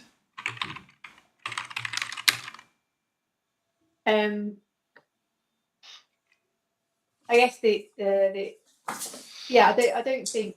I mean, there are different views of what setting is, and I think I imagine Professor Armstrong and Caroline Kennett have different views on kind of the importance of the relationship of Barlinnie to the wider community and setting. But I don't think that's a discussion now in terms of how that contributes to the architectural and historic interest that has been identified in terms of its listing. So I guess what we're talking about is kind of visual setting, I guess, rather than sort of functional setting. And I don't think HES themselves are saying that's a reason for it to be included on the list of buildings. I think the extent of visibility, I think it's quite limited now because the extent of development change and concentration of the M8 and residential development over kind of a more rural landscape in which the site was built originally. So I think, setting has changed too much for that to be contributing to special architectural interest now. But I think there is something about the cultural significance of the site to current communities as well as sort of historically. But I think that's more of a modern concern, I suppose, that it's not necessarily personalist as I mentioned, without disrespect to the current communities in which they are affected by having Barlinnie prisons within and being surrounded by it. So, yeah, thank you. I'm just going to take a 15-minute break now, and then we'll be able to cover the last points because they're all fairly interrelated. We'll come back at 3:25, and then I would think we'll probably only be about 45 minutes, an hour, and then we'll be finished. So I'll see you at 3:25. Thank you.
Right, welcome back everyone. I'll just check you're all on the call. Glasgow City Council, Historic Environment Scotland, Professor Armstrong. Yes, excellent, thank you. Well, welcome back. We're in the last part of the agenda now. Item 8 refers to the current spatial planning situation regarding the site and surroundings. And at this point, I'd like to bring in Glasgow City Council. And I think if we take each of my bullet points in turn. So firstly, what are the provisions of the development plan in relation to this particular site? Okay, thank you, Mr. Edwards. We'll go between myself and Lindsay on these various items. So with regards to the current development plan, so that's the development plan that dates to 2017, so that's the adopted city development plan. It contains no site-specific allocation, designation or policy reference relating to HMP Barlinnie. So the site is therefore not identified in the current plan for any particular future use at all. However, as we have noted in our representation on the proposed listing and the appeal that's come along since then, we have noted that there are adjacent strategic development frameworks that sit alongside the development plan. So I'll hand over to Lindsay to give you an outline of what those are and what they mean. Thank you. Could I just confirm in terms of the current development plan? Yeah. So it's within the urban boundary, urban settlement boundary. Is it just what we call white land? It's not allocated for anything. It's just There are no designations. no designations, but it's within the settlement boundary. It is, yeah. Excellent. Thank you. Okay, so in terms of other planning provisions, as Alison mentioned, there are 2 strategic development frameworks adjacent to the site. These are statutory supplementary guidance to the current city development plan. There's then our East Strategic Development Framework, which was adopted in 2023, and the Greater Easterhouse Strategic Development Framework, which was adopted in 2024. So although the Barlinnie site sits geographically between these 2 regeneration areas, and that therefore means that neither framework contains site-specific proposals for the prison estate. It sits between the 2 SDF areas. Notwithstanding this, we've noted that any redevelopment of the site could support several of the wider objectives promoted through both SDFs, and these are primarily related to improving connectivity between surrounding neighbourhoods, bringing underutilised land back into productive use, supporting housing, higher density housing, mixed-use developments, and the compact urban form for the city, enhancing sustainable transport and active travel connections, and contributing to wider regeneration priorities within Carntown, Cranhill, Brookeasy, and across this area of the city, East End. But as I said, the Barlinnie site is not within the SDFs. There are currently no adopted master plans, development briefs, or other approved planning frameworks specifically covering this site. And I was going to say, when I looked at the frameworks, I also couldn't see in terms of connectivity any proposed linkages into the site. Is that were these prepared prior to the knowledge of the council that the site would be decommissioned? There was an awareness that there was a process of building a new prison and that it would likely be decommissioned, but the boundaries of both the SDFs were contained and didn't extend beyond the boundaries, and there was always aspiration to connect to neighbourhoods, adjacent to the boundary. So that would be the aspiration. Fantastic. So in terms of the future development aspirations for the site and the emerging development plan, can you give me an indication of where we're at? In terms of future development aspirations, as As I said, there's no formal development proposals for the site, but we've consistently identified the decommissioning as a potential opportunity for redevelopment, partial redevelopment. And we said that in our consultation response to Historic Environment Scotland. We also highlighted the potential for residential or mixed-use development, for reconfiguration of the existing layout, which almost acts as a super block. There's limited permeability through the site. It's got a restrictive built form, which doesn't really relate to the wider setting. And there's an aspiration for increased population density to support a sustainable urban form across Glasgow and across the East End. And yes, we're also keen to see regeneration of a developed site rather than it becoming a vacant site. And we recognise that this could be through selective retention of elements of it, adaptive reuse, and that the historic complex could be better integrated into surrounding neighbourhoods. Given the scale and complexity of the site, we would be supportive of a comprehensive master planning exercise for the site.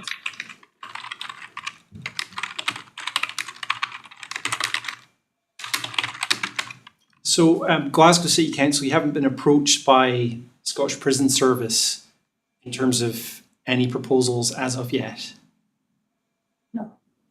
No. Okay, and as far as you're aware, and I'll come to the appellant in a second, but my understanding is HMP Glasgow is due to open in less than 2 years' time. I'll just get the appellant to confirm that. Is that correct? Yes, it's about 2 years' time. I need to confirm the exact date. I can confirm that and come back in a few minutes. We can come back to you if you want an exact date. Yeah, Approximately 2 years' time. That would be great. I'll just come back to the council then. In terms of preparation of a comprehensive master plan, what's the general timescale for doing that? It wouldn't necessarily be us that prepared the master plan. We would support future development or partial redevelopment of the site coming with a master plan approach rather than incrementally. Okay, fantastic. I'll just go back to the appellant and then I'll ask you about the development plan that's emerging. Yeah, it was just to sort of clarify the position with a master plan. SPS was actually literally just engaging with SFT to discuss a strategy going forward for preparation of master plan at the point when the listing came in. So it kind of put a halt to progressing that for the obvious reason we need to know the answer before we can move it forward. Sorry, who did you say you were engaging with? I got SMT, is that right? Sorry, no, Scottish Futures Trust. Thank you. Thank you. Yeah. Can I just bring Alan, who here from the SFT, who can maybe talk a little bit more about that? Yeah, sure.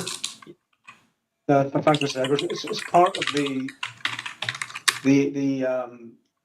business case for HMP Glasgow. Part of the legacy elements of this. There was discussions with the council in terms of the livable neighbourhoods, the connecting communities. That particular area, the sort of Denniston to sort of Cranhill corridor, has got sort of pilot status where a kind of 20-minute neighbourhood, the whole place principles, and as part of that strategic master plan was a suggestion, and that we were working towards that. So that's something it's in discussion now. So I think it's fair to say that that area that has already is beginning to be addressed already. Okay. I'll just go back to the council to find out what's happening with the emerging local development plan. Yeah. So the emerging city development plan 2 is currently at the proposed plan stage. So it will soon go out to consultation, but again, it does not identify the Barlinnie site as a development allocation or proposal at the moment. And obviously, the council were aware of the potential for the extensive site to become surplus in the future, but it was not submitted during the call for sites exercise that preceded the draft plan, as far as I understand. So that's the status of it at the moment in the plan that will go out to public consultation.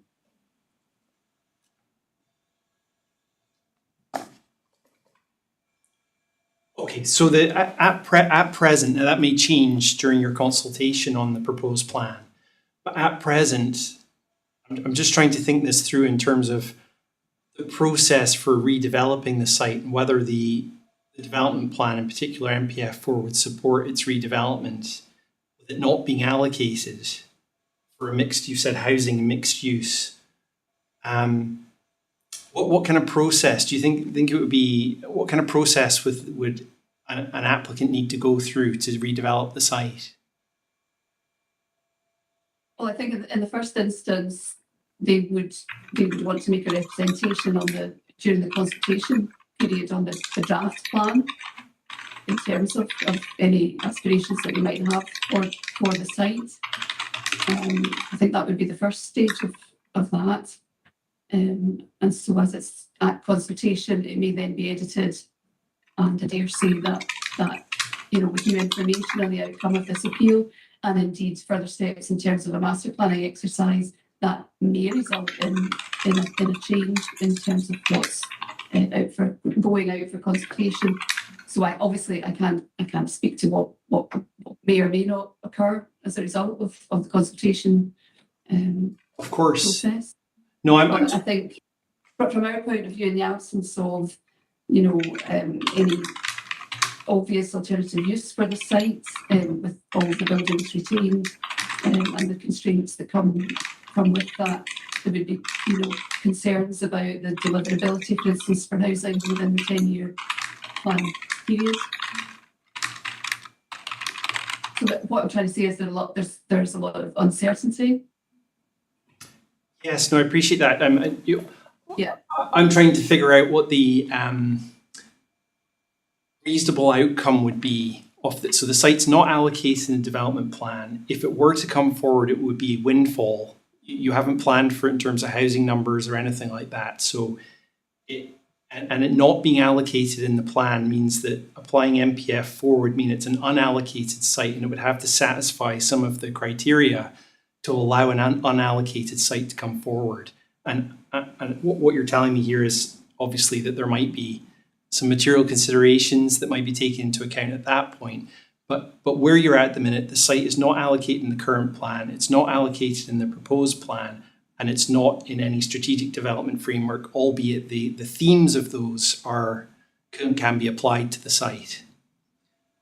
Yes, I think that's right. Brilliant. Okay, and in terms of the final point, let me just check this. Yeah, I take it that we have there's been, as we've ascertained, there's been no approach from the Scottish Prison Service officially to redevelop the site, no master plan, no sketch in the back of an envelope to show you how it might look at present. At present, no, we have no record of any discussions with the planning service, and of course we would welcome any discussions should they be interested in bringing forward the master plan. Okay, so if I bring in the appellant now, what are your aspirations for the site then? I'm struggling to understand the timeline here. So you're currently constructing HMP Glasgow on the other side of the M8. I've seen that. It's going to open in 2 years, maybe less. What's the strategy for the site, and how are you going to engage with developing it, if that indeed is the proposal?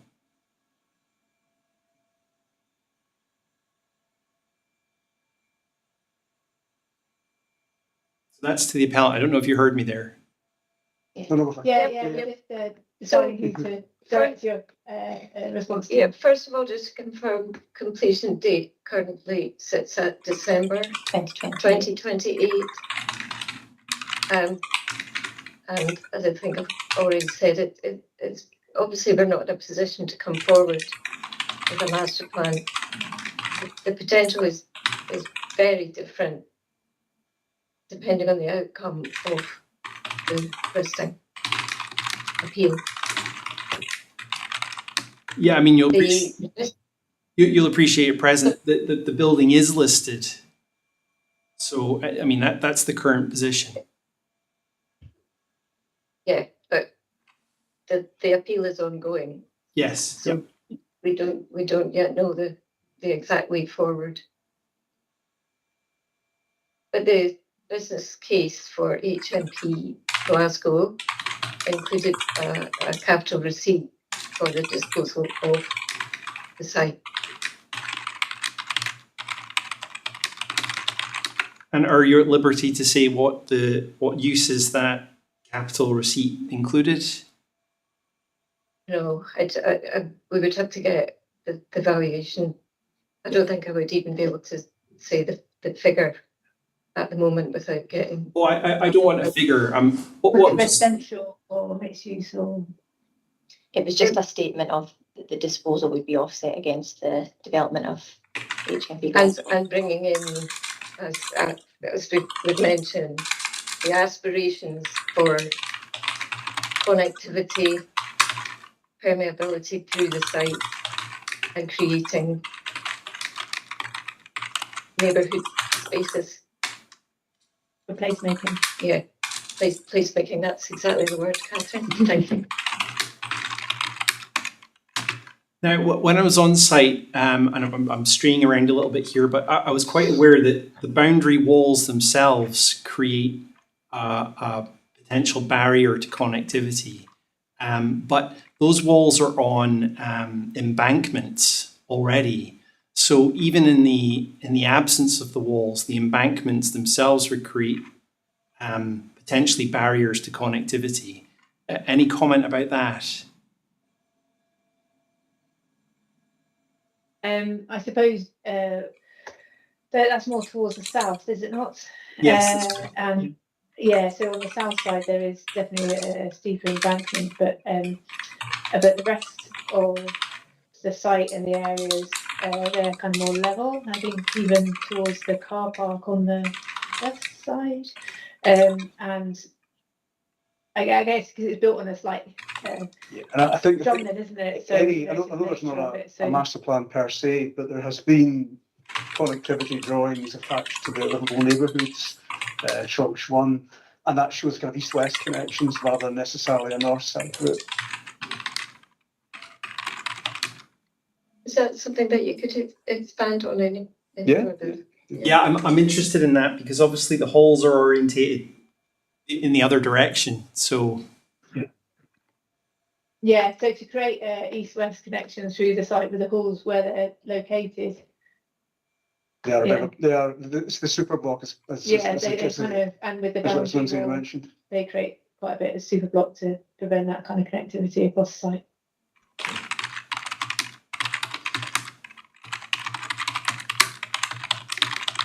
Mr. Swinney, you've been waiting patiently, and then I'll get Glasgow City Council back.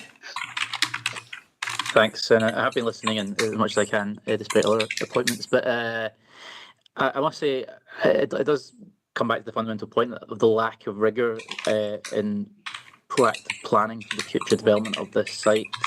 And there's a lot of speculation going on that somehow by designating buildings of obvious historical benefit to the public, that it presents some sort of constraint or liability, and I think that culturally is actually quite problematic for public sector organisations to be adopting that approach. If any organisation should be predisposed to championing and safeguarding the nation's built heritage, it should be the public sector agencies, not trying to militate against the defence of the nation's built heritage. So the lack of proactivity and the assumptions that this is all very negative and very bad, this narrative that's been driven here is to me deeply problematic, and should maybe give rise to a wider policy consideration. But we'll put that one side for the moment. The Glasgow City Council has just published its strategic housing investment plan, identifying 165 sites for housing development in the city. Barlinnie doesn't feature on this. So the idea that housing pressure would require some sort of expediting development on the Barlinnie site isn't simply evidenced by forecast plans. There's vast amounts of derelict land in Glasgow awaiting development. Red Road, for example, Cowlairs. So the idea that we're chapping on the door of Barlinnie to get houses built because there's a massive housing pressure, yes, there is in the city, but it's not because of sites like Barlinnie.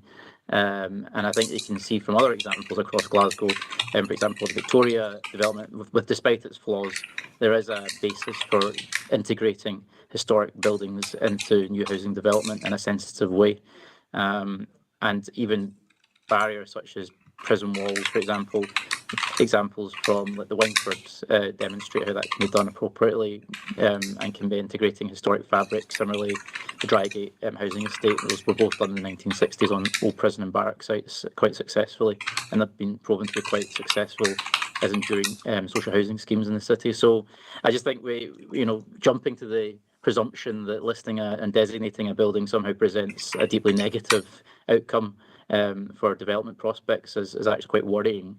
And it goes against the spirit of what we should be trying to achieve through designation and protection of built heritage.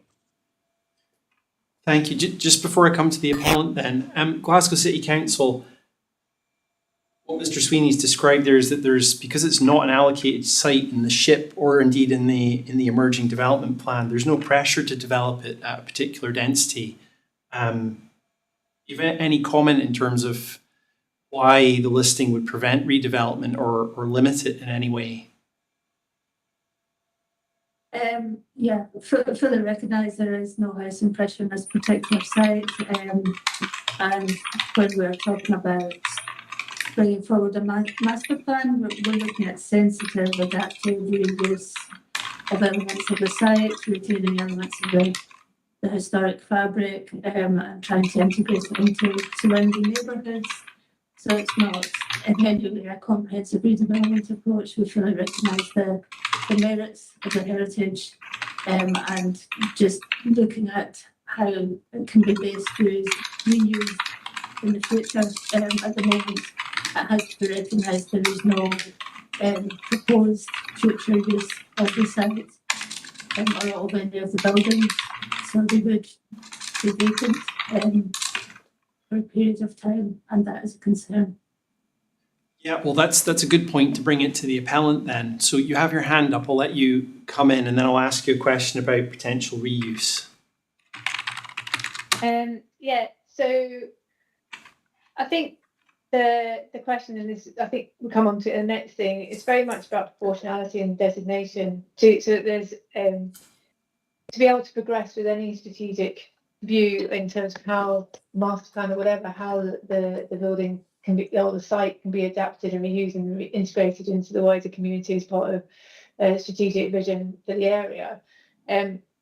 We're asking for kind of a proportionate view to be taken, and not just in terms of the future of the site, but also to enable SPS to have to continue to manage and operate a site until which point and whenever it becomes surplus to their needs and requirements of the prison. So there is very much an operational need at the moment, because at the moment they're operating 7 listed buildings within that kind of prison context, including sort of making sure prisoners are safe and secure, and in their wider operation. So at the moment there's a listed building requirement for that operational purposes, but also looking forward, kind of proportionality and designation. We're not ignoring or don't disagree that there is heritage interest in this site, and that there is that will be brought forward in anything that happens in the future of the site.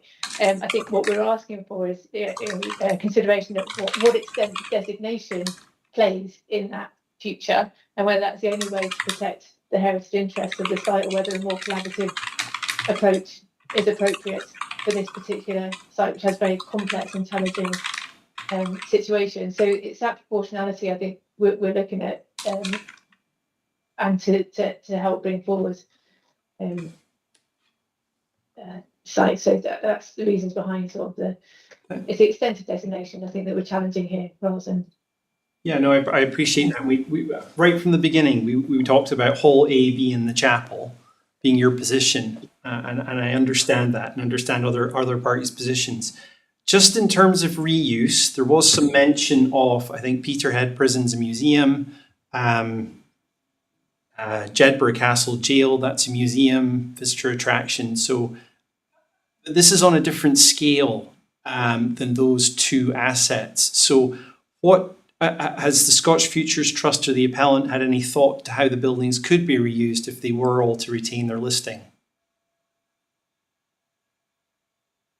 I think that just by the nature of the buildings themselves, they are very problematic to find alternative uses. So at the back of our appeal statement, Appendix 2, we've actually listed not just in Scotland, but across England, where prison sites that are surplus to use no longer in prison use or partly no longer in prison use have been altered and adapted. And you're right, it is the sheer scale. I mean, to be able to have a heritage attraction across 5 accommodation blocks is quite extraordinary to envisage.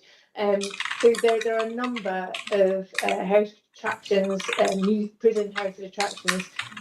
Professor Armstrong referred to Shrewsbury, which is a bit Disneyfied and becomes an escape room. And you actually take the sense of that as a prison away when you turn it into a museum or a heritage attraction. It loses its meaning, really. So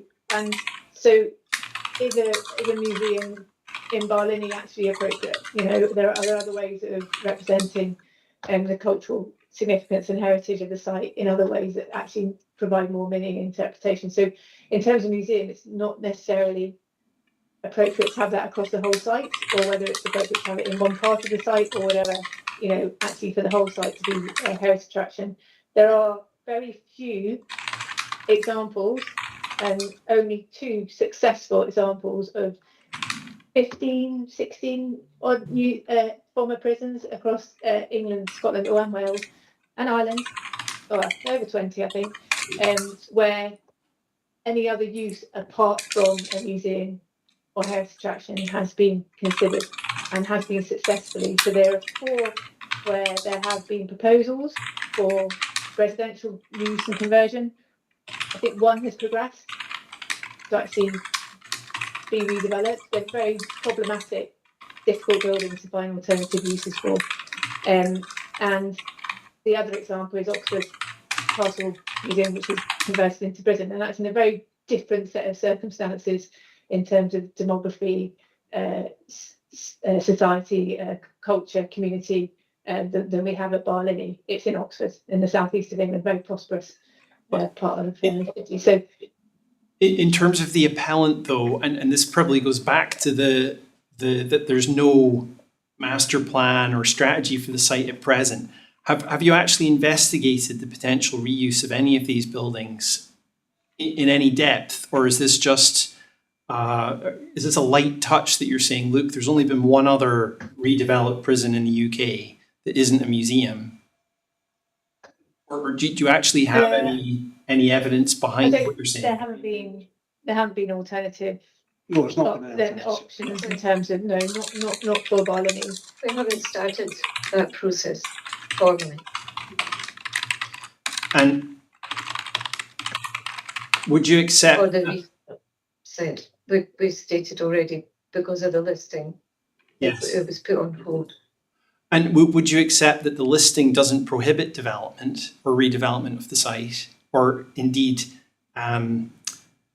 weighing up whether a building could be lost? I would argue that the extent to which it makes it very difficult for decision makers and any future proposals to actually, where there are, I guess, points of disagreements about the significance of the site. So, you know, obviously the categorisation and extensive listing at category A, when you then are considering applications, say, for planning, alteration, partial demolition, or whatever, it is, you know, it is a consideration and a key consideration probably the key consideration that we've taken forward. So having an agreed understanding amongst all parties and stakeholders that are involved in that decision, I think, is essential to bring that forward. And I think the extended designation will make that quite difficult. I understand. I suppose I'm going back to it's a very generic point, I guess, I'm making, that despite the listing, as Mr. Parsons described earlier, what the listing has done is brought the buildings within the planning system. And there's a certain regime for thinking about what will happen to those buildings in the future through application development plan policies, if you put forward a planning application, and also the need for listed building consent. But neither of those forms of process prohibit the redevelopment or potential loss of some of these buildings. That would be an argument down the line. Yes, that's agreed. I think there would be a preference to have an agreed heritage management framework as part of a master plan for the sites that maybe just goes beyond kind of designation. That would be a preference for this site, and I think that's in ways that's something that should happen.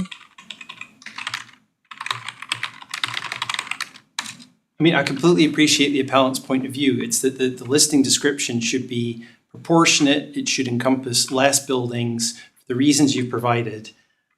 And you're accepting that in those circumstances, those buildings would have to go through the processes I've just described.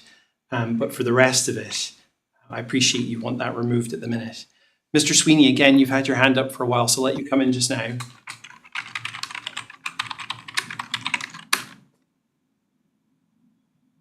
You're on mute. Sorry, I jumped the gun there. I think it's important to note that heritage as an anchor for redevelopment has a great track record. So, I mentioned Quarter Mile in Edinburgh before as a key example in Scotland of how you can successfully use heritage as a premium to redevelop a site. Similarly, if you look at the Royal William Yard in Portsmouth, the former is part of the naval base, which Urban Splash had very successfully redeveloped into a mixed-use site with residential leisure uses. I think you can see the obvious potential with a site like Barlinnie to be home to a campus of mixed uses, incorporating the heritage. So a prison museum might be one component of it, but these buildings are, quite adaptable, not necessarily to residential per se, but to a number of other uses: studio spaces, workshop spaces, office spaces. So I think there are examples. Helen Street Police Station in Govan, for example, incorporates a cell block in a business centre. So I think there are good examples where you can integrate a mixed use and clearly deliver major routes through the site. So, for example, utilising the gateway, the gatehouse as part of an avenue on a main axial route running from west to east along the north side of the cell blocks. That's an obvious major thoroughfare through Barlinnie. If the compound were to be opened up, removal of the later perimeter walls would also facilitate that, bearing in mind that the heritage elements, the core we're talking about, only encompasses a third of the overall footprint of the current prison estate. So there's significant flexibility in combining modern redevelopment, even volume house building or dense residential development on the northern part of the site, with a more sensitive approach with the southern component, which encompasses the core heritage area. I'm just offering a completely speculative master planning sketch there. The point going back to is designation is important because it retains that historic core, but does not inhibit significant and very exciting redevelopment opportunities. And I think the inherent value of the heritage should be recognised. It shouldn't be viewed as some sort of scary liability. It should be viewed as actually a really attractive opportunity for future economic development and regeneration. It becomes a real hook. It becomes a real unique proposition. It becomes a globally recognised potential destination.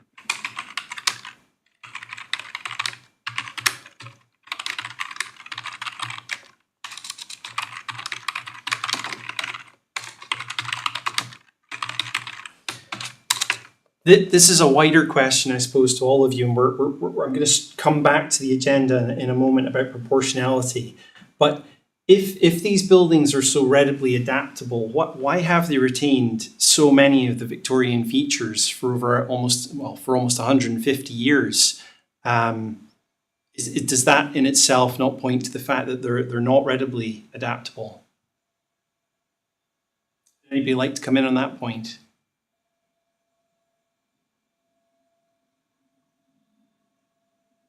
Okay, I can leave it as a statement for myself. Okay. So I was just going to say one word: cost. That one of the reasons why HMP Glasgow is being built is because the buildings have practically reached the end of their viable economic life. they don't suit modern houses. The cost of conversion would be significant. It could be done. It'd be significant, and land value in Glasgow would be a barrier to development. Unlike the hospital buildings in Edinburgh, where obviously potential value from residential use is significant. Thank you. Historic Environment Scotland, I think you have your hand up. Yeah, it was just to tidy off agenda point 8 and the point about advanced development proposals, just for the avoidance of doubt. Our decision, or as we set out in the report, was based on our understanding that there were no advanced development proposals at the time for the site. And just to clarify, we haven't seen anything since or this afternoon that changes that view. It's just to make sure that was covered off. Thanks. That's fantastic. I was about to come to you to ask that question, so that's great. I wasn't sure because I haven't seen the content of the emerging development plan. So I'm glad that we've covered that today. Let's talk about proportionality. And let's go to Hez firstly. Did you consider when you were designating did you look at different options, or did you just go, that's the core, we're going for that? We included in the listing all of the structures that we considered made a significant contribution to the overall special interest of the site. Obviously in our consideration, we looked at how we might approach the listing of the site, but not in the formal way. What we concluded was that all of the areas that we listed made an important contribution to the significance of the site. The issue of being proportionate, if you want, I can cover that off now while I'm talking. I suppose for us, the issue of being proportionate it's got a range of factors for us.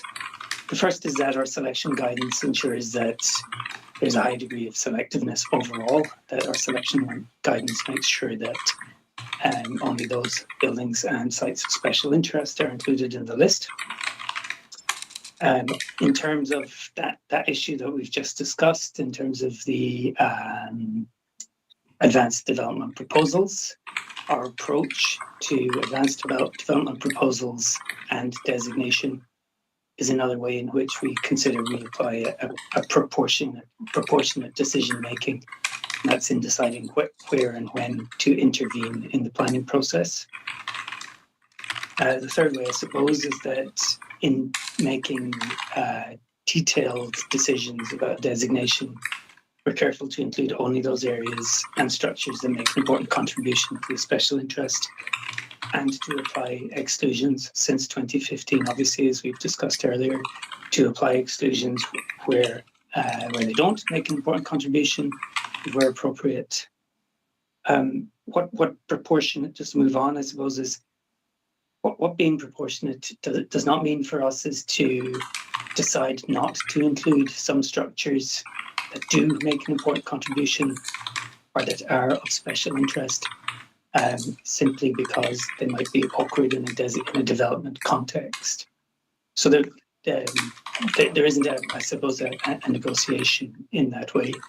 So we think that in those three ways, our decision making is proportionate. Yeah. Can I just check, were there any buildings on site that you, from this era, 1880s to 1908, that you disregarded? I'd have to defer to my Dawn or Becky there. Is there anything from that era that you think we have not included? No, I think the buildings, no, we obviously have made the consideration to exclude elements of building from that period, but we've not excluded any other buildings from that period. Yeah, it's fair to say there will be elements such as elements of the interiors, which we have excluded, that probably date to that period, but no whole buildings that we're aware of.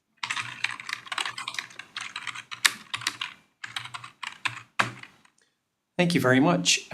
Over to the appellant. Do you have any comments in terms of proportionality?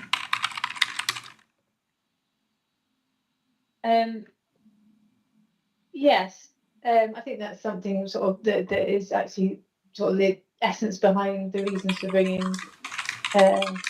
designation to appeal. So I think the comments, and obviously there's probably a difference in sort of professional judgment assessment in terms of what there is in terms of what within that site makes important contributions to special interest. I'm not going to go on that, but it's hard to measure for the reasons that we've stated in our appeal statement about architectural interest and about historic interest and the representation of that within the built fabric of the site and the bricks and mortar.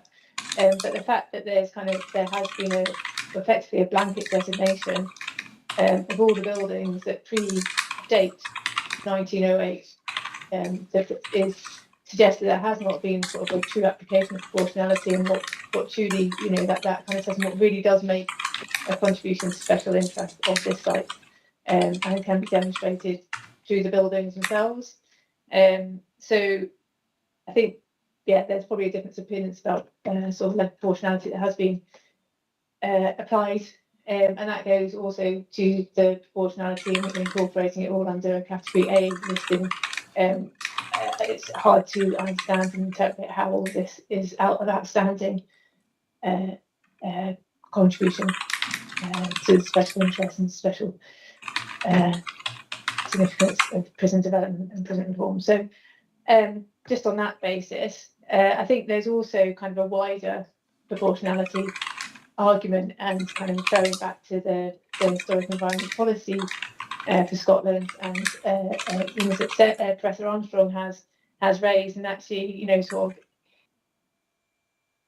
is the effect that I think HEP 6, how this decision making should be informed by how it affects potential consequences for people and communities, and that also leads to proportionality and being collaborative and open in their decision making. Thank you. Professor Armstrong, you have your hand up. Yeah, I just had a question for Hess and their definition of proportionality. Like, what would that exclude? And I'm just not clear about what you're being proportionate to. And if you could just point out where in the design guidance that definition appears, or I think if I intervene here, the question of proportionality has really been raised by the appellant.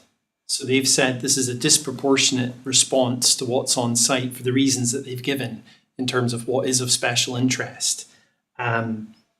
So that it's the terminology being used is probably from that rather from the designation policy, but I'll get Hez to confirm.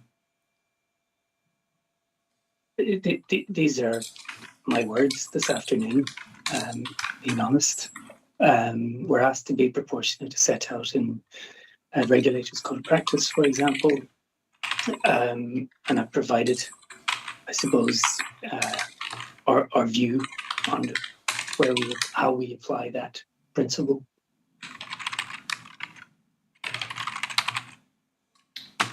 Okay, thank you. it does say, sorry, just on that specific point then on page 6 of your guidance, it says it will consider proportionality in relation to the Scottish regulator strategic code of practice. It says we'll consider to designate regardless of factors such as development proposals. However, we will act proportionately, which sort of implies that you won't not take development proposals into account. So I'm not understanding what proportionate to what. I can explain. I suppose that was probably the second point I made, which is about our policy approach to intervening when there are development proposals on the table. So when there are advanced development proposals, our normal position is that we don't intervene in the planning process by designating the site. That's the context for that particular piece there in the policy. Oh, thanks. But Thanks I very think much. we could get into that, but I think we've established here that that wasn't a factor in this case. Okay, if we move on to the public interest factor, I think I'd like to go to the appellant here and ask what they meant by that. What is the public interest in this case?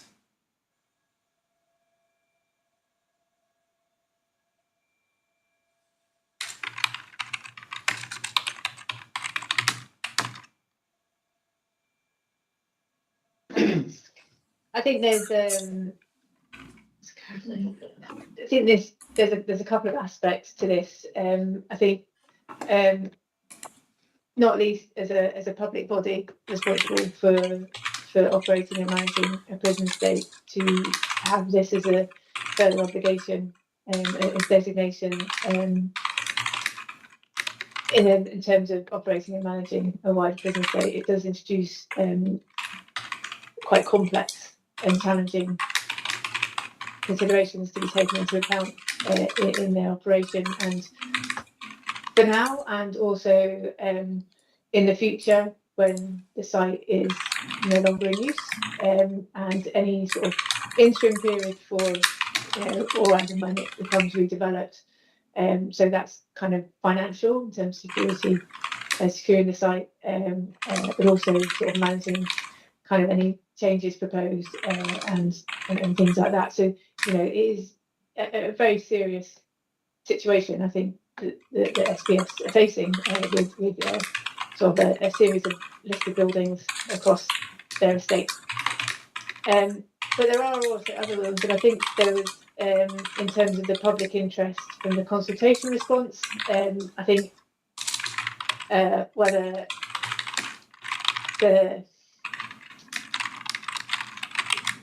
that has been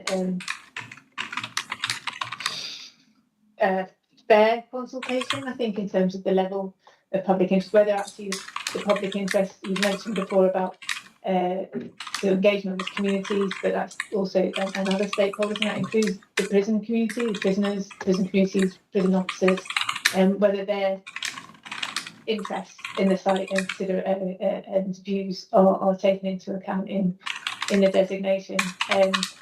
The responses from the public on the consultation survey, yes, there are lots that said, yes, we agree with your designation. It was a yes/no question, but there wasn't any sort of further question or delving into whether they agree with the extent of the designation, or which buildings are included or which are excluded.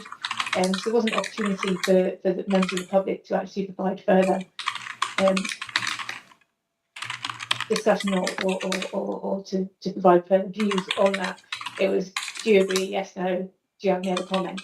That's kind of the level of the consultation. And I think, and there were a number that, such as Professor Armstrong's, she's already mentioned a number of the kind of considerations where other interests have not been taken into account in this designation, or potential interests, because we don't know what they might be, what other views are. So,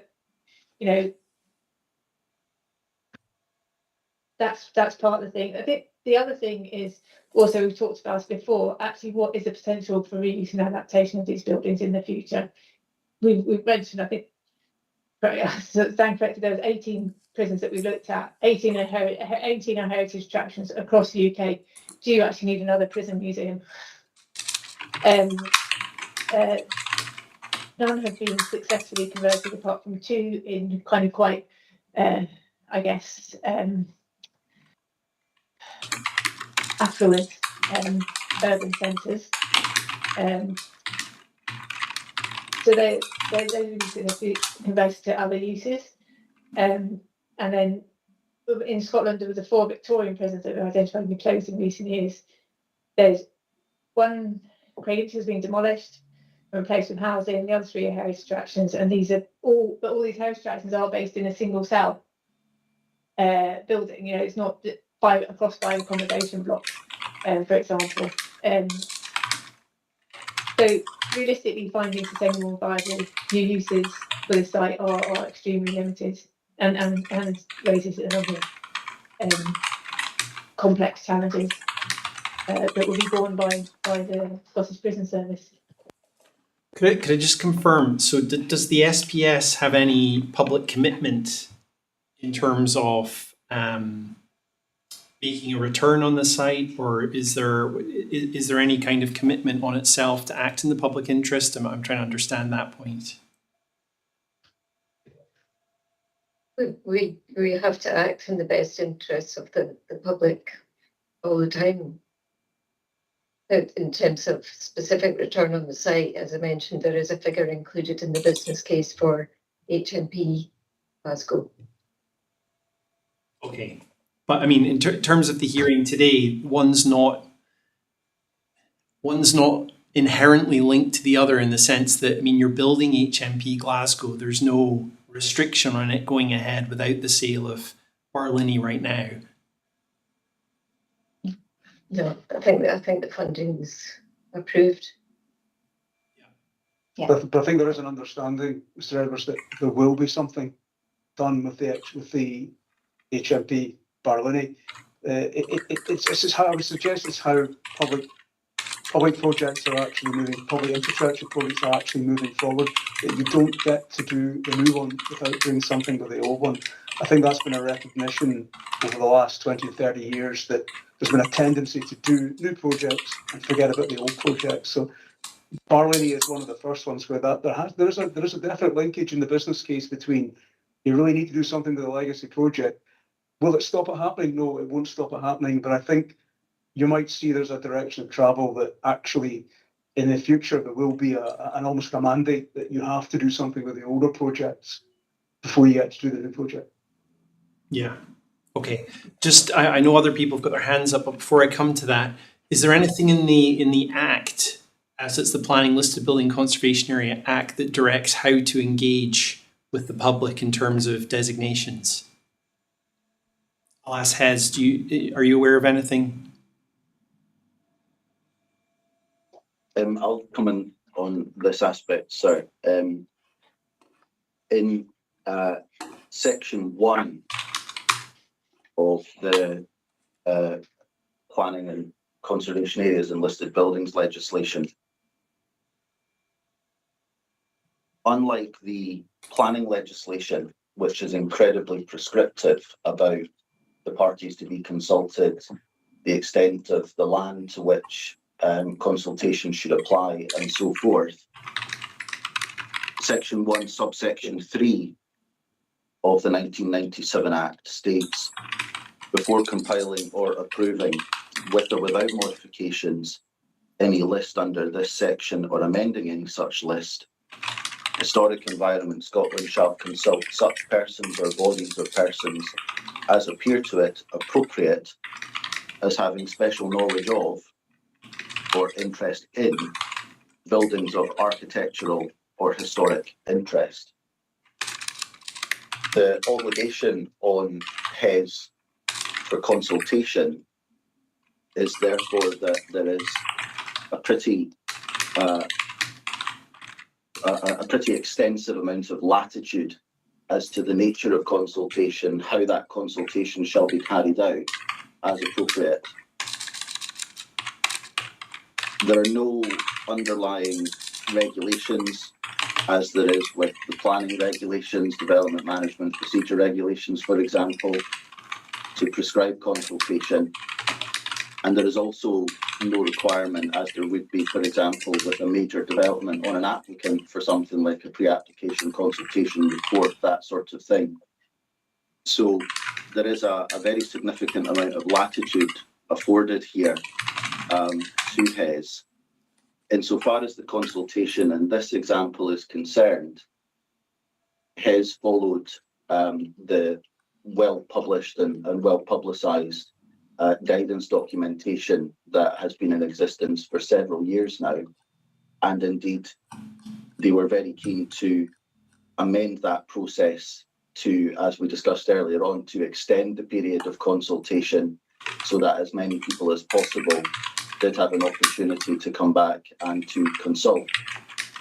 In terms of the final numbers of consultees who did make a representation, obviously this is all relative, but I'm informed that the overarching number was actually very significant in comparison to the number that would normally be consulting on a listing proposal.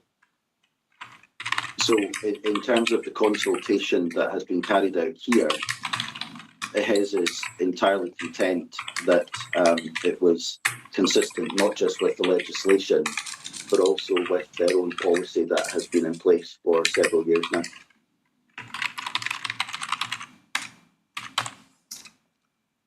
Thank you for confirming. Professor Armstrong, come to you and then Mr. Sweeney.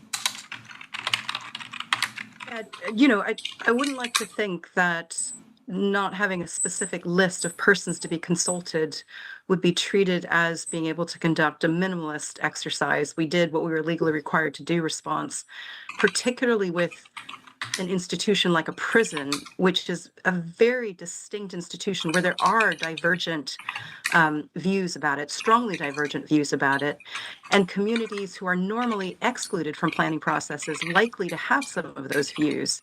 So I'm sorry that more effort was not made to speak to people with prison experience or in prison in Barlinnie or to the communities surrounding Barlinnie, because that would be quite important for this distinctive type of institution. And moreover, it's also slightly disappointing that, you know, people with special knowledge of the prison weren't consulted. I don't believe myself or any of the 20 colleagues I'm working on this heritage project with were approached at any time to offer any kind of historic knowledge of the prison and its operation over its 150 years. We could have shared some of the stories about the Lascar history, about the World War history, about both women being housed. You know, there's no kind of consideration of the special knowledge.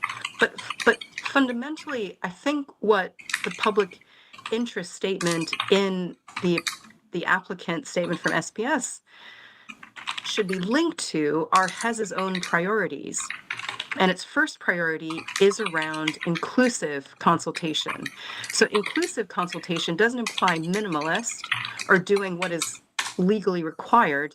It suggests that there's a requirement to consider the viewpoints and perspectives of people who would not be considered in an exclusive process. That is, people who have access to online surveys or groups that are otherwise not consulted in communities like where Barlinnie is located, who don't often get invited and enabled, specifically empowered and enabled to participate in these consultation processes. So I think this public interest thing is directly tied to HES's own principles and whether it conducted with due diligence a means of adequately complying with its own principles. And I don't think it did for HES principle, for HEP principle 1 or 6. Thank you. I'm going to pass over to Mr. Sweeney, and then I've got a question to ask. Thank you very much. And I think Professor Armstrong's points are fair about the particulars of this site in terms of consultation, but nonetheless, it was a relatively high-profile process. Certainly, it's the highest profile listing that I've observed, and I'm a keen follower of the heritage matters in Scotland, so I can't think of a designation proposal that's attracted so much public interest as this one. I could be wrong. Maybe the Kingston Bridge was the only other one I can think of that had a similar level of public interest. But it was covered by national and local media, and it was heavily engaged in social media. I certainly had contacted local stakeholder groups like Cisco, for example, and was discussing it with them and others. So, I mean, I realise other people may have a different perspective on that, but that's certainly my perspective as someone who wrote the application and was actively involved in promoting it. my point about public interest, it appears to be primarily defined about maximising a capital receipt for the Scottish Prison Service. That seems to be the primary consideration here, not the architectural or historic interest of the site, the social history of the site, and I think that needs to be recognised. Of those who participated, which I believe was a relatively high number for a listing consultation, 76% of respondents supported the listing and designation proposal, so it demonstrates strong public support, and there isn't any evidence to the contrary that's been produced by the appellant. And I think there's also a wider public interest in environmental and economic sustainability that, proposed demolition of these buildings would be an act of staggering environmental harm, and indeed the loss of the city's built environment, both in terms of its architectural merit and its social history value, potentially also losing that unique proposition that could develop a new attraction for the east end of the city, an area which is economically deprived and would benefit significantly from a major public attraction, whether that's a museum or a cluster of different uses that complement one another. That remains to be seen due to the lack of proactive planning by both the landlord and the local authority. But nonetheless, I think adaptive reuse is at the heart of the public interest, and that the designation is essential for enabling adaptive reuse of what are recognised as some of the most significant built heritage assets in the east end of Glasgow and indeed in the city as a whole. And that should outweigh a one-off land sale receipt. Thank you. Right, I'm going to come to Hez and then to the appellant and then back to Professor Armstrong. So Hez first, thank you.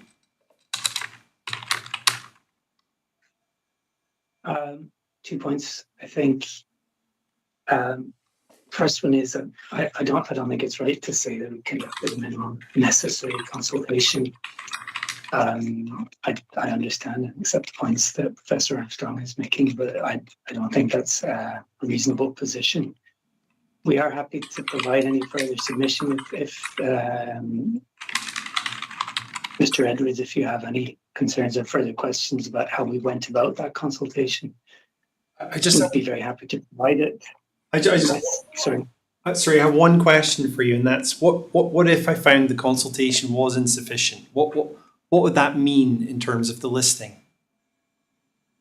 And that perhaps comes on to my remit. I think that would be a matter for you to consider. We'd be happy if you think it would be helpful. We'd be happy to provide an opinion on that. But I think it would be for you to consider if or how that might affect the decision.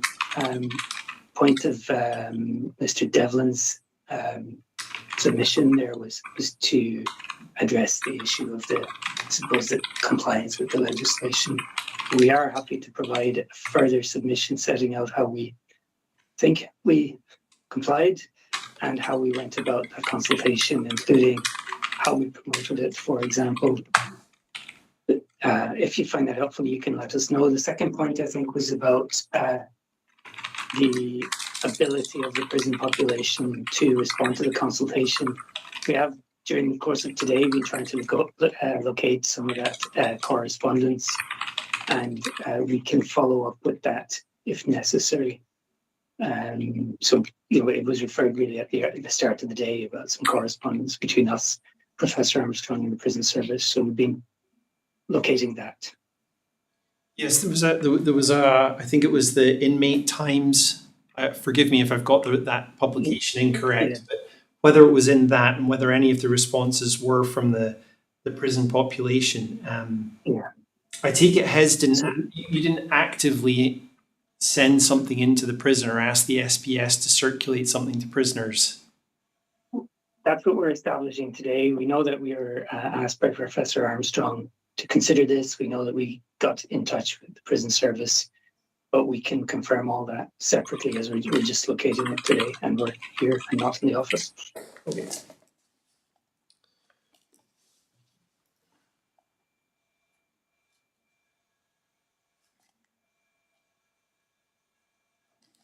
So I'm just noting down, so there's two matters now that I'll ask parties to confirm after this hearing. One of elevational drawings for the former infirmary, and the other is for the consultation with prisoners in the wider community. Right, now, other hands up, go to the appellant, and then I'll come to yourself, Professor Armstrong.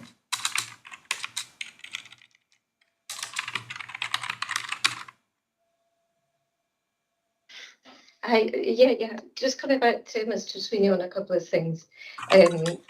First point is something I've mentioned already, which was my concerns all along about the questions in the public consultation, which we believe resulted in the high percentage.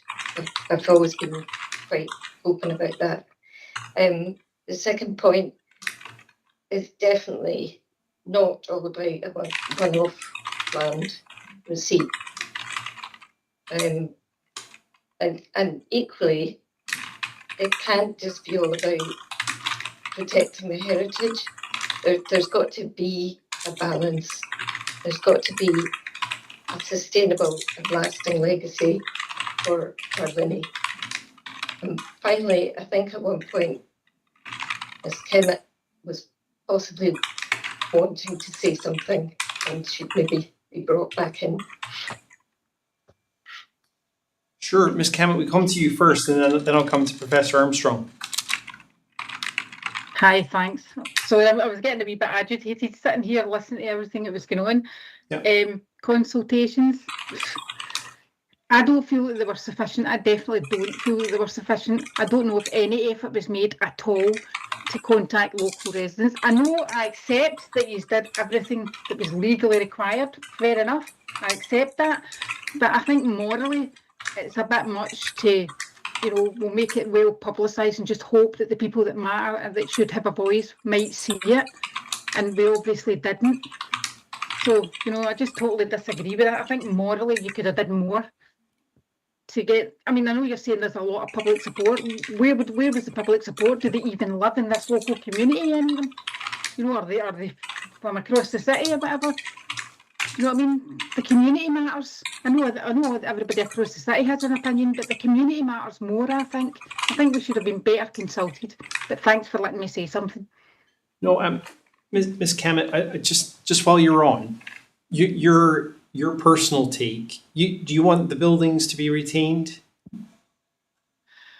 I don't really know what would be the best thing for them. I would hope that whatever happened with them, if they were retained, I understand that they've got historical significance and what have you, but I would hope that something could be worked out, that it was something that would benefit the community as a whole, that would be something that would make our community better, that would make our lives better, would make, something useful that would benefit the community, even if it was listed. Thank you. No, that well said. I'm just going to go to Professor Armstrong, and then I'll make an observation. I'm just thinking about that. I mean, I think whatever happens after today, there's an opportunity to involve local communities more. I think that's a strong message across the piece.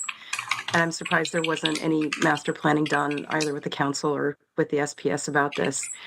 But just, I do want to say, to Hess, to say they didn't just minimally follow the requirements for consultation. I appreciate that you extended the timeline and that you recirculated that. So I think you extended the timeline for response, but I didn't get the impression of any active engagement with specific experts, communities, perspectives beyond what would normally done in a standard consultation process.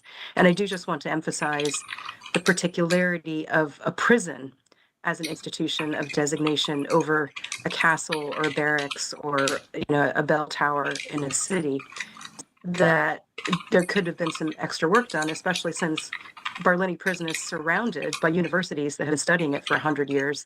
And we do have special knowledge, and we might have informed some of the thinking around this. That might, who knows, might have expanded the listing, might have reduced it, I don't know.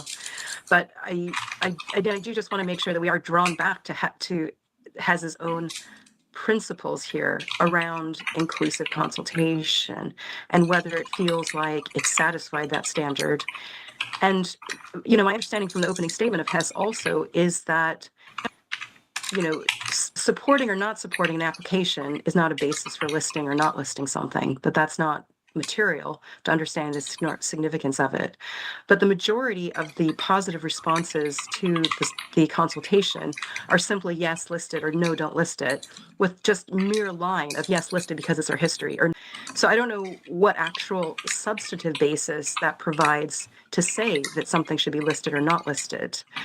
And just as a social scientist who does design surveys, when Mr. Sweeney says is that it's had such strong support from people, is we know that people who do not support something often refuse to participate in a survey, then bother to answer a lengthy survey just to say no.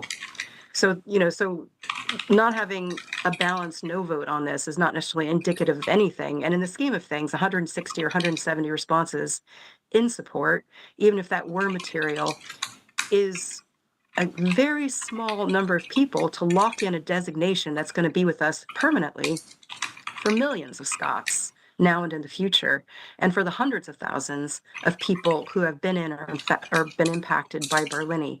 And that would be surprising to me to say, without any detail of those 160 responses about what specifically about this site is worth protecting or not protecting, doesn't seem like a very strong basis myself, when there could have been a much more robust and in-depth kind of consideration of the issues about make it worth listing or not.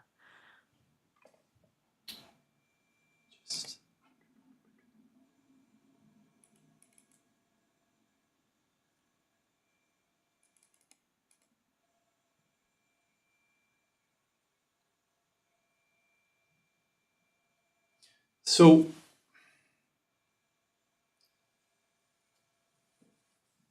just 1 second, I'm just reading a response here from another MSP. So,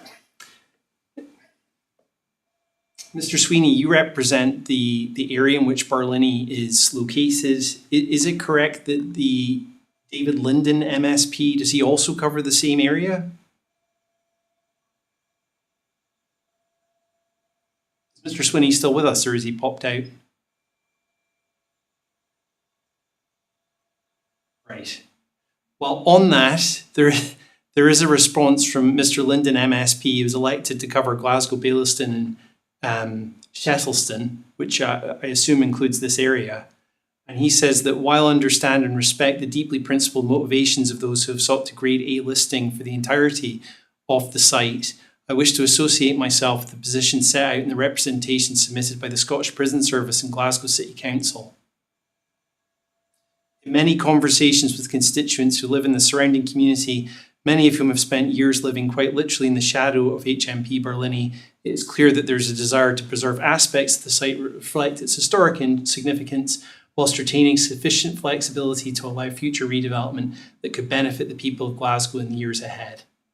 So it's, I suppose that's showing a slightly balanced view in terms of two MSPs coming from a different point of view. Is that accepted by parties? Okay, I don't have Mr. Sweeney here now to ask him, so I'll move on. Let's talk about the category. Sorry, Yeah. Fred, we appreciate that, but that would be a balanced view to have representation of the two MSPs, yes. I think I was just going to confirm, I think Mr. Sweeney is the Glasgow region. He's a Glasgow listing MSP List. rather than a local MSP.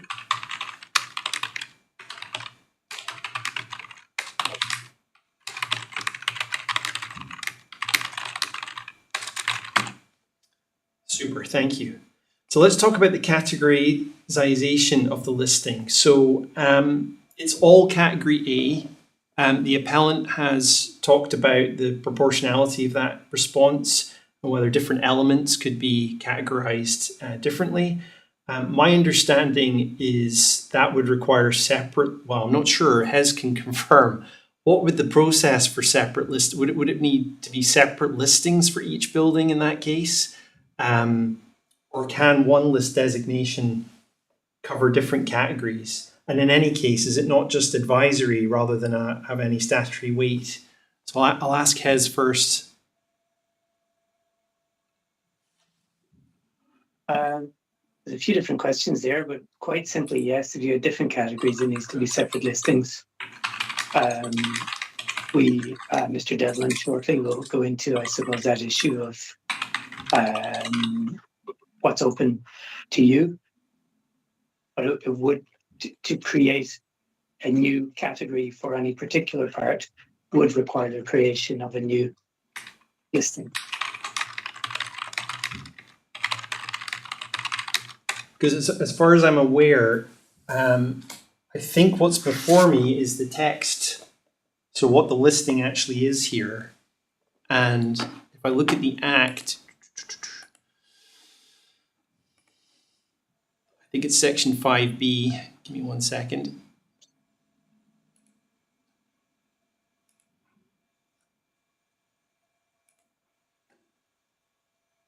So am I right? Oh, hang on. 5, yeah, determination of appeals under 5B, so this is section 5C of the Act. I can dismiss the appeal, or I can allow the appeal in whole or in part. Where it's allowed, I can vary part of the decision appealed against whether or not the appeal relates to that part of the decision, so it opens it up to other aspects. If I were to allow it, I can also direct Historic Environment Scotland to exercise its power under Section 1 to amend the list compiled or approved under that section to give effect to their decision. So, Mr. Devlin, would you like to explain to me what my powers are in terms of this appeal? I'd be very happy to. I do want to be careful that I'm not advising you, though, sir. I'm just expressing the view that is adopted by Historic Environment Scotland. You're absolutely right to draw attention to Section 5C of the 1997 Act. If I can go back to Section 1, however, of the 1997 Act, so that we can look at this sequentially. Section 1 provides that the decision is the decision whether or not to designate a building as a listed building. If we then move on to Section 5, capital B of the 1997 Act, this is the provision that you just referred to. This section applies where Historic Environment Scotland makes a decision either to include a building in the list or to amend an entry in the list. Now, we're not in the territory of amending an entry, we're in the territory of including a building in the list. So the decision is about including Barlinnie in the list. If we could then move on to Section 5, capital C, please, sir. Thank you. The Scottish ministers, i.e. yourself, may either dismiss an appeal or allow an appeal. Where you are entitled to vary a part of the decision appealed against, it is the decision whether or not to list.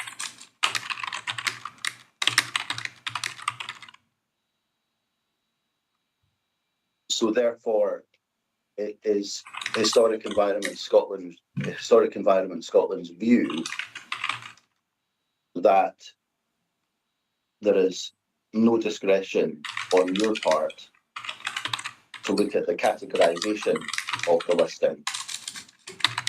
And this is something that is expressed in 2 policy documents that have been published by Historic Environment Scotland. The first is document HES 003-002, which I think has also been submitted as Montague Evans document 2-2.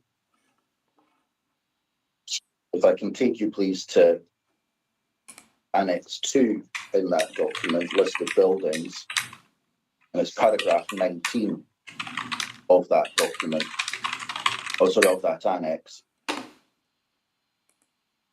Once a building is found to be of special architectural or historic interest, It is then classified under one of three categories according to its relative importance.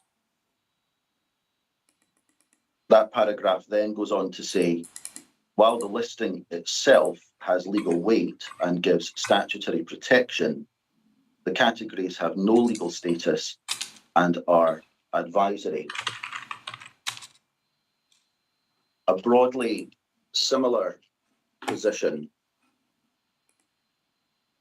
is expressed in the Historic Environment Scotland Circular, which is document HES 009-022.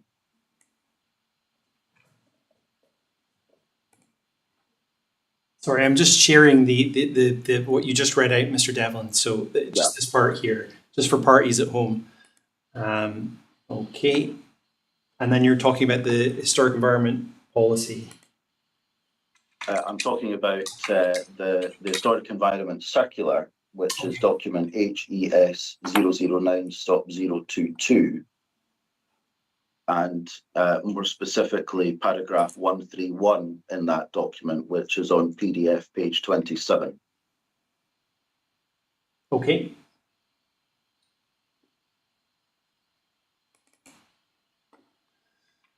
This is a provision, sorry, this is a paragraph that talks generically about the appeal provisions. And it provides that the only statutory element on the list is the address under which the building is listed. Listing categories and descriptions are not statutory, and as such, a change to the category or listed building record cannot be appealed.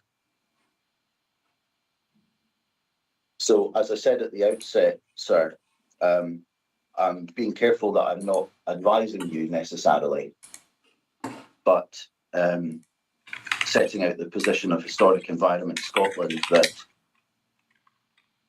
the ambit of the appeal provisions does not extend to a recategorisation of one of the buildings or all of the buildings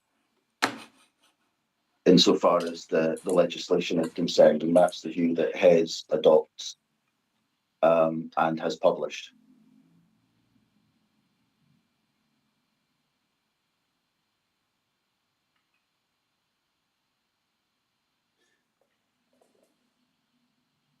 Thank you. Could I ask you just a follow-up question? Of course. In terms of section 5C(3), so where the Scottish ministers allow an appeal, they may direct HES to exercise its power under section 1 to amend the list compiled or approved.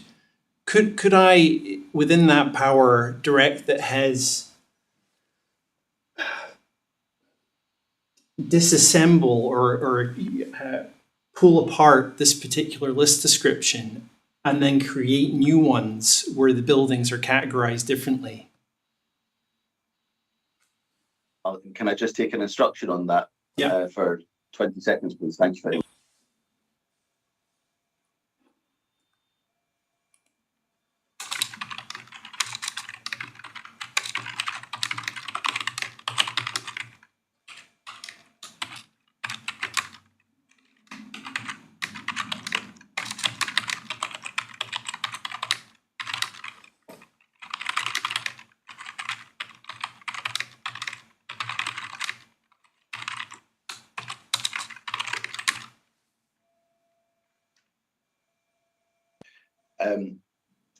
My instructions on that, sir, are that that would certainly be untested territory. If I recall from reading the explanatory notes in respect of the 2014 Act, which is the legislation that drops these provisions into the 1997 Act, and if I recall from reading, I think it was the policy memorandum that accompanies that, the power of the ministers to direct Historic Environment Scotland to do something is actually there in order to ensure that the result of your decision is reflected in the listing. So it's more of a provision that permits you to direct Historic Environment Scotland to do something where the expectation would be that Historic Environment Scotland would do it regardless because of the result of the appeal. But this is because of this being untested territory, I think the position of Historic Environment Scotland is that perhaps a discrete further written submission on this specific point would be of assistance to you if you consider that. No, I'm okay with that at the minute. I think from what you've told me, even if I was to say disassemble this and ask HES to reassemble it under different listings, different categories for each building, I couldn't instruct HES to adopt a particular category because that's advisory. It's not part of the statute listing. That's correct, is it? I think that would be correct, yes. And just to be clear, once the category of the building is set as part of the listing process, that is not set in perpetuity. Representations could in due course be made to Historic Environment Scotland, and they would consider those representations as part of a process that is established and potentially change the categorisation of the buildings on evidence presented to them. I might on that particular point just defer to Historic Environment Scotland for a bit more detail on that. Thank you. Yes, that's true. I think we would consider how recent a formal decision had been. For example, if we had a request to change a category 2 weeks after your decision, we wouldn't take that forward because the circumstances hadn't changed, if you see what I mean. So we always entertain requests and we always consider them. But we have to be, I suppose, reasonable in how we use our resources, for example. Just before I open this up to everybody else, what's the practical application of it being category A? Asking me, sorry. Yes, to HES. What's the practical application of being category A? Is it just simply for notification purposes?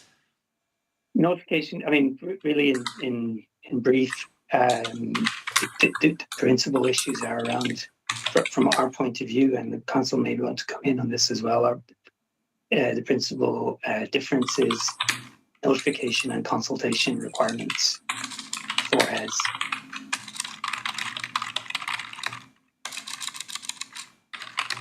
There may be other subtleties that I've forgotten today, but it's the extent to which HES is required to be involved in. Sorry, I said notification. That was the old system. Just consultation. Excellent, thank you. Glasgow City Council or the appellant, either of you, would you like to come in? We'll go to Glasgow City Council first if you're still on the call. Yep. I don't have a further comment on that. Excellent, no problem, thank you. Back to the appellant then. Any comment in terms of the categorisation?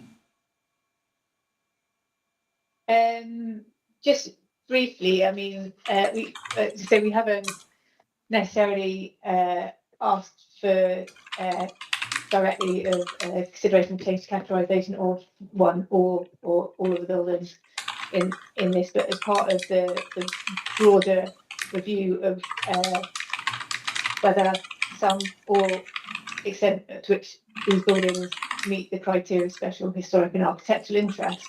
I think the blanket designation of category A, which brings it into the outstanding category consideration, does affect decision making in the future for this site. So inclusion of the whole of the site as a category A does affect decision making, and not just in terms of, I guess, HES's extent of consultation, but in decision making from a planning perspective, in terms of how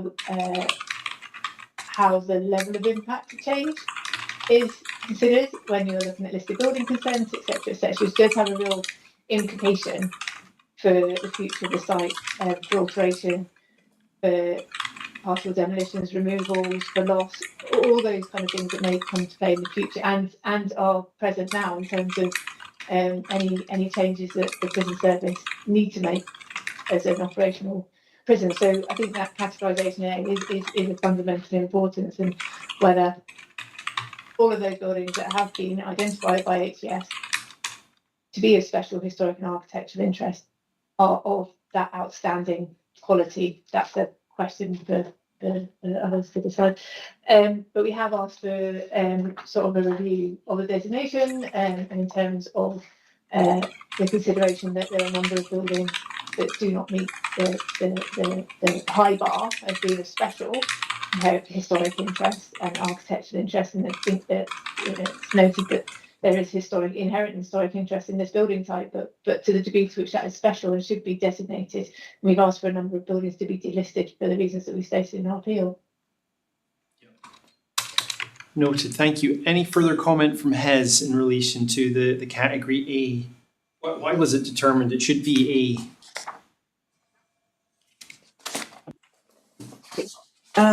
Our view is that Barlinnie is of special architectural and historic interest, and that when compared against other surviving examples, it's found to be the most important example of its type in Scotland. The preeminent example of a late 19th century purpose-built prison, and the first one designed and built following significant social reform. We've said that. We found special interest overall in the group value and the functional interdependent relationships of the various buildings within the listing. The significance of Barlinnie does not solely lie in individual buildings considered in isolation, but in the survival of a largely complete prison complex. So where the spatial arrangement and functions is illustrated through its design and early phases of development, and that's our position. Thank you. I see that Mr. Swinney's back on the call, so I think it's only fair that I go back. Mr. Swinney, I have a response from David Linden, MSP, who represents Glasgow, Baillieston and Shettleston, who endorses the approach from the Scottish Prison Service and Glasgow City Council, following conversations with constituents who live in the surrounding community. I don't know, does that show a kind of balanced view in terms of how the community are reacting to the listing of the prison? Well, I've spoken briefly to Mr. Linden about this, and I think he's of the view that it's a question of proportionality in his view. I know his colleague, Councillor Nick Christie, has been particularly exercised by the issue, so that may be a factor in his thinking as well. So I don't know for sure without him being here to speak for himself, but I haven't had an overwhelming amount of correspondence, if any, in opposition to the listing as such. So most generally, people are fairly supportive of the idea of preserving Barlinnie, are quite excited about the idea of what the site could look like in the future. I recognise there were some, concerns raised about the extent to which there is consultation, but that I think is potentially an opportunity for continuous improvement on generally how we go about designations. There's cases where I've been frustrated. For example, HS's policy on not designating buildings subject to development proposals is something I've found frustrating in some cases. For example, I proposed Shawfield Stadium for a listing and it wasn't taken forward because of active development proposals. So, not everyone gets everything they want out of the planning process or the designation system. And I recognise there's always room for improvement or discussion about how policy could be adapted. So, I recognise that there will be divergent concerns about this, but I think we're speculating too much about the potential reuse of the site in the absence of any real development proposal or master plan. The question before us is, should these buildings merit designation as listed? And I think there's an overwhelming case that they ought to be. This core, which encompasses a third of the current prison estate, is demonstrably an integrated operational prison of the late Victorian, early Edwardian period, and it's that composition and that grouping that is really important, and that's why they merit designation as a group of buildings. And I think the case has been quite well made. I realise there's concerns about potential sterilisation. I think they're misplaced. I think there's ample opportunity to imaginatively, adaptively reuse the historic buildings as part of a wider master plan encompassing the potential redevelopment of the 2/3 of the remainder of the site, plus the third that is the core urban, the core historic element of the prison estate. So I think this has happened in the absence of a discussion in the community about a master plan or a charrette, and that's something that really ought to be taken forward. But I think a basis to take that forward is the designation, and indeed, if there is a case that's made that some of the buildings should be delisted in the future, as has been intimated, or the designation extent changed, there's flexibility in the system to allow for that. Indeed, the planning authority has the capacity to approve buildings that are listed for demolition if there's an overwhelming economic case for doing so under the current criteria. And there's certainly cases where I've been frustrated by listed buildings being approved by the planning authority for demolition. And I think there's a point being made here that designation actually provides more control over what happens going forward. It allows for a more deliberate, proactive approach for charting the destiny of the prison estate, and that is actually for a good thing for all concerned. Okay, thank you.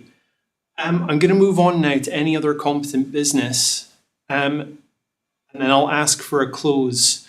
So, has anybody got anything else that they would like to raise with respect to the listing of Barlinnie? I'll start with Historic Environment Scotland.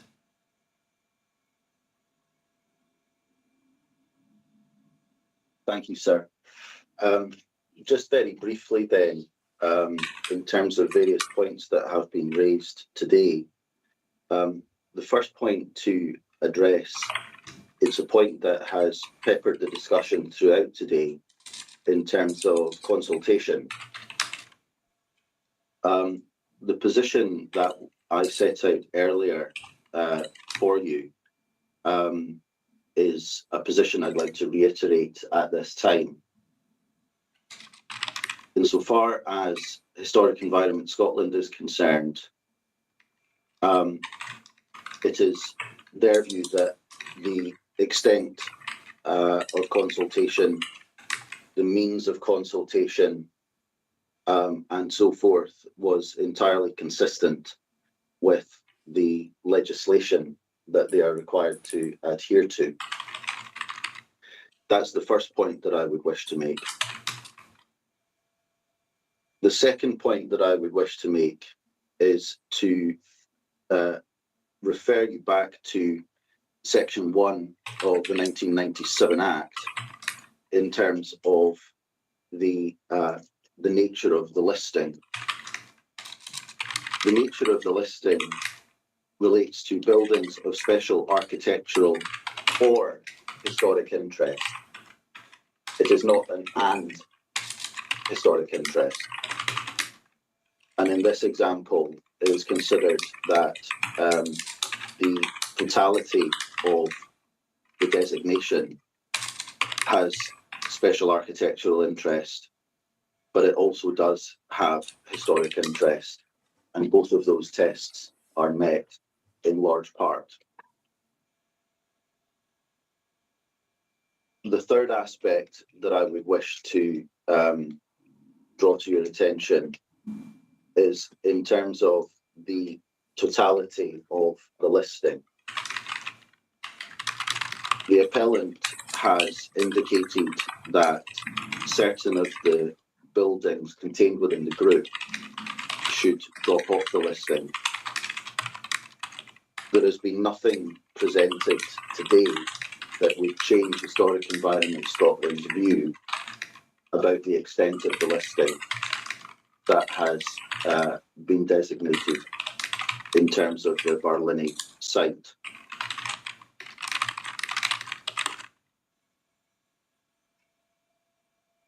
And I think that's probably everything that I would wish to say in terms of the summation of Historic Environment Scotland today. Thank you very much, sir. Thank you. Your wish has been granted because I heard all of your points. So thank you.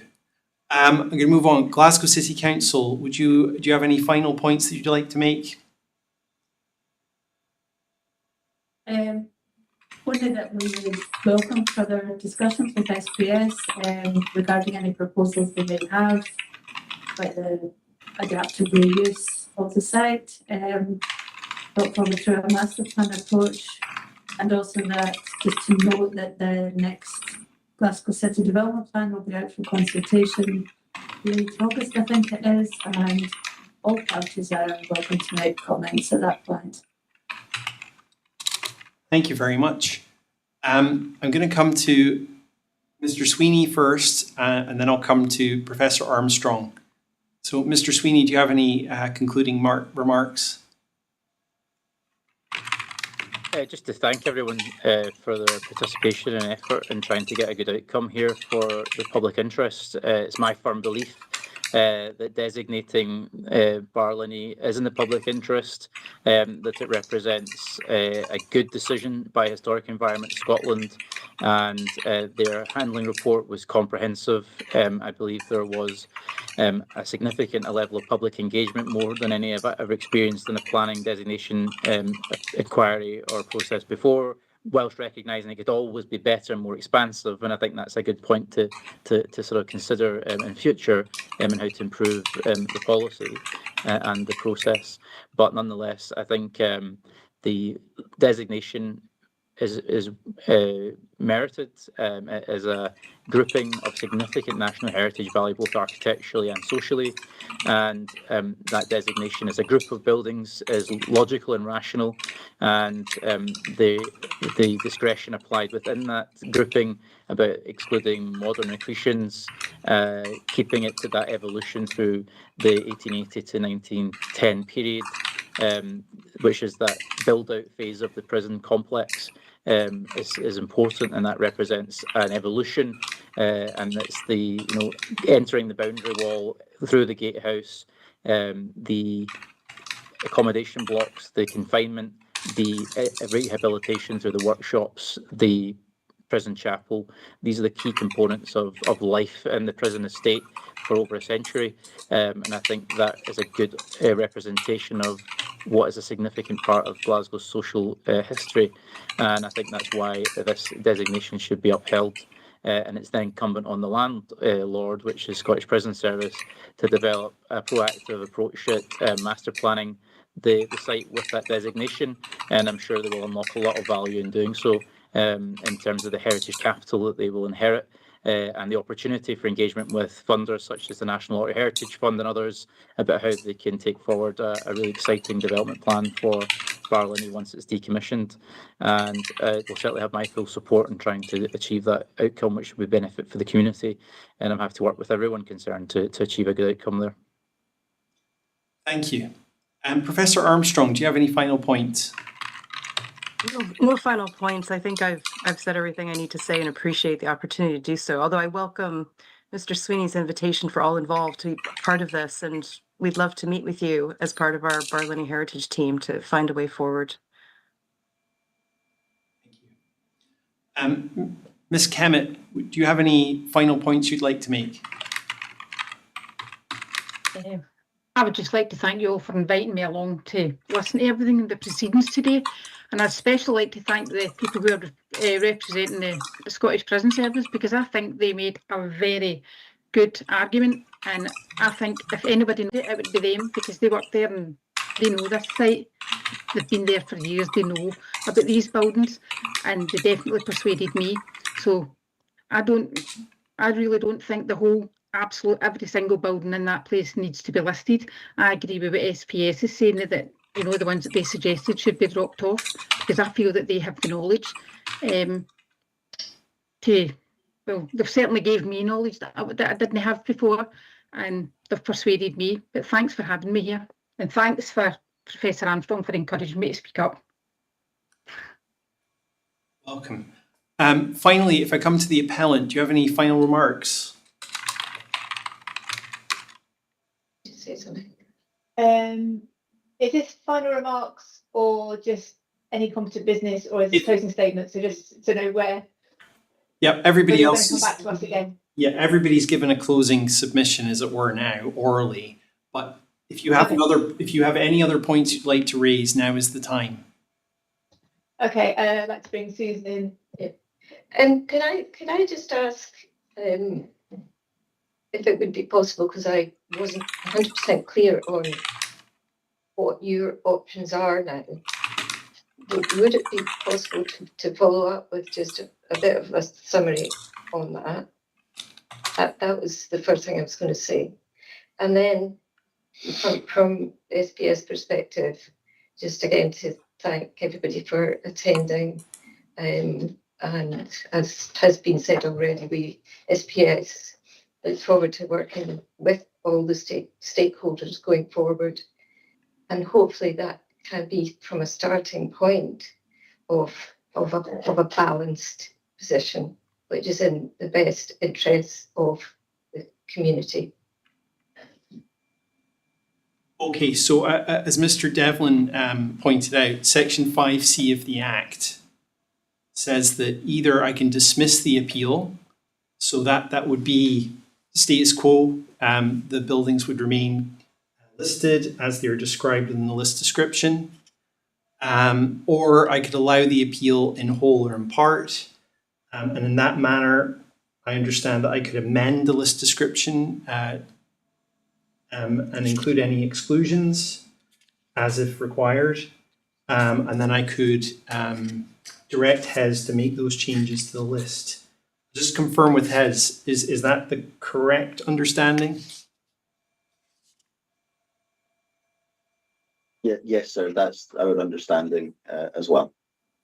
Okay, so from SPS's point of view, effectively you'd be asking me to remove where it says HMP Barlinnie 81 Lee Avenue, Ridley, Glasgow, be including AB halls and the chapel, and then and excluding the interior. Well, no, then it would be excluding all modern additions and other structures. So that in effect would be what you're asking me to do. Does that make sense to the appellant?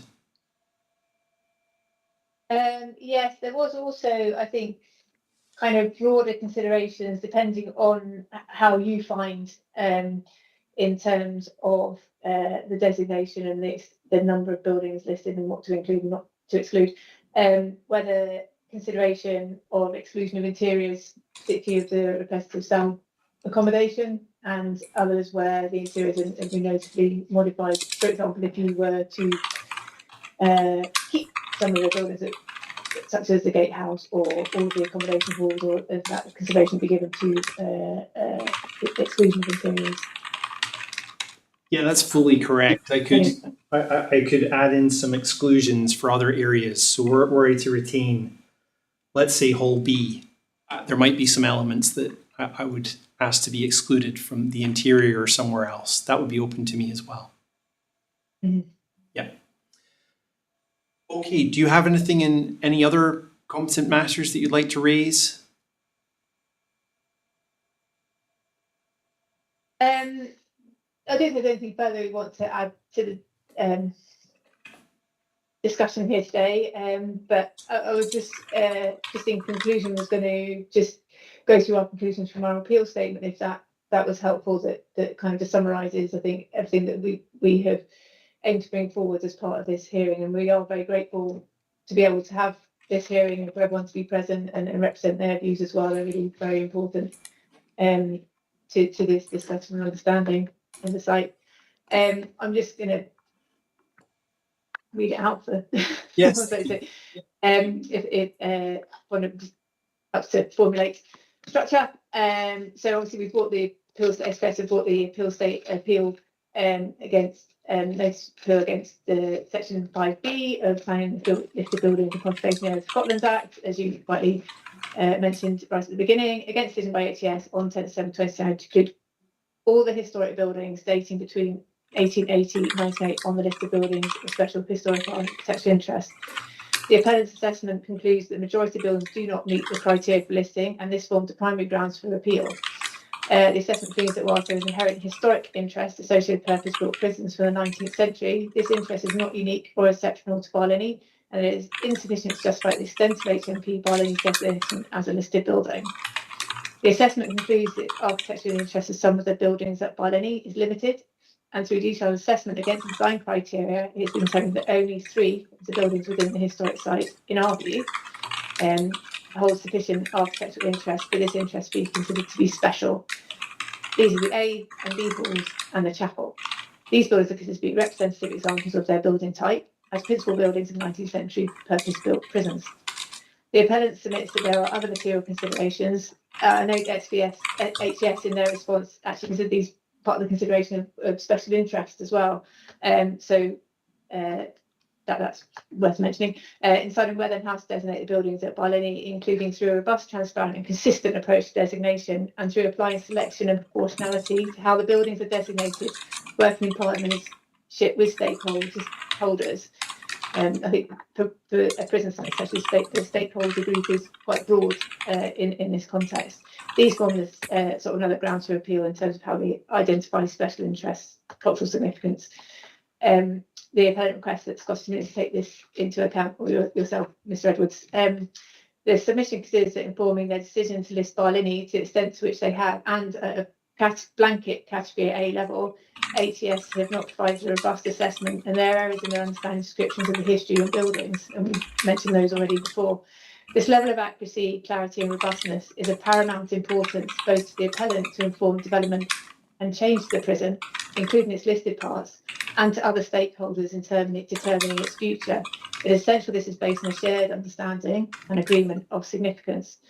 Whether or not you decide you're minded to grant, allow or dismiss the appeal, then the appellant submits that powers to modify the listing, designation and descriptions within the reporting are enacted, and new descriptions of assessment of special interests are carried out. The submission identifies that there has been inconsistent HES's approaches to designating historic prisons, and the appellant requests that the Scottish Ministers, Mr. Edwards, consider whether the designation of Barlinnie at the extent and at a blanket category A by HS has been made in a fair and transparent way in line with previous designations elsewhere. It has not in the past been brought forward, Barlinnie has not been brought in the past been brought forward for listing by HES despite their carrying out a thematic review of this building type and in partnership with the appellant. So I refer back to the Scottish Prison Review 2014-2015.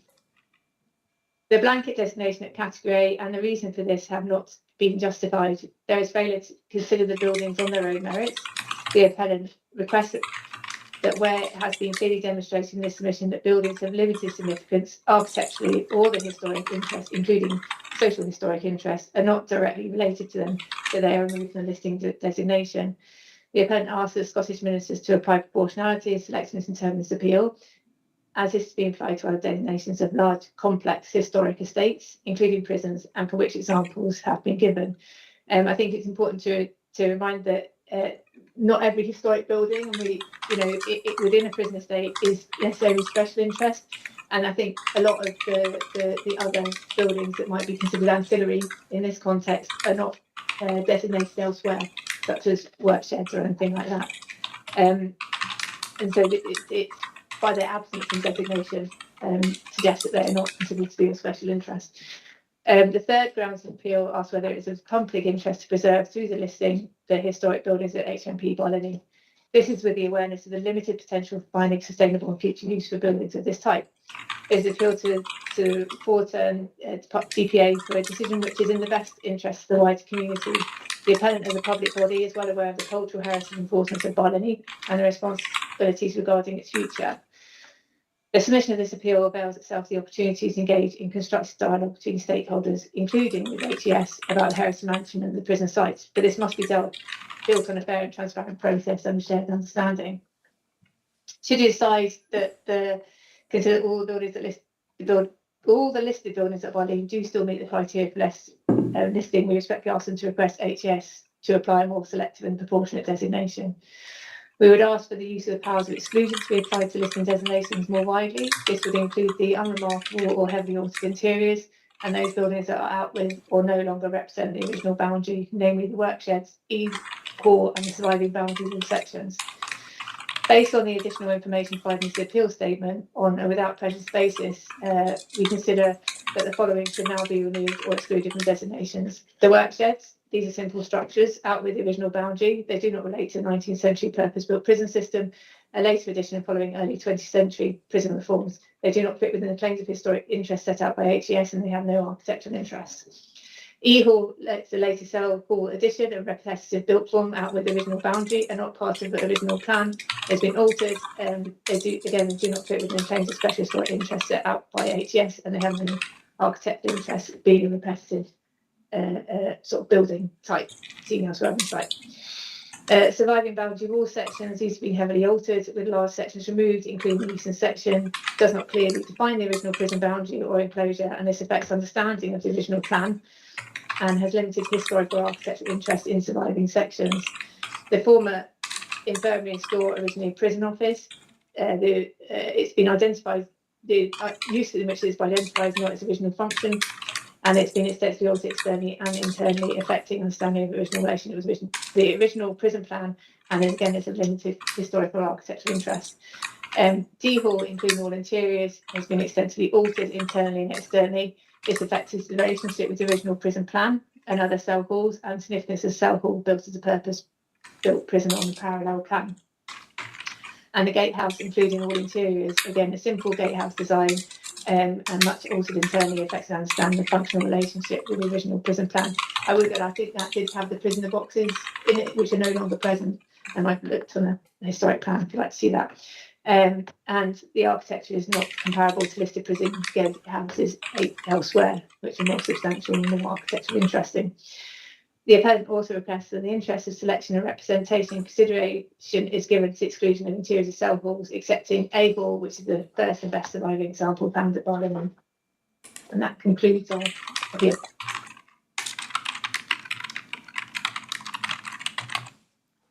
Thank you very much. Any other points before I conclude?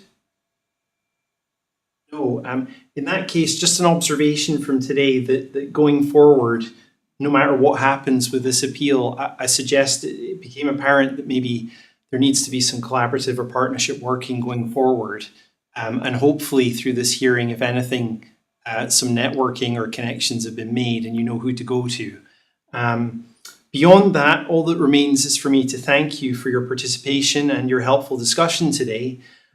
Following this hearing, I will write out to you to ask for the elevations of the former infirmary and also just to confirm the consultation arrangements. I'll then write up my decision, which will be issued ahead of its target date, which is the 9th of December 2026. Are there any final questions about procedure or the process? No. In that case, can I just thank you all? Yep. Sorry, Mr. Edwards, did you say what the timing for your decision is? I might have just missed that. Yes, the target date is the 9th of December this year. So based on my current workload and programming, I would aim to meet that target. So thank you. In that case, all that remains is for me to thank you and say goodbye. Thank you. Thank you. Yeah.